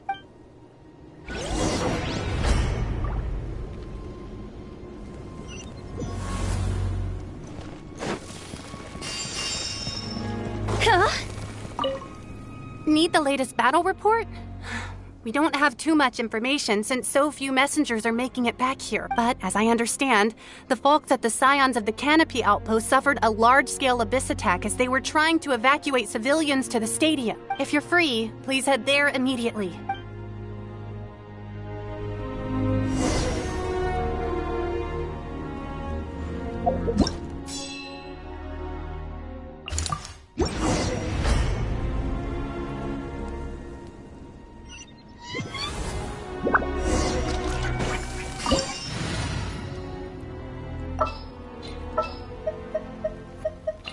No need to fret. I shall handle this. I applied for vacation. Look! Someone's still fighting!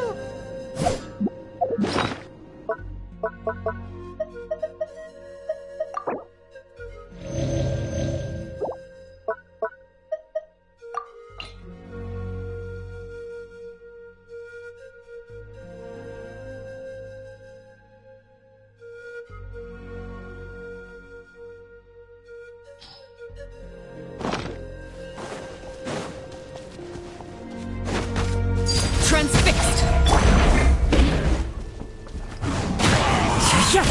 Clouds high. The birds... Not now!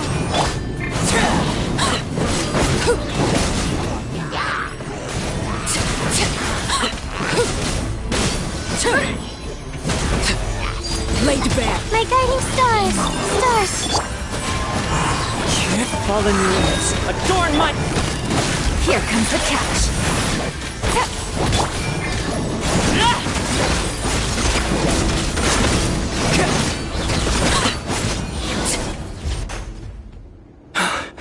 It's you. You came after you left. Some of them started evacuating the civilians, while the rest stayed behind to keep guard, but they're all dead. I'm the only survivor. We're done for now. The Abyss will attack again any minute. And then I'll be a dead man too. The last few civilians holed up indoors won't stand a chance. Hang in there. We'll think of something. There's gotta be a way out of this. Like what? None of the civilians have any combat experience.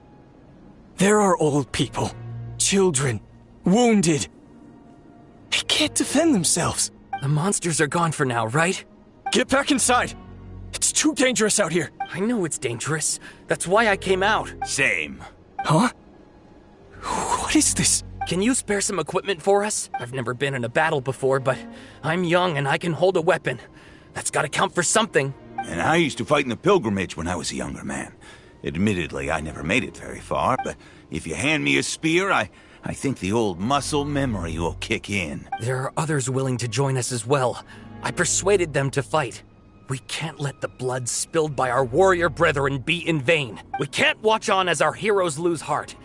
And we can't let them fight alone. We don't have much equipment left.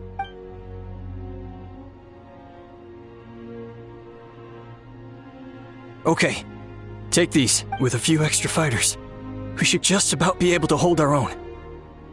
It'll be a slow advance, but that's better than being stuck here. Everyone who's fighting, be prepared to follow my orders to the letter. Yes, sir. Got it. Take our hot air balloon. You can use it to get to the stadium. No need. You'll have other people to save. We're taking up arms so that you can focus on more important things.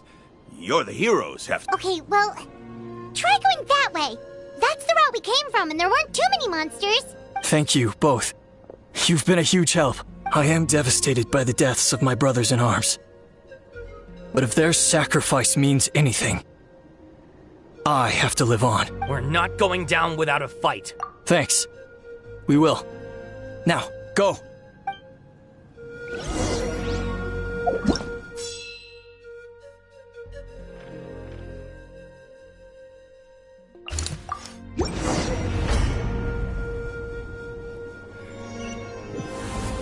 Doesn't look like we'll be able to find anyone here. The monsters are all that's left. Gotcha! As one with wind and cloud!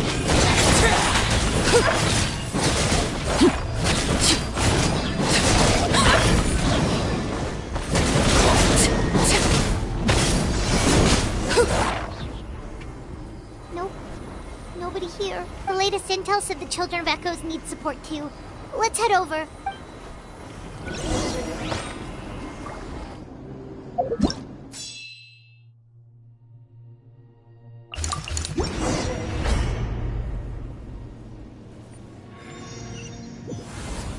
These warriors are struggling! Quick, let's help them!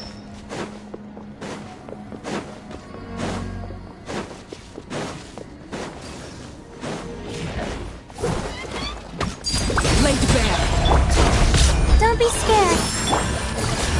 Game's up. Time's over.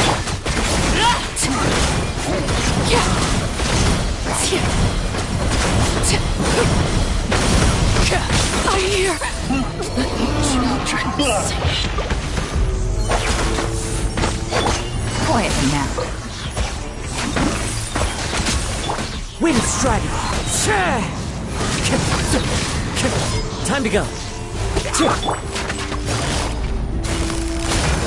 Things are about to get dicey. My guiding stars. Oh, mine.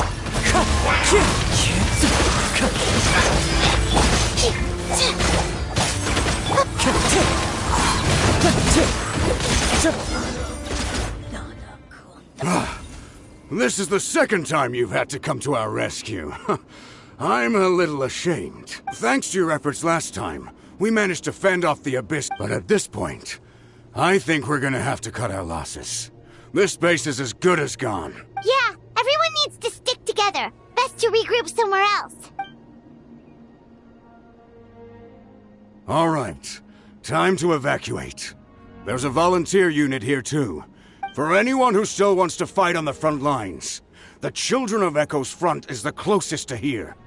Anyone who wants to leave will likely also see action as they evacuate, but will be afforded safety at the stadium.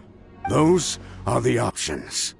We're abandoning this base, and you're free to stay with the group or leave. As of this moment, the Children of Echoes are reasonably well defended, so please, weigh the risks and consider your family's safety before you make a decision.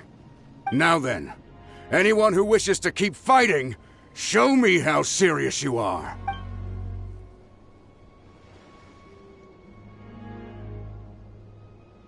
Did I not make my... But if Natlan is destroyed, will there still be a home for us to return to? If anyone wants a future, it's on them to go out there and grab it.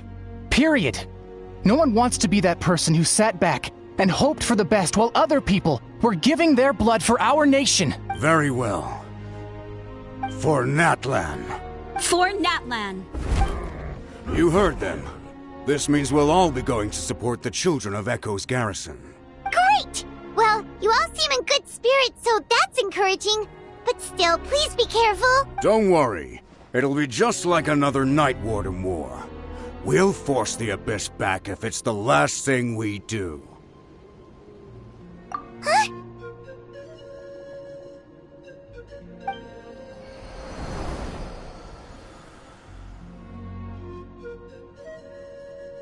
Shoot! That creepy Abyss thing is raining down a dangerous-looking substance again!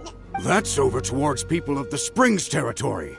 From what I've heard, their defenses have been substantially weakened by the Abyss invasion. Then let's head over and check on them!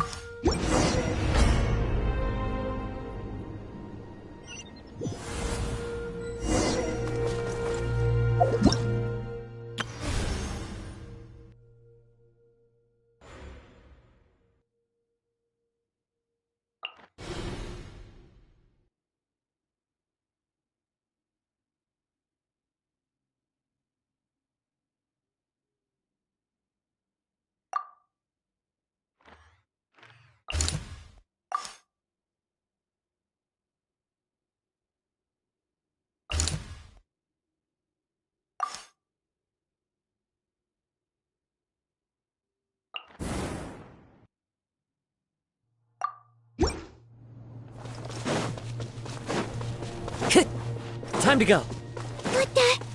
Paimon can't believe it! Busted. fallen leaves. It's too darn strong, Earth! It's useless!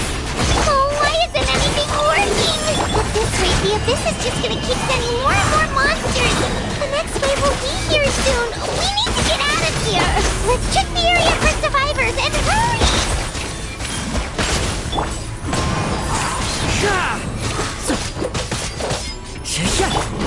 Transfixed! Witness my rise!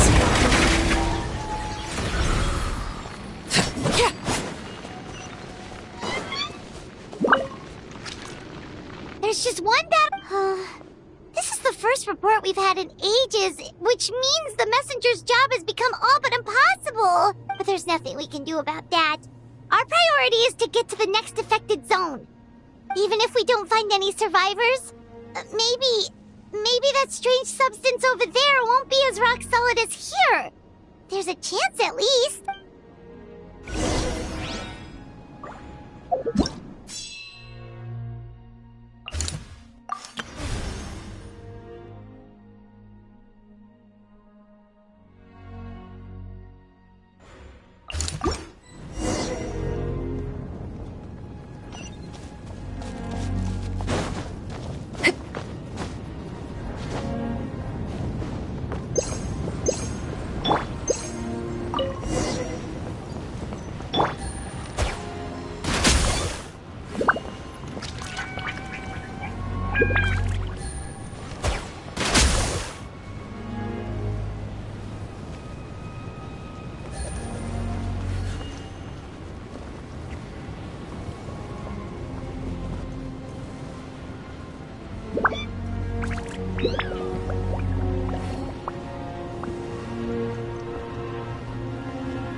Too many monsters! There are just too many! It's beyond anything we've seen before!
This war is getting too much for Paimon to take.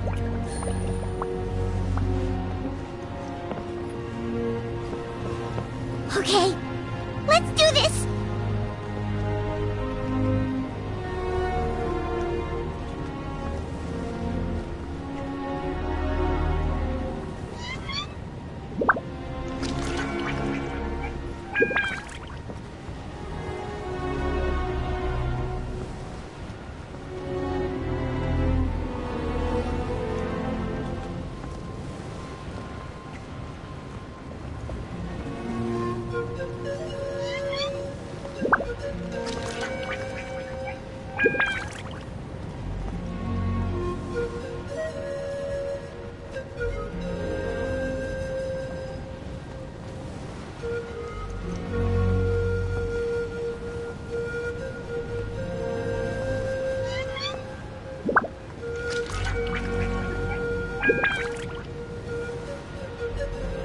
Oh, thank goodness, those people are still standing!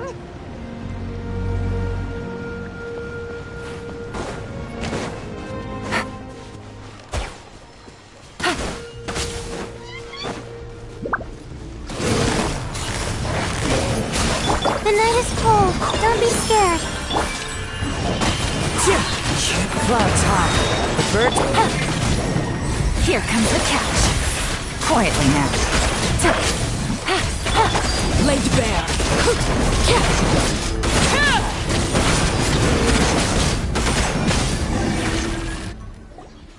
Move out! You've got to get out of here!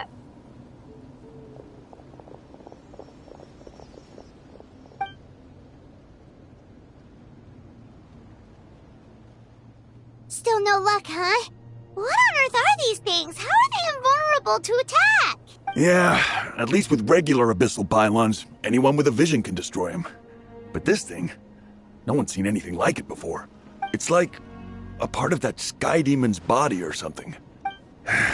Whatever it is, it seems like it can spawn abyssal pylons, and with them, a never-ending stream of abyss monsters. We're just no match for it. At this point, retreat looks like our best option. We're fighting a losing battle here. The stadium is our only hope.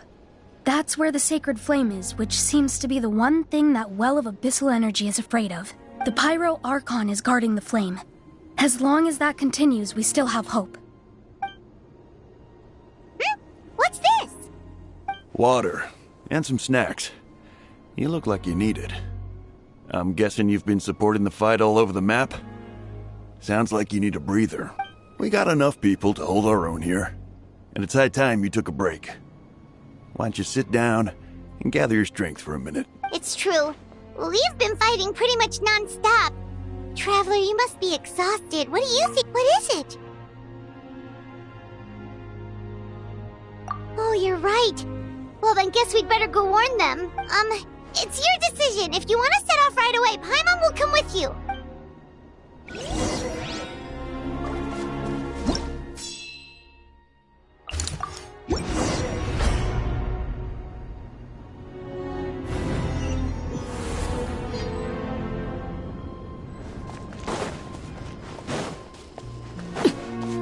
Oh no, the monsters have already stormed in!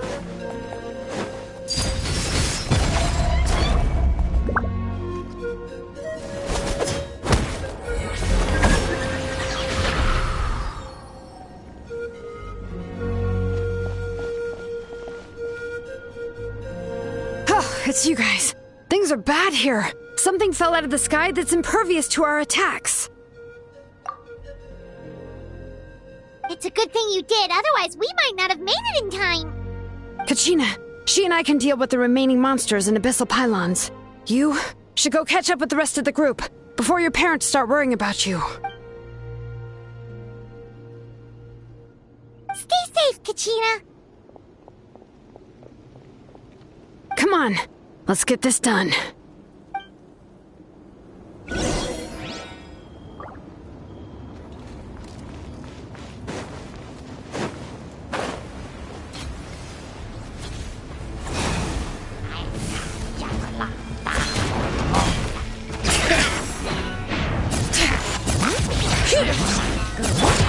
Gotcha.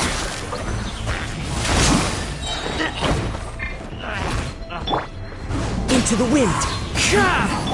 Overruled. Not now. Busted. Game's up.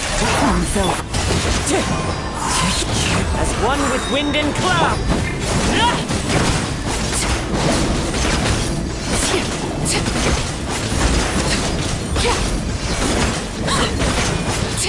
Laid bare. The night is cold. Quietly now. Take it easy.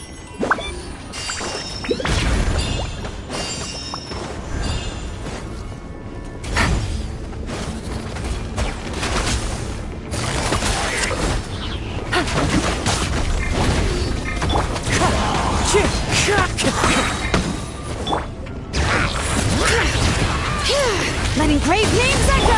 My guiding stars. Stars. Busted. Things are about to get dicey. Fallen leaves. Adorn my...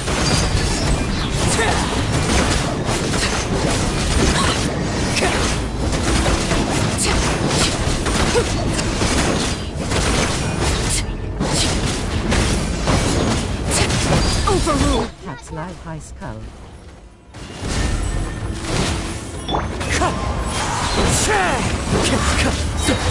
Bring it!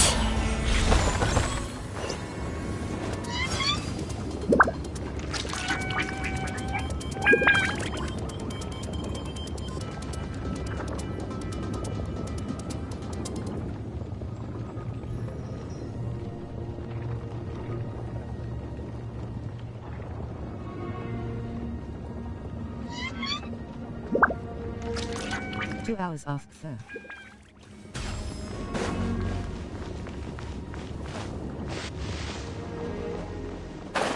Oh.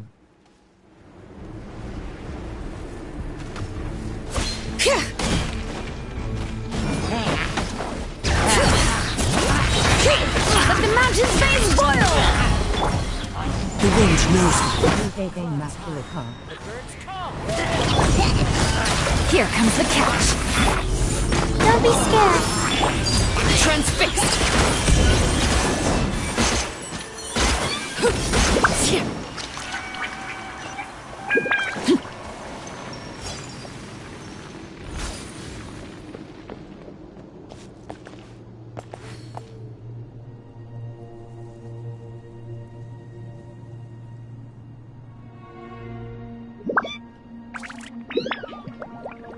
Sorry, high pensive face.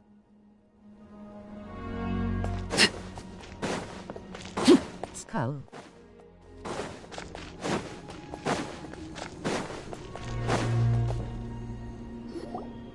Yep, that's everyone. And no more casualties by the look of things. Yeah, this is, good. We can evacuate shortly. I appreciate your help. How are things out there? Like to hide. Pretty dire, I bet. Bleeding face.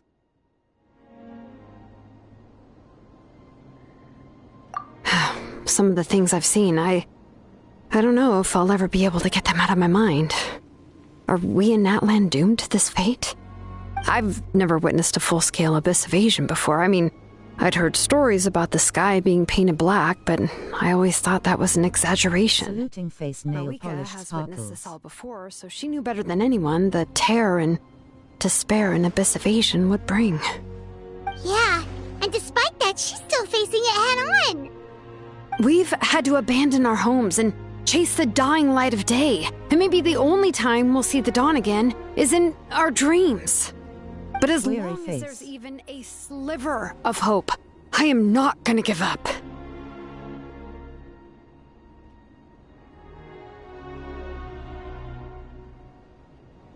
We should catch up with the group. Let's go!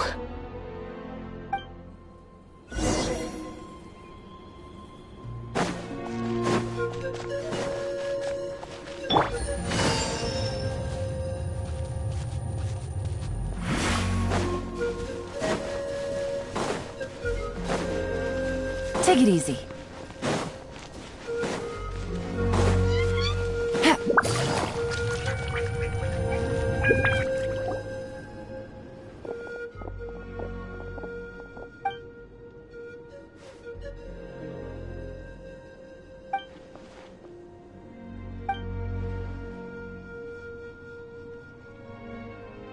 What? Isn't that Chaska's tribe? She said she was gonna take Koichi home to rest for a while.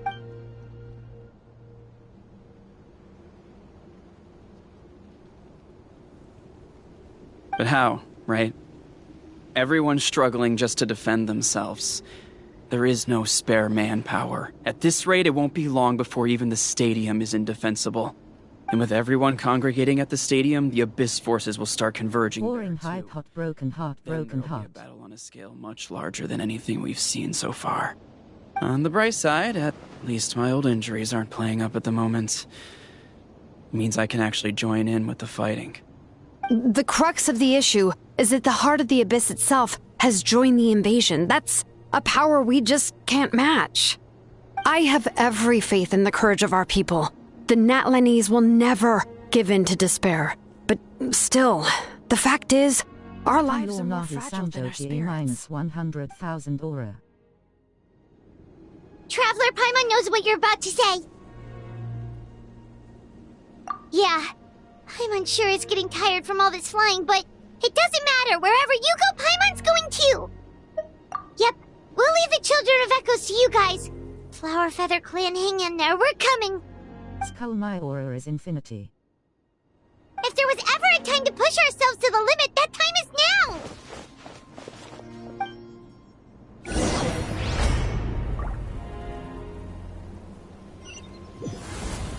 Wait! Over there! It's Chaska and Koichi! Traveler! Opium. Over here! Hurry!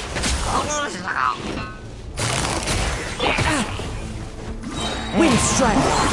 As one with wind and cloud! Things are about to get dicey. Down in face with open mouth. Laid bare. This is where you fall. Transfixed. Gotcha. Oh, mine's at the mare. The night is... Clouds high. The birds call!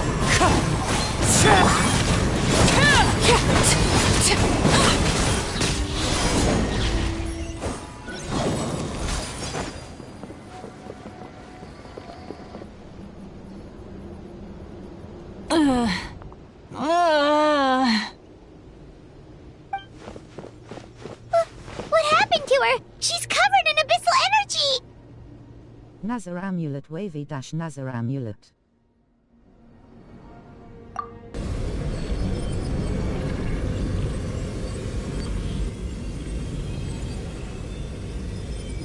Please, save her.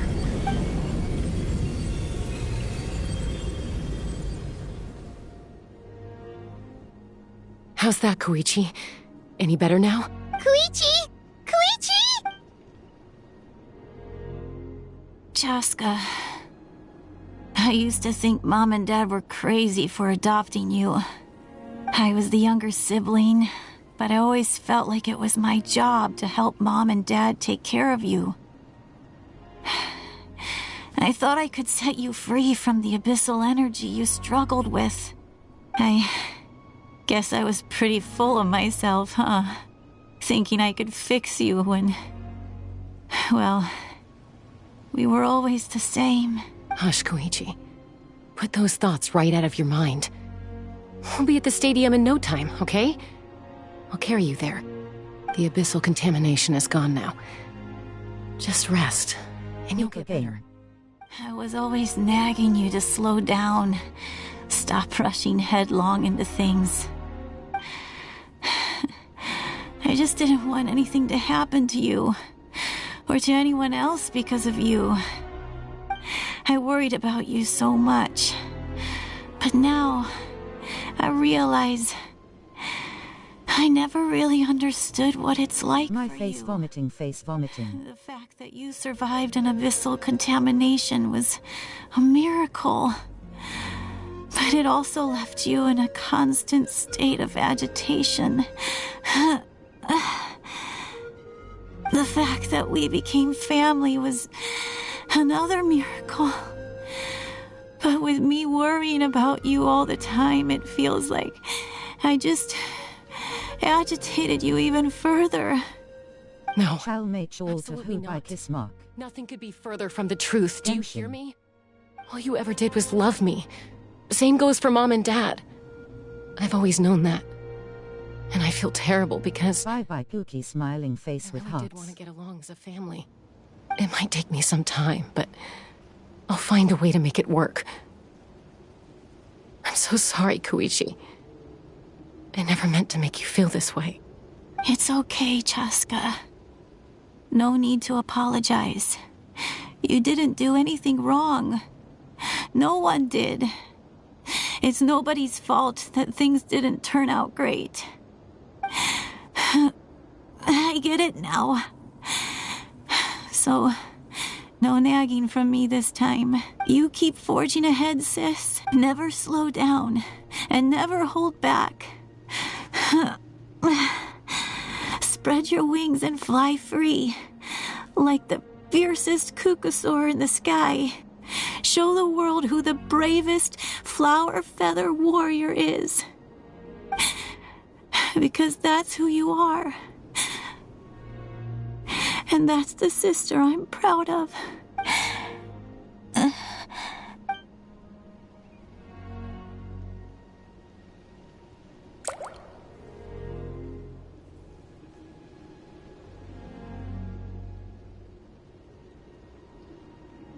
Koichi!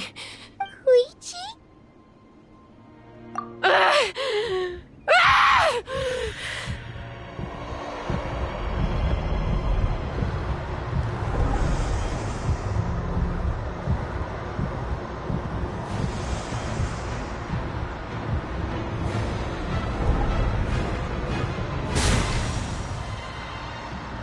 Chaska?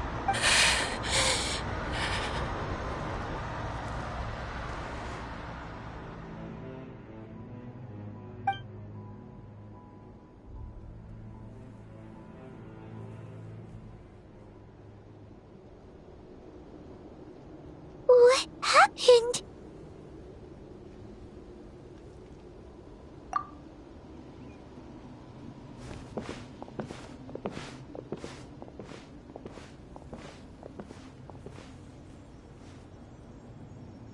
What was that just now? It looked like abyssal energy was flowing out of her, but then a split second later, it disappeared. Koichi did say that Chaska needs to let off steam now and then, or she'll end up losing herself. But this time she wrestled back control. If only we were faster! Dealing with abyssal contamination is a piece of cake for you. We could have gotten to her earlier, then you could have treated her before it was too... Wait. What's happening to Chaska? How unfair life can be. She's had the odds stacked against her from the very beginning, and each step forward has been an agonizing one. Maybe she would have been better off embracing her pain. But her journey goes on, and one question looms large in her mind. If she could rise above the layers of pain and ascend over the dark clouds of her mind, what then would she find? Maybe the glorious light of the sun, or maybe a dark, empty void. There is only one way to find out. She needs to spread her wings and soar to new heights. That is the true meaning of life. My life's suffering shall be my epitaph, to remember the pain I endured, and finally transcended.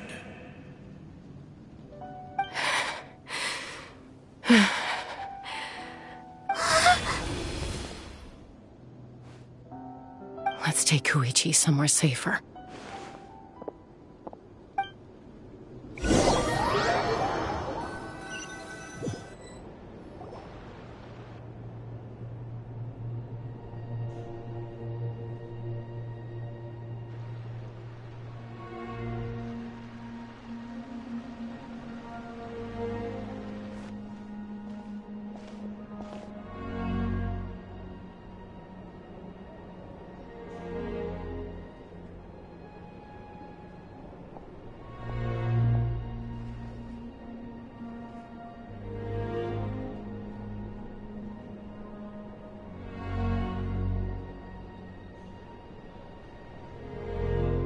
Please, take care of Koichi for me.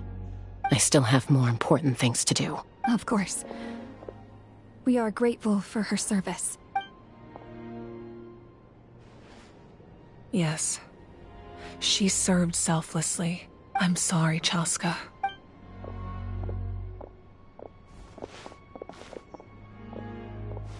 It's all right. I'm far from the only one going through this right now. Koichi wanted to be a hero. And in my heart, she always will be.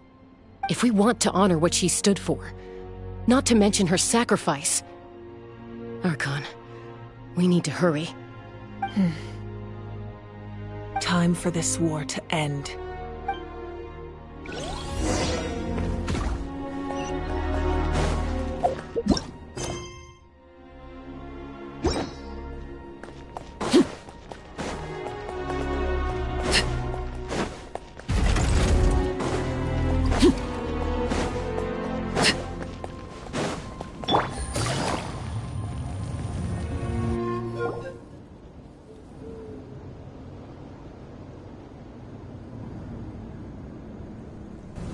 Everyone, are you ready?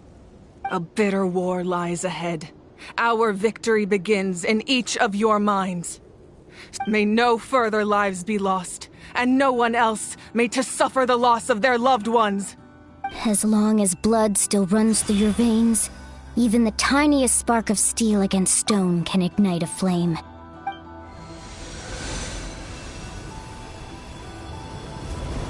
Its blaze will become one with the gaze of all Natlan. Even amid everlasting darkness, our bonds remain eternal.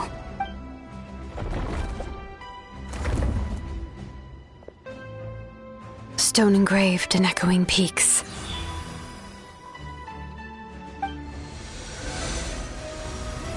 Converge, disperse, in ashes be reborn.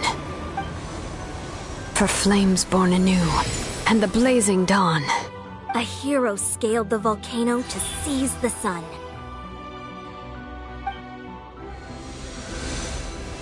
Anointed with flames, she shone with the light of 1,000 stars. Now, guide me in my first step. Having foretold his own death, the omniscient man holds a feast in celebration. Let us raise our cups in honor of his heroism, and send him off with this final tribute. For at last, his wish is now fulfilled.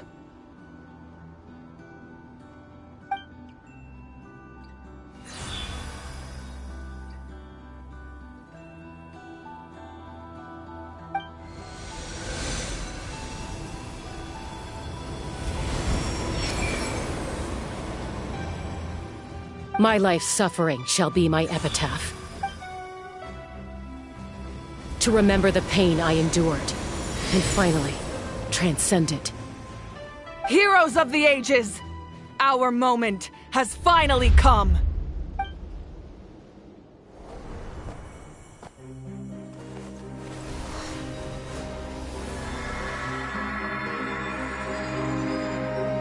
We unite as one.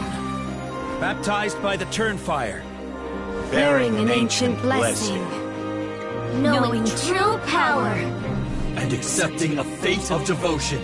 We embrace the transcendent flame. For Natlan! For Natlan!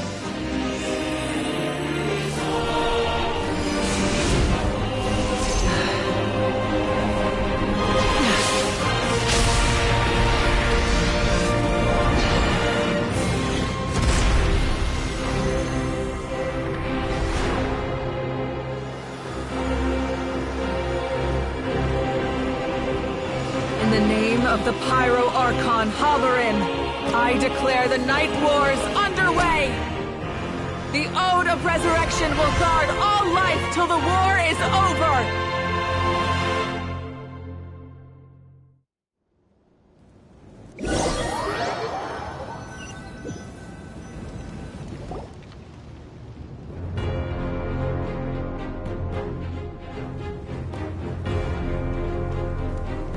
That is an outright scary level of power.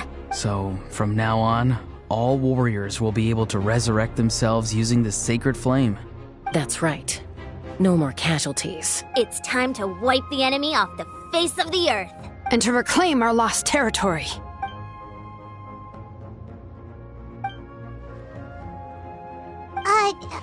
We'll come with you. Paimon, traveler. I'm so grateful you got to us when you did.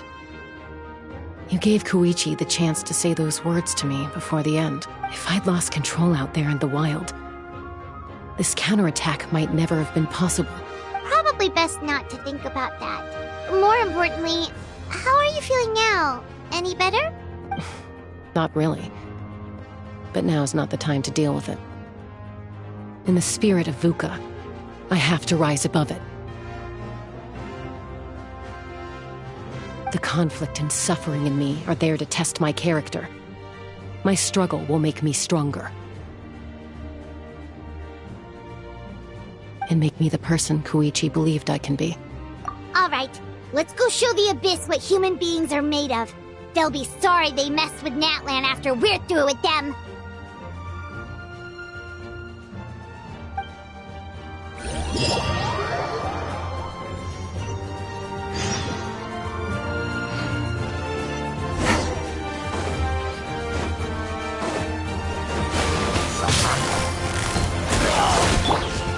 One with nature. Don't be scared. Fallen leaves, adorn my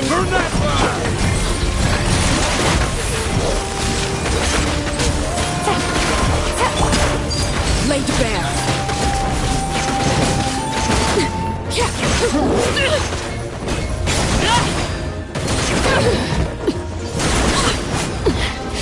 Commendable. Witness my rise. Stars, shine for me. The wind knows me. Busted. Game's up. Fun's over. Clouds high. The birds call. One with nature. Fine.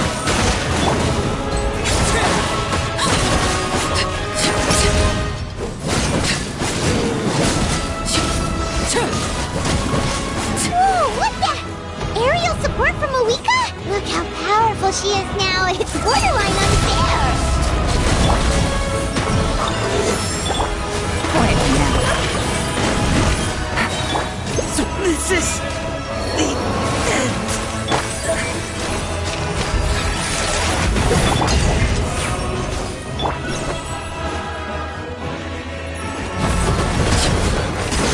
Use my power to destroy the Abyss tumors.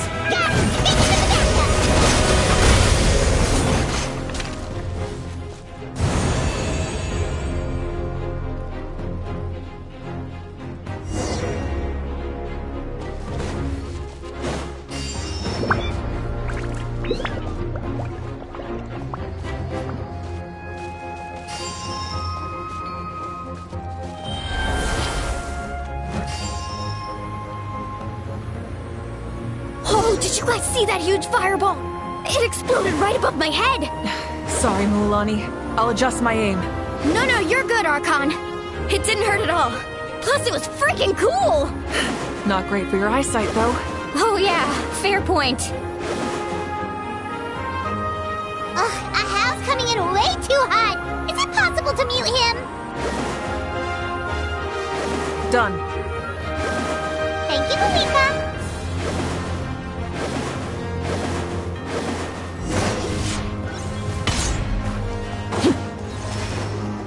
Backup has arrived. All right, give him hell. Increase for Koichi.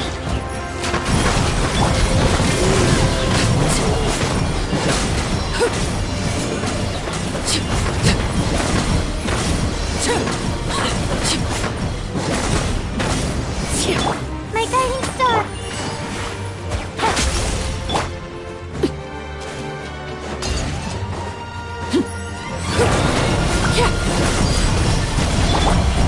Stars, shine for me. Not now. Quietly now. These are about to get... The enemy ranks are thinning. Time to double down. Use the Pyro Archon's power and show no mercy.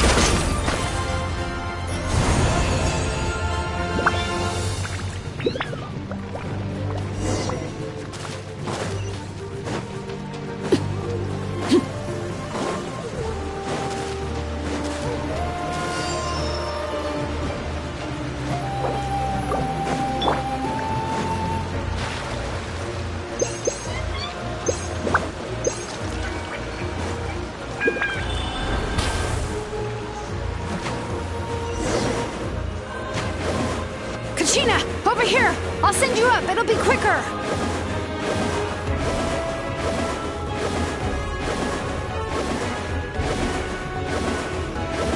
Okay, everyone's safe. Granny, please go on ahead with the others. I just need some more time, I promise. I won't hold things up. Oh, roar on! Leave the vegetables and aphids behind, you dimwit! It's too dangerous!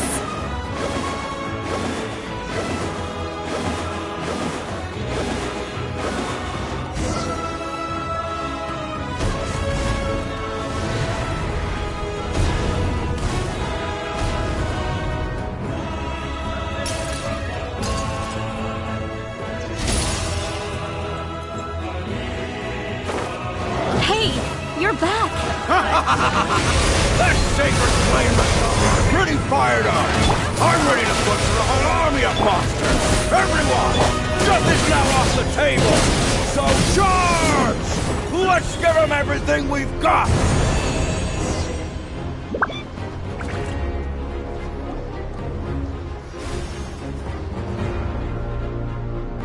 The Children of Echo's territory is secure. All monsters down. All good here at the People of the Springs, too. We crushed it! Masters of the Night Wind are also safe. Should I go support the Flower Feather clan? Things are still pretty rough over there. I'm already en route. No need. I just dealt with it. Already? But you were just at the stadium! Yeah, well, you have no idea how long I've been itching to bash some heads in. Oh! Fair enough. Ian-san, what should we do about the Collective of Plenty? Your home's a long ways away from the stadium.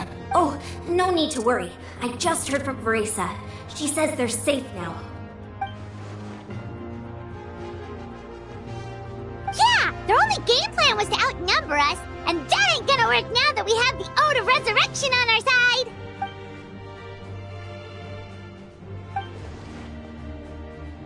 We ain't gonna let them get away with that! Friends, let's gather at the stadium! More abyss tumors have descended, all near the stadium. Let's split up and take them out! We need someone to guard the main entrance.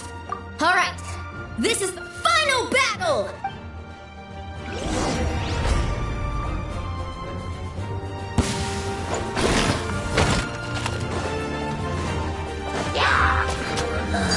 Laid bare. This is where I fall. Overrule. The night is cold. One with me.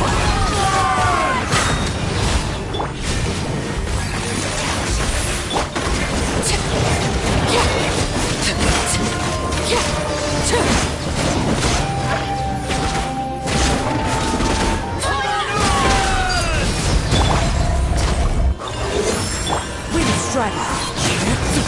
Fallen leaves, adorn!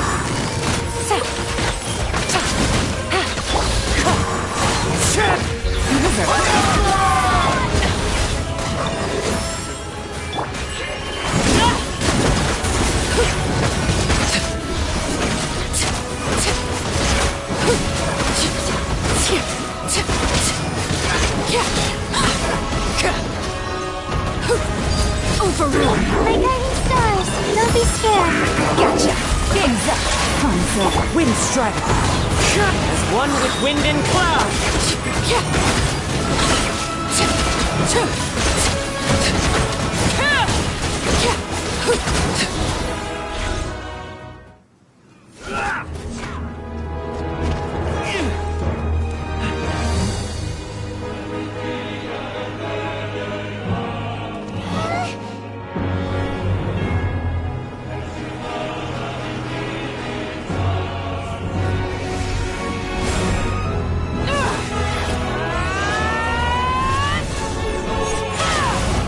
With Pachina's voice line's pensive face. My face vomiting, Shall make sure to who by kiss moth. Genshin. Bye by poopy smiling face with hearts.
Everyone, we are gathered here to celebrate a glorious victory. It is a victory forged by each and every one of us, and we should all be proud of what we have accomplished. We emerge victorious from another crisis to declare, our beloved Natlan is saved! Woo! All right! I must caution that this war is not yet over. We have not destroyed our enemy, merely driven them further into the depths of the Night Kingdom.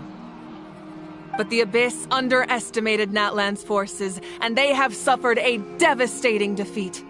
It will be a long time before they are able to pose a threat to us again. After making some preparations, I will launch my final counterattack. I shall strike them in their lair and wipe them out for good. Oh, man. Wait, Archon, are you saying you're going alone? Yes. The abyssal energy there is too strong. Contact with it would be instantly lethal to any— I'm sure you're all still fired up, and you must be eager to take the fight home to the enemy. But I must ask you to temper your ambitions. I will return victorious, for all of us. It's kind of a shame that we can't join in with a final showdown. Please, look at the bigger picture. Thanks to every one of you, we have already secured an enormous victory. Tonight, we should celebrate to our heart's content. I guess if our lives are no longer at risk, things can basically go back to normal, right? That's good enough for me. Beats having monsters everywhere. When the time comes, I will gather everyone here again. Now, let us also remember those who gave their lives fighting for our nation. Once the last dregs of the Abyss are wiped out, I intend to give them the grand funeral they deserve.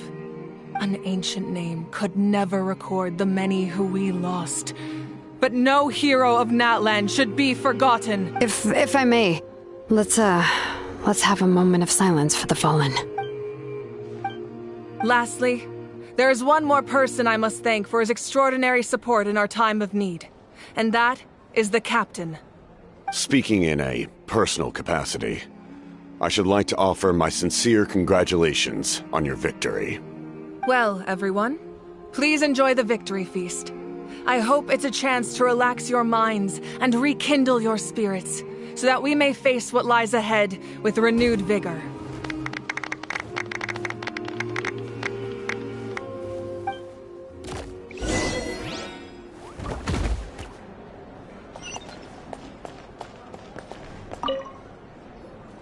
You did a great job, Kachina. Oh, you're much more confident now. Seems like winning the pilgrimage gave you a real boost.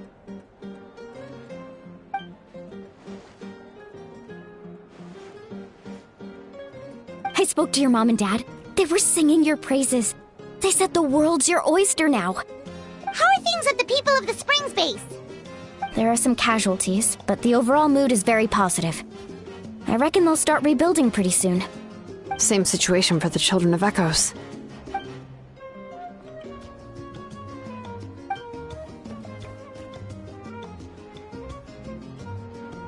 Oh, that's a great idea. Let's do it together. Let's hope that their sacrifice marks the beginning of a new age for Natlan. An age of unprecedented peace.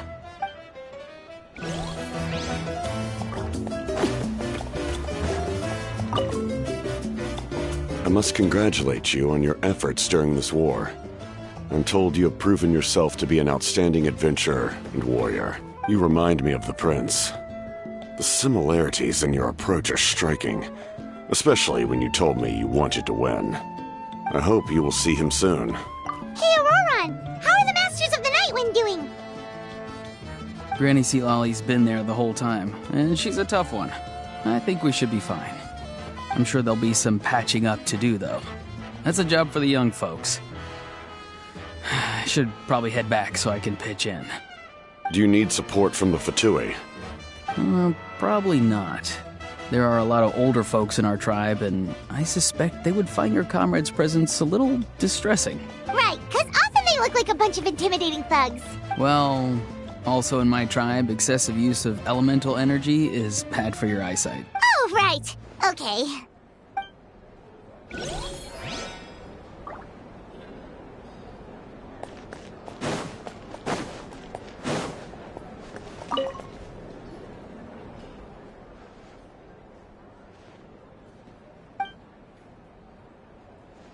Unless you want to get punched in the face. What is it with you, Ahau? Why are you so incapable of being nice?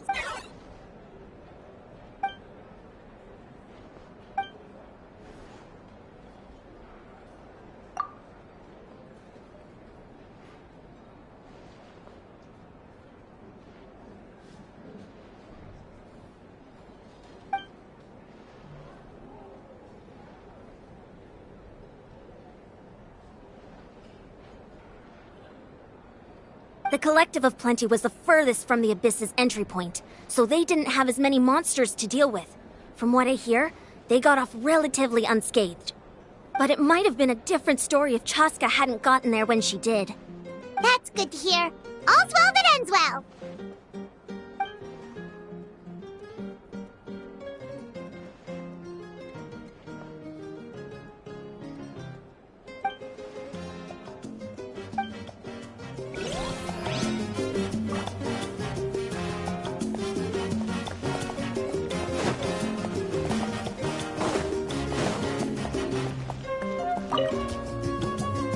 Ah, welcome. You seem a little out of sorts. Are you just tired, or...? I guess I am. You know, when I was up there in the sky, I could see all of Natlan stretching out below me. People everywhere, giving everything they had for a chance at victory. If only I'd been quicker. Maybe they wouldn't have... And Koichi. Maybe she'd still... I'm sorry. Now is not the time for that. Fruit juice, right? make it a large? True. My 500-year plan has almost come to fruition. Just one last step to go. Namely, my final battle against the Abyss. But battle is second nature to me, so I'm not feeling a huge amount of pressure. It was so awesome. The way you exploded that thing in the sky with one almighty punch! Are you always gonna have that kind of power from now on? Oh, that was the Divine Throne unleashing my full potential. And it was only temporary. I can't wield that power for any length of time. My body wouldn't be able to handle it. Likewise, the amplified power of the Ode of Resurrection was also temporary. From now on, it's back to ancient name-bearers only.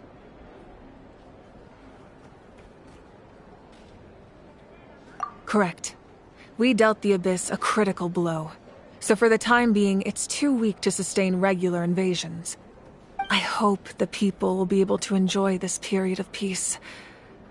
Or rather, assuming all goes to plan, eternal peace. We've had centuries of war with the Abyss, and it's high time we brought that chapter to a close. Anyway, there's something I've been wondering about.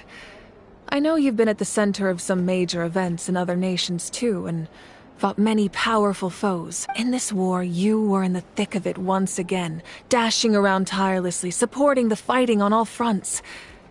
So tell me, what drives you to do this as a mere traveler passing through? Why risk life and limb for a cause that's not your own? A clear conscience. Great answer. That's how life should be lived, to the fullest, with no regrets. What I'm really trying to say is, I would love for you, with your extraordinary talent and your sense of justice, to join me in this final step. You and I together, finally putting an end to the ever-looming threat of the Abyss. But I also don't want to take advantage of your good nature and readiness to help others. The final battle will be very dangerous, and you have the rest of your journey to consider. I'm sure you must be weary. Sleep well tonight. Let's talk again tomorrow in the speaker's chamber. I'll give you more details on the final battle, and then I hope to hear your verdict.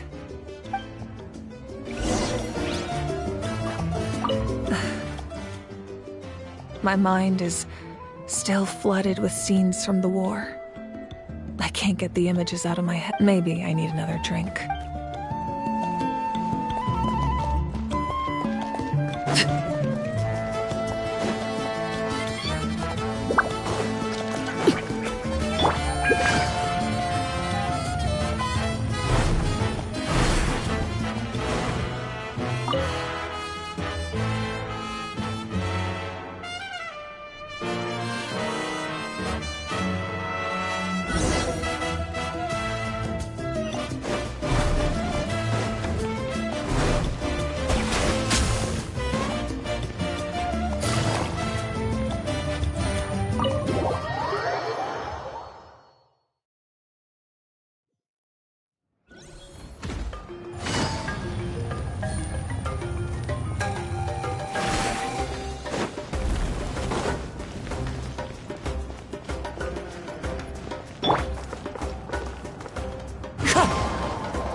Hey, Traveler, Paimon. There you are. I've been looking all over for you. Oh, hey, Sweet Lolly! What's up? Listen up. I have something really important to tell you. What? Are you serious?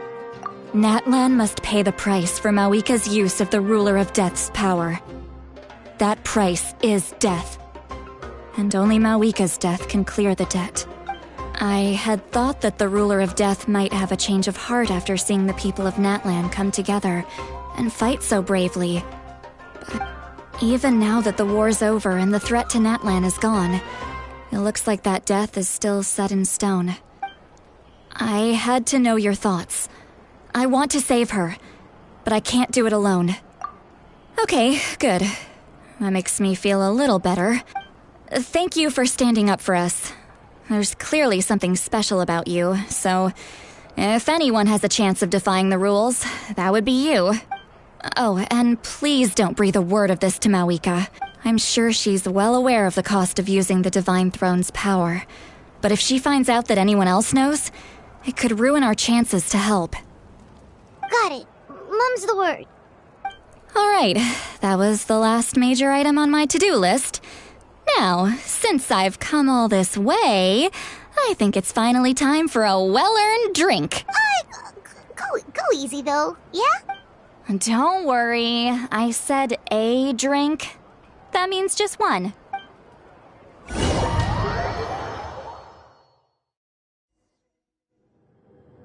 All right, you little munchkin. If you keep pestering me, I'm gonna have to get serious. I get 100 kids a day telling me they want to be the next Pyro Archon. Why should I train you?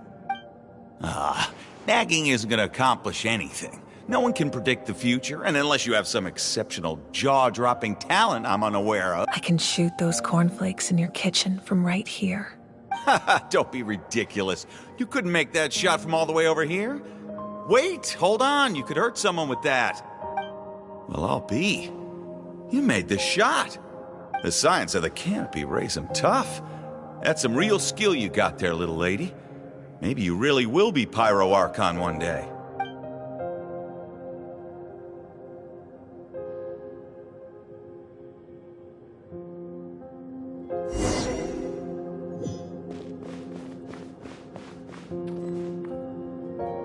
See this?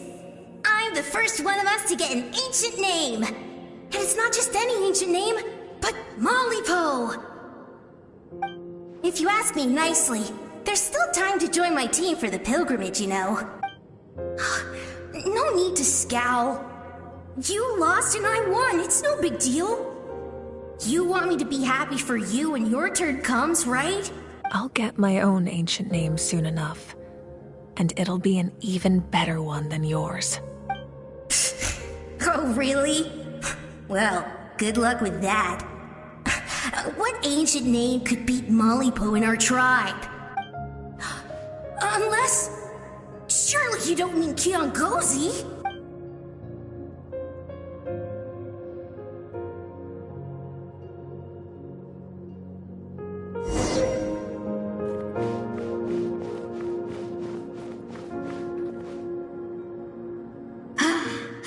That was fantastic.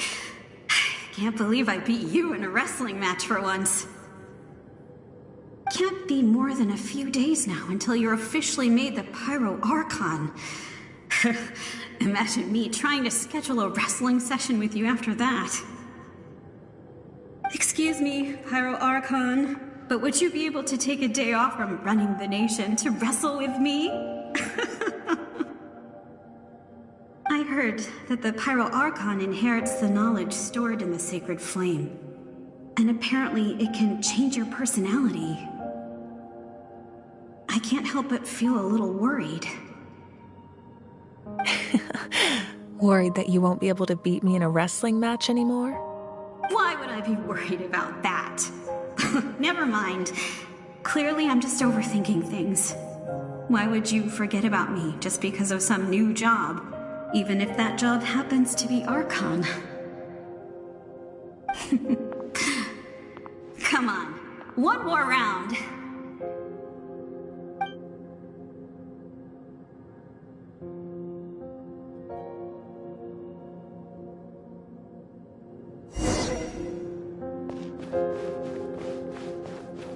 After the darkness will come the dawn.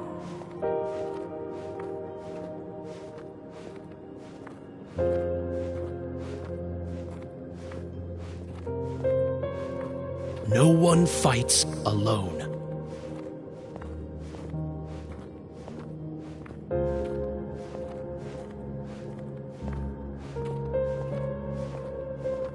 For Natlan!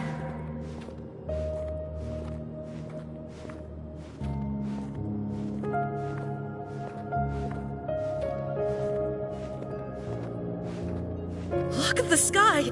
It's getting brighter at last!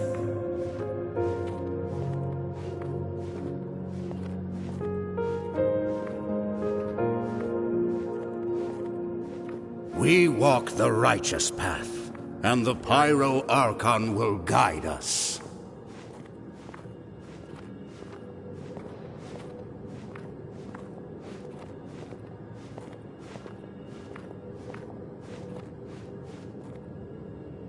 The victors shall burn bright, while the losers must turn to ash. I have done what is required of me. The rules are now written into the Night Kingdom, and this will help you to stand against the Abyss. It is still not enough. All this can do is give my people courage. It will not see us through a true catastrophe. If you are to make the Natlanese alone bear the consequences of a broken world, you will have to bring more to the bargaining table. You are the greediest human I have ever met, and the fiercest negotiator. No other would seriously ask to borrow my power. My domain is death, and its power comes at a great price. The question is, are you prepared to pay? I need that power. Only a hero can truly wield it, and heroes are not afraid of dying. No, a fear of death is ingrained in all living things. If the wielder of this power cannot conquer their fear, countless innocent lives will be claimed in their stead. For only then can the price be paid. Those are the rules. Mine is a nation that will not yield to the Abyss, and it will certainly not yield to your rules. As their culture and civilization is transmitted through the generations and their faith grows, the people will go from strength to strength and reach heights that even I cannot dream of. Very well. I shall agree to help you. But I am merely a shade, and I do not have as much freedom to do as I please as you might think. Then what do you propose? Keep this a secret. If I am questioned about it, I will deny all involvement and claim that treacherous Xbalanque stole my power. That will not be a problem. Thank you. I am glad we could reach an agreement.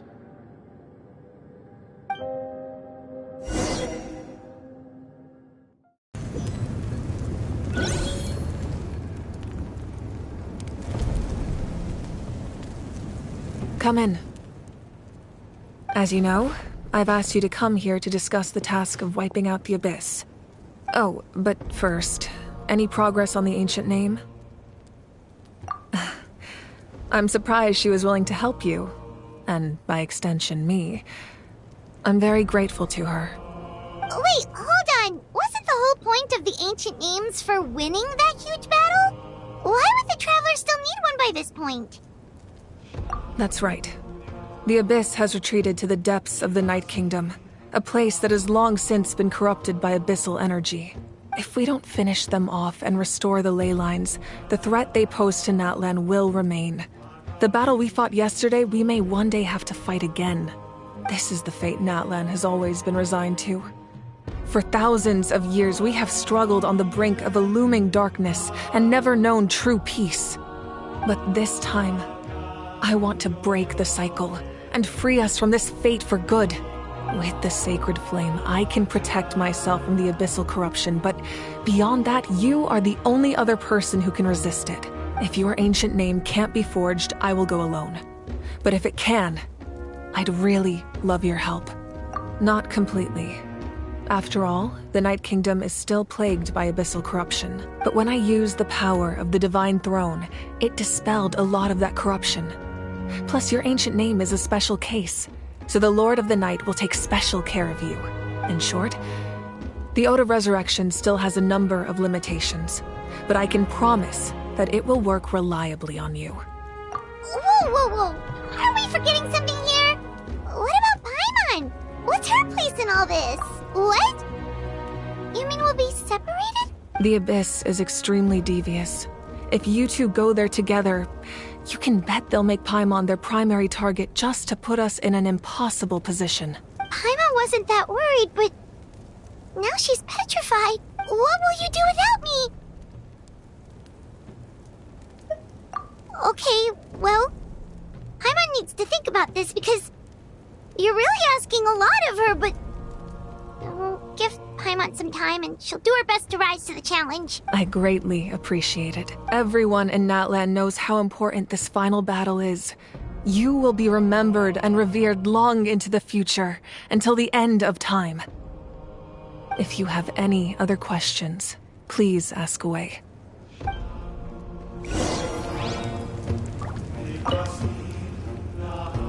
As I've said, if you have any other questions, please ask away. The work of rebuilding is underway, and people are flocking to join the effort. With everyone rallying together, I'm sure it won't be long before there's no trace left of the damage done by this war. The healing process, on the other hand, that's a bigger obstacle to overcome. Many are grieving, and there's simply no replacing the ones we lost. As the sun rises once more and we rediscover the ability to believe in the future, we must never forget their sacrifice. As I've said, if you have any other questions, please ask away. False sky. I have heard this expression before, but I think this was the first proof of its existence. I think there's a lot of investigating to be done to understand what the fragments behind the sky are and why they were hidden in the first place. However, from what the Adventurers Guild tells me, neither the split sky phenomenon nor the fragments have ever been observed in any other nation. My guess is that the Heavenly Principles wants them kept a secret. I just hope they don't cause me any trouble over it. Oh, you should be fine. We did something much crazier back in Fontaine and we're still here. Well, that's good to know. Anyway, the line I'm going with for the masses is astronomical anomaly. And I don't expect much of a backlash. Meanwhile, we can look into it at our own pace. As I've said, if you have any other questions, please ask away. That wasn't their souls we saw, but a snapshot of them in time. All the work of the ancient name engravers 500 years ago, who made some special modifications to their names. Their souls returned to the Night Kingdom long ago, and will have been reborn in Natlan since, albeit in a different form. For all we know, they may have already lived many new lives by now, and so, even though we will never meet again, they will always be by our side in one way or another. I think that gives another layer of meaning to the phrase "no one fights alone." As I've said, if you have any other questions, please ask away. We have a temporary alliance, but I can tell that saving Natlan is not his only goal. Yeah, Paimon still doesn't get why saving Natlan would be so important to him in the first place. Unless he's just a good guy who wants to avoid another Conria. But somehow Paimon doubts it's that simple. I wouldn't worry too much. Based on all the interactions we've had with him and knowing more about his background, I have a lot of respect for him. I don't think he has any ill intentions. Now, we should focus on the final battle. As I've said, if you have any other questions, please ask away.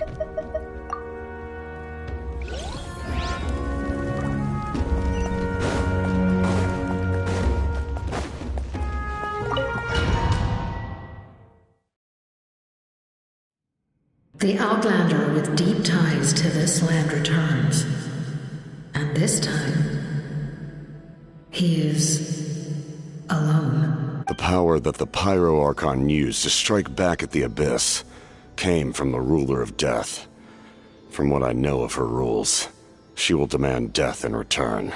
How do you know of this? I see. So, the Ruler of Death sent you on your long journey. Natlan still has a final battle to fight, and I too have a final foe to face. For the sake of those countless lost souls, and a hope for Natlan's future, I need your help.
Staring into my eyes is ill.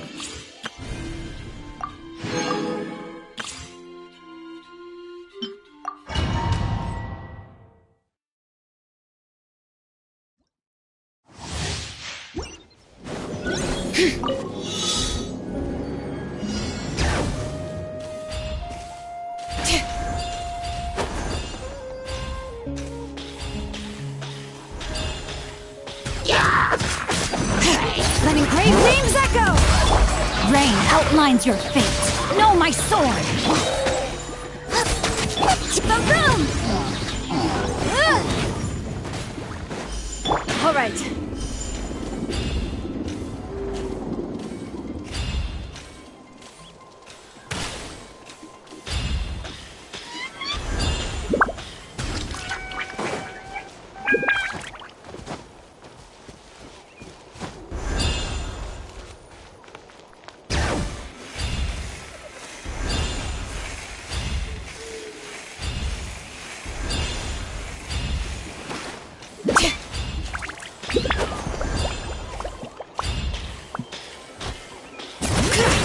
Let's do this then!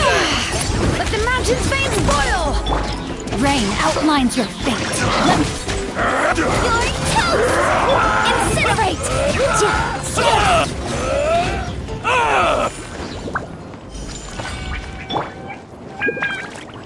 Bring it!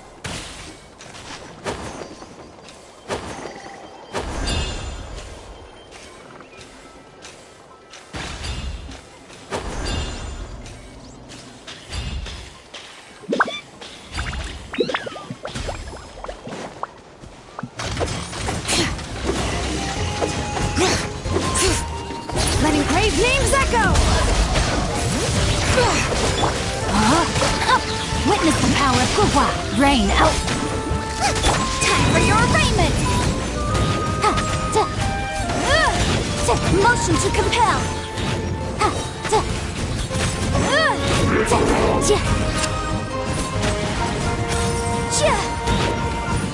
Boom boom!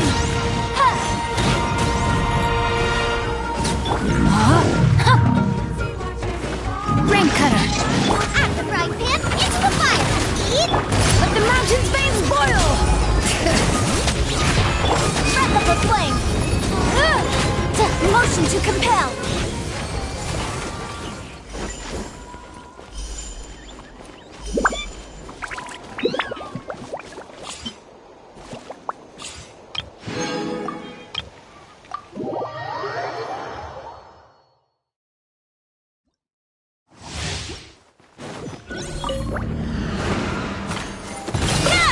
I am the cutting edge of fashion! Hey-ya! Nice and spicy! Everybody stand back! Submit! It's nothing.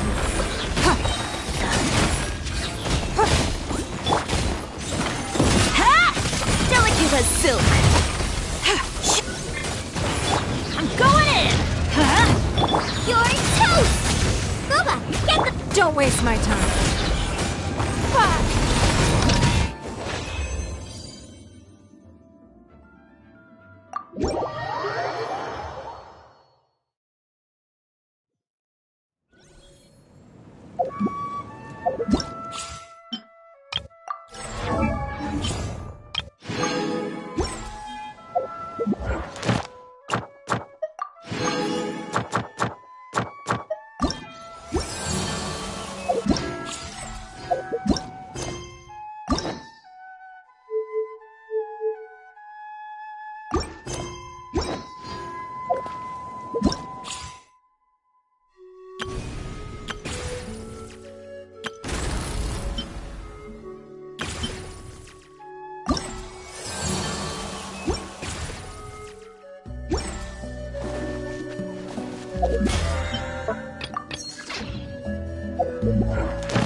Add Ash.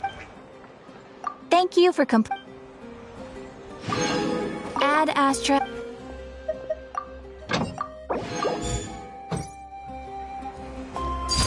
Transfixed!